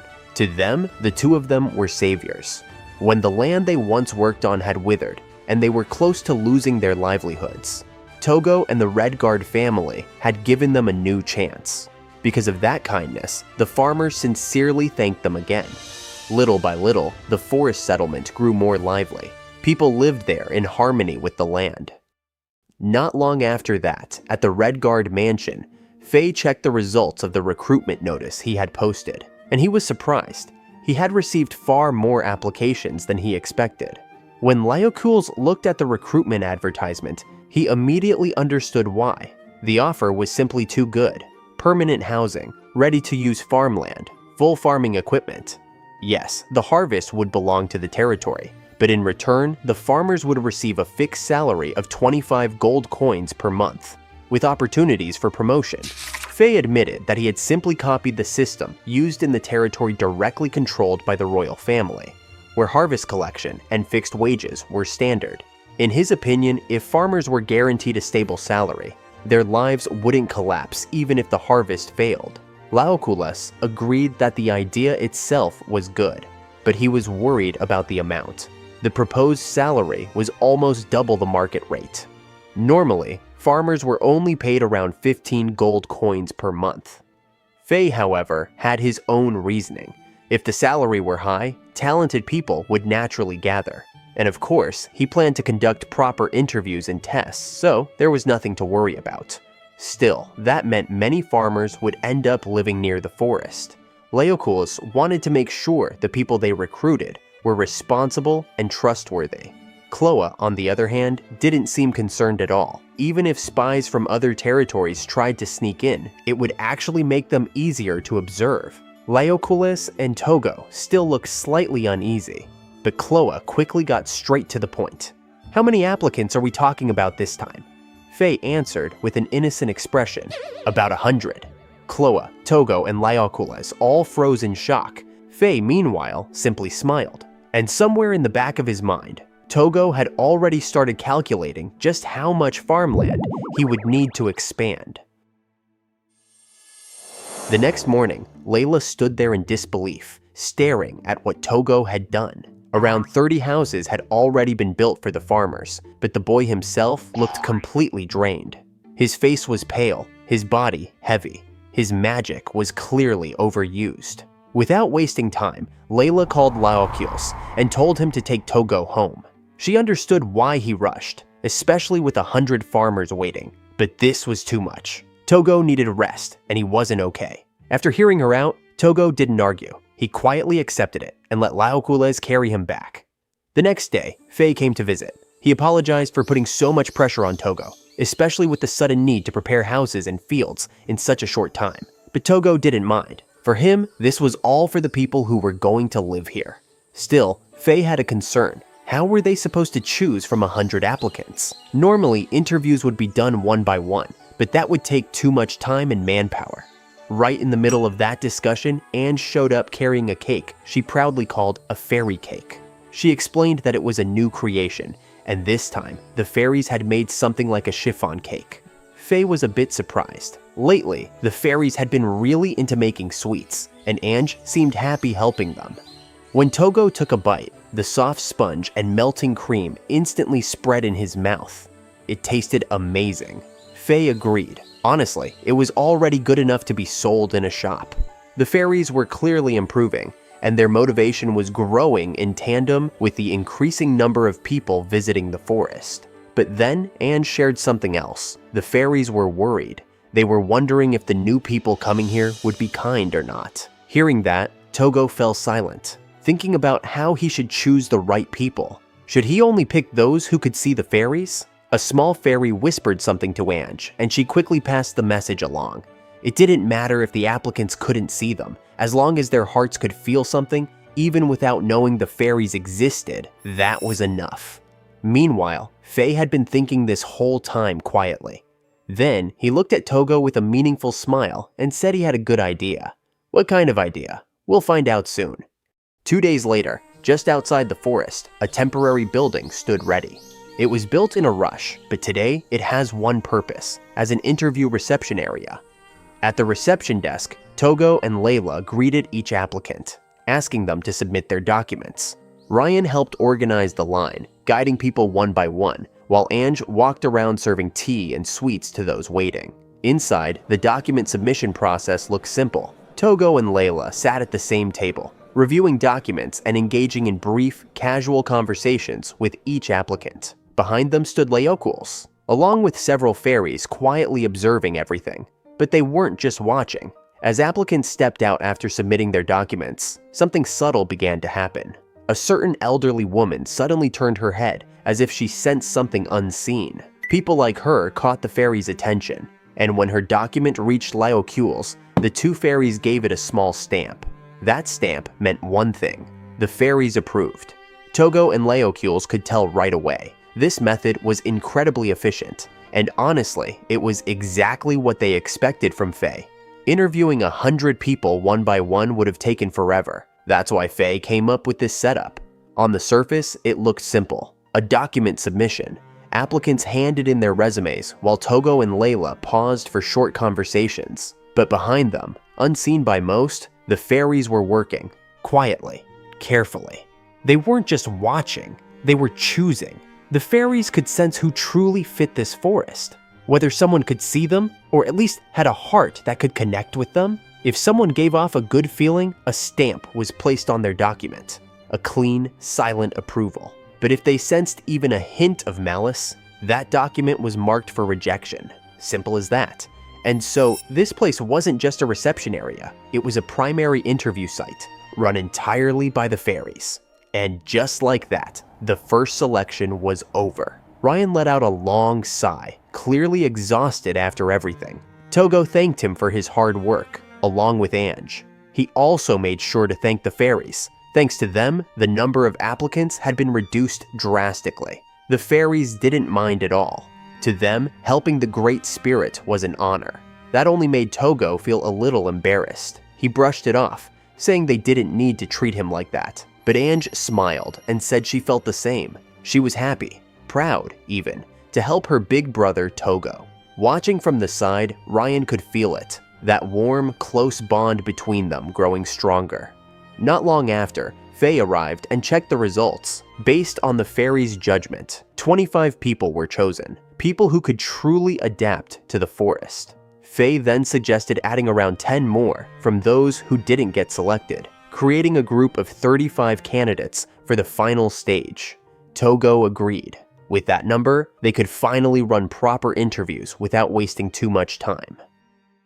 A carriage pulled by a unicorn quietly appeared the next morning. Yeah, Tougo made it.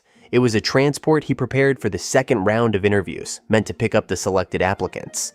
Still, he couldn't help but wonder if it was really okay to bring a unicorn outside the forest. Faye quickly reassured him. A unicorn was far stronger than any normal horse, and the road toward the royal-controlled territory was heavily guarded. With the Red Guard crest on the carriage, no one would dare cause trouble. Just to be safe, Faye still asked 𝕬𝕗𝒄𝒄's and Chloe to escort the applicants. That was more than enough. Soon, several carriages departed to pick them up, while Tougo and Faye stayed behind to prepare for the second interview. As the day went on, Tougo felt something strange, excitement, mixed with pressure. More people were coming, and more lives would depend on this place. He slapped his cheeks lightly, trying to fire himself up. As the spirit of this land, he had to protect both the village and the forest. A few days passed, and finally, the second interview began. Right from the start, a man and a woman threw a question at him. They asked if he was the spirit of the forest. Tougo denied it calmly. He said he was just the caretaker. Still, that simple question broke the tension, and the interview moved forward smoothly. The process itself was straightforward. Tougo and Faye handled the interviews together, while in another room, Faye's father, Van, and his older brother, Roses, worked as a pair. Each applicant was given time, not just to answer questions, but to talk. Their words, their attitude, even their state of mind. Everything became part of the final judgment for whether they could live in harmony with the forest. After finishing with the first pair, Tougo let out a quiet breath. For a moment, he wondered if his identity had been exposed. Faye shook his head. People could just feel something different about him, like he wasn't fully human. Or maybe it was because Tougo felt slightly detached from the world. Too calm, too soft, almost fluffy. It might even be related to his nature as a spirit. Faye had noticed it too. Tougo's magic and aura subtly changed, especially when he was near the forest. That was new to Tougo, but there was no time to dwell on it. Faye told him to focus, and the interviews continued. One by one, the applicants were called in, and before long, the second interview came to a successful end. Tougo thanked Van and Roses for their help. Van, as the Lord of the Redguard territory, was glad to be involved. After all, this land would soon grow and thrive. He even invited Tougo and the others to dinner. Meanwhile, Roses, who was curious about the applicants, asked for Tougo's thoughts. Tougo answered honestly. He had already seen several people who looked capable and well-suited for the forest. Faye smiled. At this rate, the village would soon be full of people. Then he brought up the fields. The crops should be ready by summer. Tougo nodded. In fact, some fruits were already ripe and ready to be shipped anytime. The growth speed in this land was incredible. Faye asked if there was anything he could help with. At first, Tougo said no. Faye had already done more than enough. But then, he paused. After a moment of hesitation, Tougo finally asked for one thing. If possible, he wanted Faye to tell Layla to stop calling Laocoons all the time. And yeah, that was definitely impossible. A few days later, a wide stretch of farmland had already spread out, and to one old lady, it felt almost suspicious. Just moments ago, the land on the other side wasn't even touched, and now it was fully plowed. She couldn't help but ask if Tougo was using some kind of magical tool. Tougo froze for a second, then awkwardly brushed it off, calling it a trade secret. Deep down, he knew he had to be more careful. If people realized he was literally drawing things into existence, that would be a problem. But putting that aside, life in the village kept moving forward. Since that day, Tougo and Faye had reopened recruitment, and the population grew fast. The once quiet area was now lively, filled with voices and movement. As Tougo stood there watching the village come to life, Faye called out to him. This time, his tone was serious. Now that the village had more people, Faye wanted to improve the supply delivery system as soon as possible. But there was a major issue. He brought Tougo back into the old interview building and spread out a map of the Redguard territory. Pointing at it, Faye explained everything. The production areas for ham and cheese were located on the far side, beyond the forest. Meanwhile, wheat and similar crops were grown in the southeast. Looking at the map, it became clear just how massive the forest really was. Redguard was fairly self-sufficient, but they still relied on goods from other towns. Whether local products or imports, everything had to pass through Redguard first before being distributed to the towns. And that was the problem. The transportation routes had to go around the forest. On top of that, collecting goods at the Redguard mansion and then bringing them back to the village near the forest only added more work. That's why Faye wanted at least food supplies to be delivered directly to the village. Tougo thought about it for a moment. If they could somehow pass through the forest, the journey would be much faster. Before he could say more, Faye apologized. He admitted he'd been relying on Tougo too much lately. As the spirit of the forest, he asked for Tougo's thoughts. Any idea that could solve this? Tougo nodded, but honestly, nothing came to mind. Later that evening, while 𝕨 was preparing dinner, she noticed Tougo sketching something and asked what he was working on.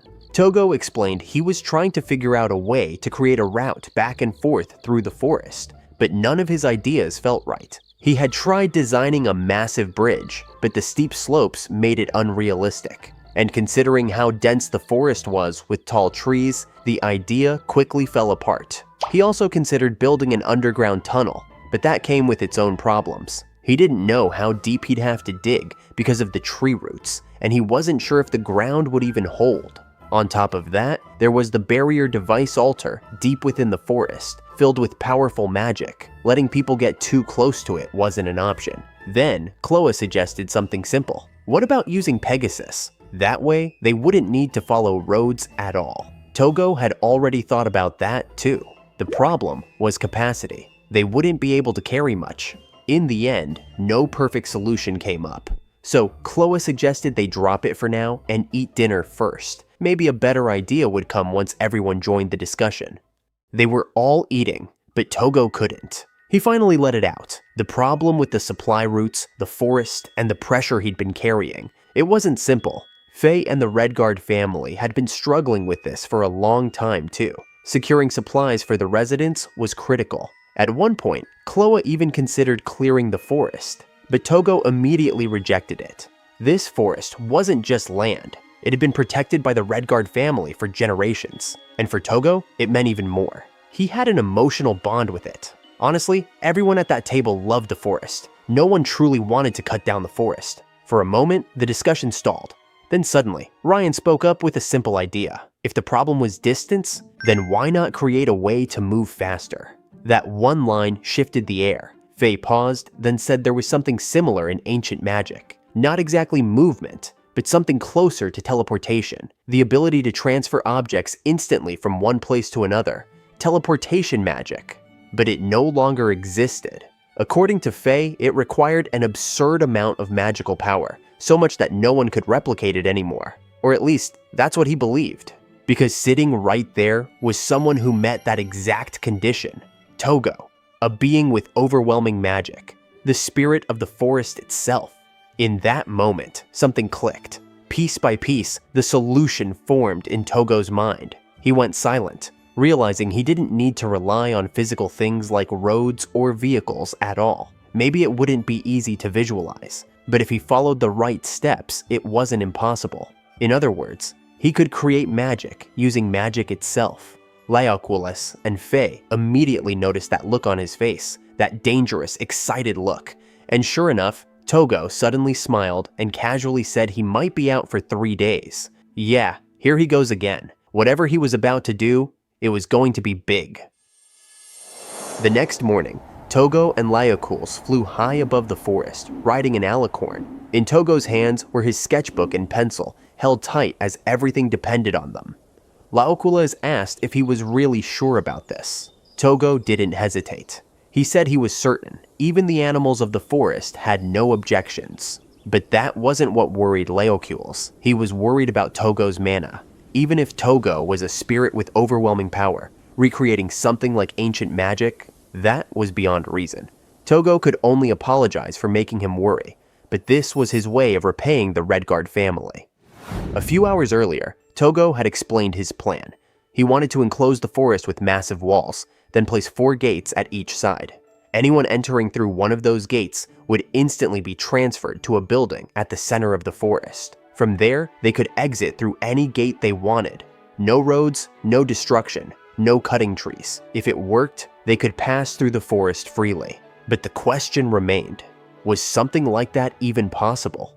The forest was enormous. Even with Tougo's mana, the scale alone was terrifying. 𝕻 had already warned him. If his mana ran out, it could cost him his life. No gate system was worth that risk. Tougo went quiet for a moment, then spoke. This forest had always been protected by the Red Guard family. People called it the Spirit Forest, but to Tougo, that name wasn't entirely accurate. What mattered was how deeply the forest was valued, how it had been passed down generation after generation. That was what the forest itself had shown him, its memories. Since becoming a spirit, Tougo felt like he could share in those memories, and because of that, he wanted to give something back. Then, suddenly, he paused. His expression shifted, confused, even a little scared. If he could feel the forest's memories, did that mean he was the forest? Back in the sky, Tougo began sketching. Even while riding the alicorn, his focus didn't break. Line after line, the image took shape. Then his body started to glow. His hair changed color. It was the sign. He was pouring massive amounts of mana into this. 𝕄𝕇𝕚 watched silently, then called for a break as planned. Tougo looked disappointed, his sketch nearly complete. But 𝕄𝕇𝕚 didn't budge. He reminded him of 𝕉's concerns. Tougo gave in and rested. After a while, the sketch was finished. The coloring was done. All that remained was to bring it into reality. Tougo poured mana into the drawing. In an instant, light burst out from the sketchbook. The sky darkened. Clouds gathered unnaturally fast, forming a massive vortex overhead. Then, a thick mist appeared around the outer edges of the forest, spreading in a perfect circle, just like the image he had drawn. Slowly, the mist began to fade, and in its place, a colossal wall rose, towering, unbreakable, surrounding the entire forest. The plan worked. Tougo stared at it, satisfied, just for a moment. Then his body gave out, and he collapsed into 𝕄𝕇𝕚's arms. Mana exhaustion. Even so, he had done it. From above, 𝕄𝕇𝕚 looked down at the circular wall and couldn't even begin to imagine how much mana had been used to create it. A few days passed, and outside the house, Tougo could be seen fast asleep on a hammock, gently swaying while a few Pegasus stayed nearby. The air was calm until a spirit bird suddenly chirped right in front of his face. Tougo's eyes snapped open. He jolted awake in confusion, quickly wondering what day it was. Without thinking, he rushed toward the house, only to crash straight into 𝕄𝕇𝕚 standing at the door. Still half conscious, Tougo immediately asked how long he had been asleep. 3.5 days. He paused, clearly frustrated. That meant he had overslept by half a day. But instead of dwelling on that, another thought hit him. The wall. Was it still okay? 𝕄𝕇𝕚 reassured him that he had been checking it every day. The wall was stable, no signs of collapse at all. Still, the villagers had been shocked by its sudden appearance. Tougo understood that. He wanted to explain things right away, but before he could move, his stomach growled loudly. 𝕄𝕇𝕚 simply told him to eat first, mentioning that Ange and the others were making pancakes. As soon as Tougo entered the house, Ange greeted him with a plate in hand, while Ryan scolded him for oversleeping. Without much resistance, Tougo was guided to the table, where freshly made pancakes were waiting. They were made by the fairies. The moment he took a bite, he froze. The texture was incredibly soft, and the sweetness melted perfectly in his mouth. Not long after, Layla and Chloe returned and noticed he was finally awake. Chloe explained how chaotic things had been. The villagers panicked when the wall appeared, and Faye had been running around non-stop to calm them down. Some even believed the forest spirit was angry. Tougo couldn't help but feel bad hearing that. But then, Chloe suddenly laughed. There was something unexpected. She brought Tougo to the wall, and there he saw it. A small shrine. Offerings like bread, flowers, and even something like sake had been carefully placed in front of it. Tougo stood there in silence. Chloe explained that the farmers built it. Ever since the wall appeared, the existence of the spirit felt more real to them, so they began leaving offerings. After a brief pause, Tougo quietly asked if he could take them. Chloe casually replied that since it was meant for the spirit, it should be fine. Then she added something else. News about the wall had already spread to nearby towns, and people had started coming just to see it. Tougo blinked. Was this turning into a tourist spot? Before he could think any further, Faye arrived. Seeing him made Tougo feel a bit guilty for causing so much trouble, but Faye immediately brushed it off. They were in the same situation, and he had already explained everything to the villagers in a way they could accept. So instead of worrying, Tougo should focus on what comes next. If anything, this might actually bring more life to the area. Hearing that, Tougo felt his motivation return.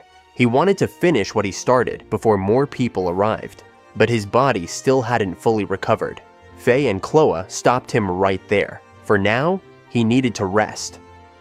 10 days after the wall appeared, people started coming from far away just to see it with their own eyes. Curiosity pulled them in. The wall was even bigger than the rumors, towering far beyond anything they imagined. Some whispered that a spirit lived inside, and quietly wondered what that spirit looked like. Meanwhile, deep inside the forest, that very spirit was completely surrounded, buried under a crowd of magical creatures. And yeah, this was all because 𝐻 had just lectured him. 𝐻 made it clear, if Tougo was going to attempt something as insane as recreating ancient magic, then he had to work near creatures with high mana. There was no way to estimate how much mana it would take, and it definitely couldn't be compared to when he created the wall. So now, here he was, stuck in the middle of a dense crowd of magical beasts. Tougo let out a small sigh and told them to back off a little. He needed space. He had to finish this today. Not long after, a large circular dome-shaped building appeared in the center of the forest. This would be the main structure, with gates placed on all 4 sides. The next step was simple in theory. Connect those gates to the outer wall.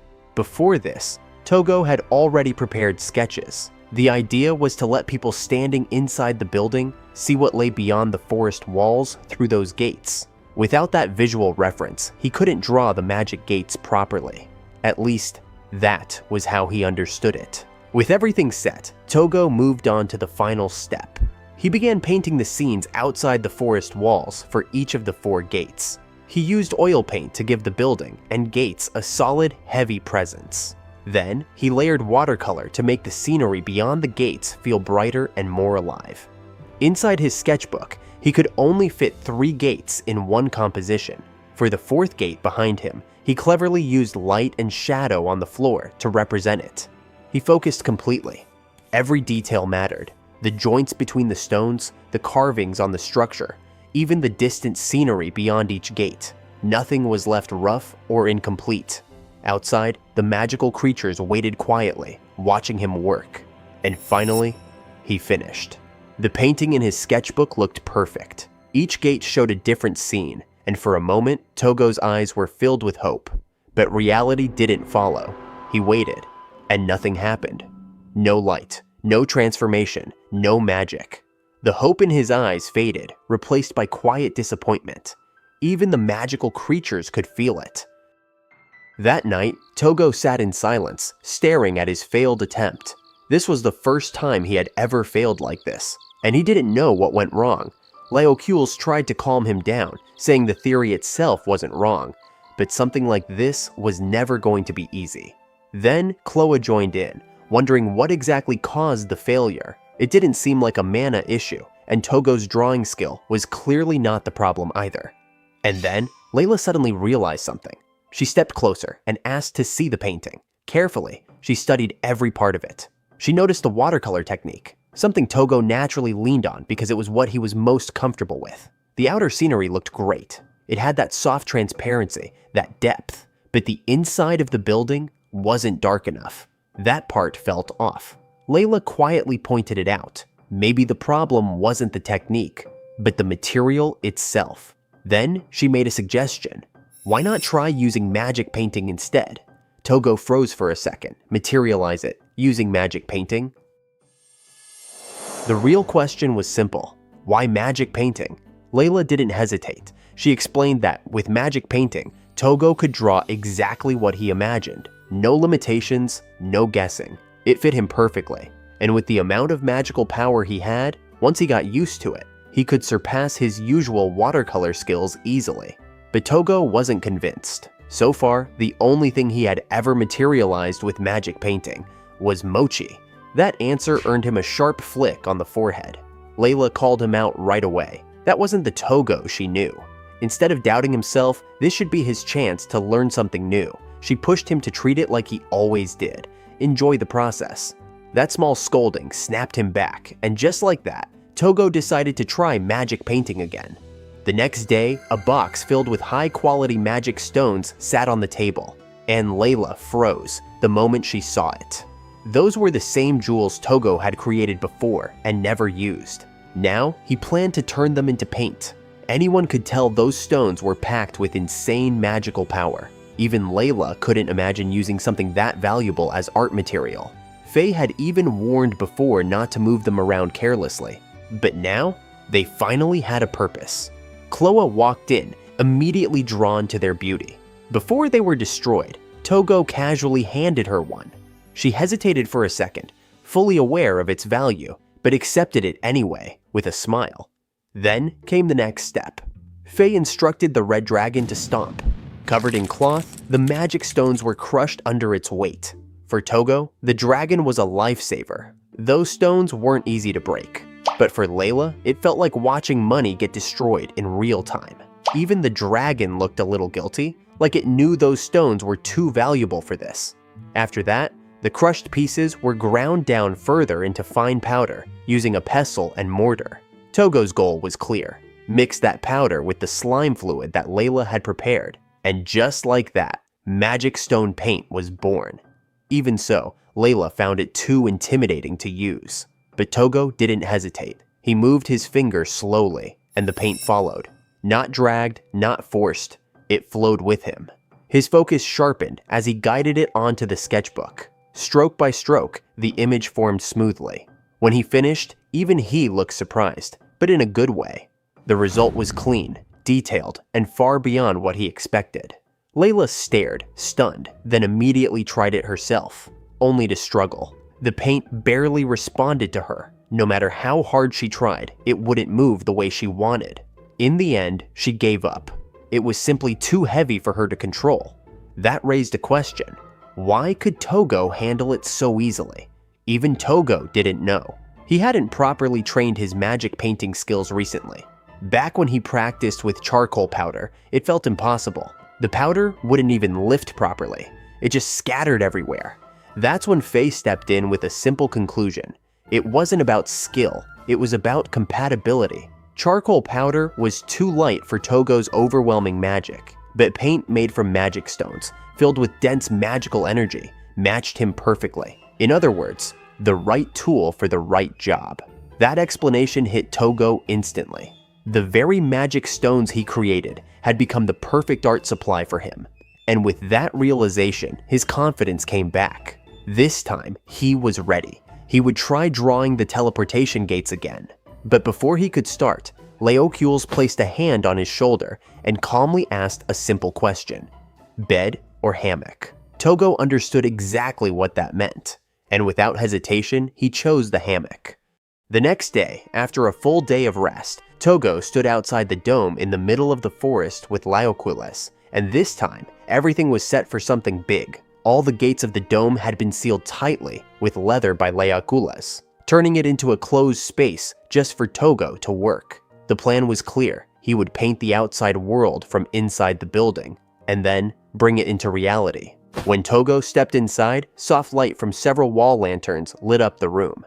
In the center, all the magic stone paints he needed were already prepared. Around him, magical creatures sat quietly, as if they understood how important this moment was. The building itself couldn't be entered from the outside, completely sealed off. The rest of the details, Tougo decided, could wait until after the painting was finished. He then admitted something.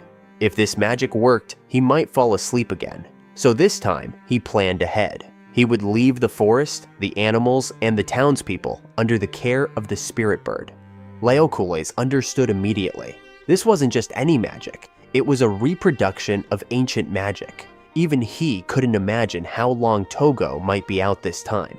The last time Tougo summoned a dragon, he ended up sleeping for a whole month. This time, it could be even longer.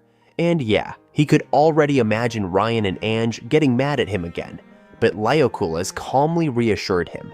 They would understand. And everything else, he could leave it to him. With that, Tougo finally began his magic painting.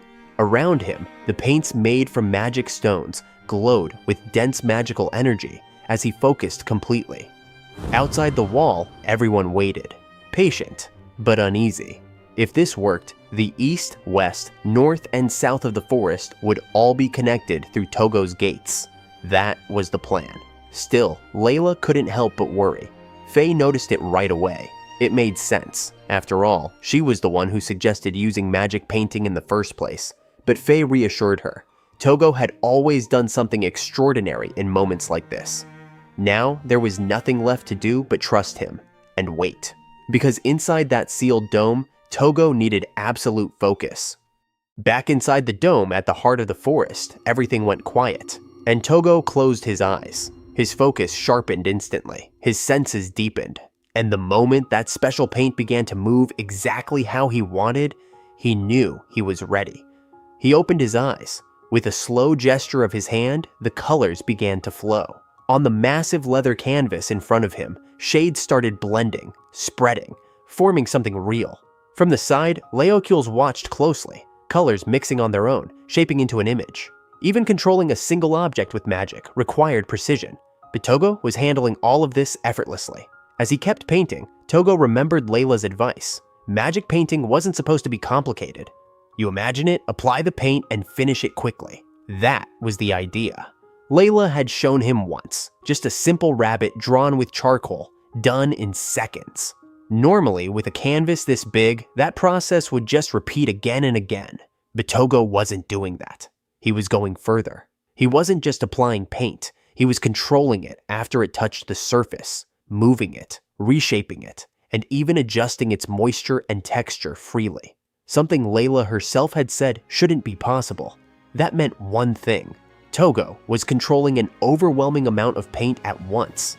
And maybe those high-quality magic stone paints were the reason it worked so well with him. But it wasn't just power. Layla had also pointed out something else. Tougo always had a clear image in his mind before he drew. Back then, he brushed it off, a little embarrassed. But now, he understood. He felt grateful. Because thanks to her, he finally understood both his strengths and his limits. The deep colors he could never achieve with the watercolor. The sharp shadows he couldn't express before. Now, with magic stone paint, it all came together. Even on this massive canvas, even in places too high to reach, he could paint anything exactly the way he imagined it. A faint smile appeared on his face, and 𝕄𝕋 noticed immediately. Tougo's hair slowly began to change color, and then, with a wide, genuine smile, he realized it. This was true magic painting, and it was fun. He spun freely, his body moving without restraint, and the paint followed him like it was alive, dancing in the air. From the side, 𝕄𝕋 felt his earlier worries fade away. Tougo wasn't struggling, he was enjoying every second of it. For a brief moment, 𝕄𝕋 froze. Not just him, the magical creatures watching did too. Because right now, standing in the center of it all, Tougo truly is the very spirit of the forest itself. The joy on his face, the fluidity of his movements, the harmony of colors under his control. It was something beautiful. A breathless silence filled the dome, and then the paint slowly slipped back into its containers as if nothing had happened. In the center of the building, Tougo stood there, breathing hard, his body still shaking from the strain. But more importantly, he knew he had done it. 4 massive canvases now covered each gate, each one painted with the exact scenery beyond the forest wall, just as seen from those directions. Still, doubt crept in. What if it failed again? This wasn't just for him anymore. He wanted to repay the people of Redguard, Faye, the entire family that had trusted him. This time, it had to work. And right at the peak of that thought, a blinding light burst out from all 4 gates at once. The sudden flash made both Tougo and 𝕄𝕋 flinch. The light swallowed everything for a moment, then slowly faded. Tougo opened his eyes carefully, his heart pounding. The gates, they were glowing. He froze, staring, unsure if what he was seeing was real. Slowly, he reached out his hand, emotions crashing into each other all at once. Then, without thinking, he stepped forward and walked out of the building. 𝕄𝕋 snapped, calling out his name in alarm, but the fear didn't last. Because what Tougo stepped onto wasn't the forest anymore, it was the outside. A gentle breeze brushed against his skin. In front of him stretched a completely different view. Rows of houses, open land, a world beyond the wall. He could see it, feel it. And in that moment, he understood. He actually did it. Ancient magic, brought back to life. Right as that realization hit, someone called his name loudly. It was Faye, rushing toward him without hesitation and pulling him into a tight embrace. The others had already been waiting nearby this whole time. Layla tried to play it off, saying she stayed just to see the magic painting succeed. But the truth was obvious. She had been worried the entire time. Tougo didn't say anything. He just smiled, a quiet, relieved smile. And then his body gave out. His strength disappeared all at once, and he collapsed into sleep right there. Even so, the expression on his face didn't change. It wasn't exhaustion people noticed first, it was satisfaction. 𝕮𝕗𝕄𝕐s could see it clearly. Tougo had enjoyed every second of creating it. And in the end, he really did it. This was the ancient magic known as the Gate of Transfer, a path that connected the heart of the forest to the world beyond. No matter how anyone looked at it, Tougo wasn't just talented anymore, he was something far beyond that.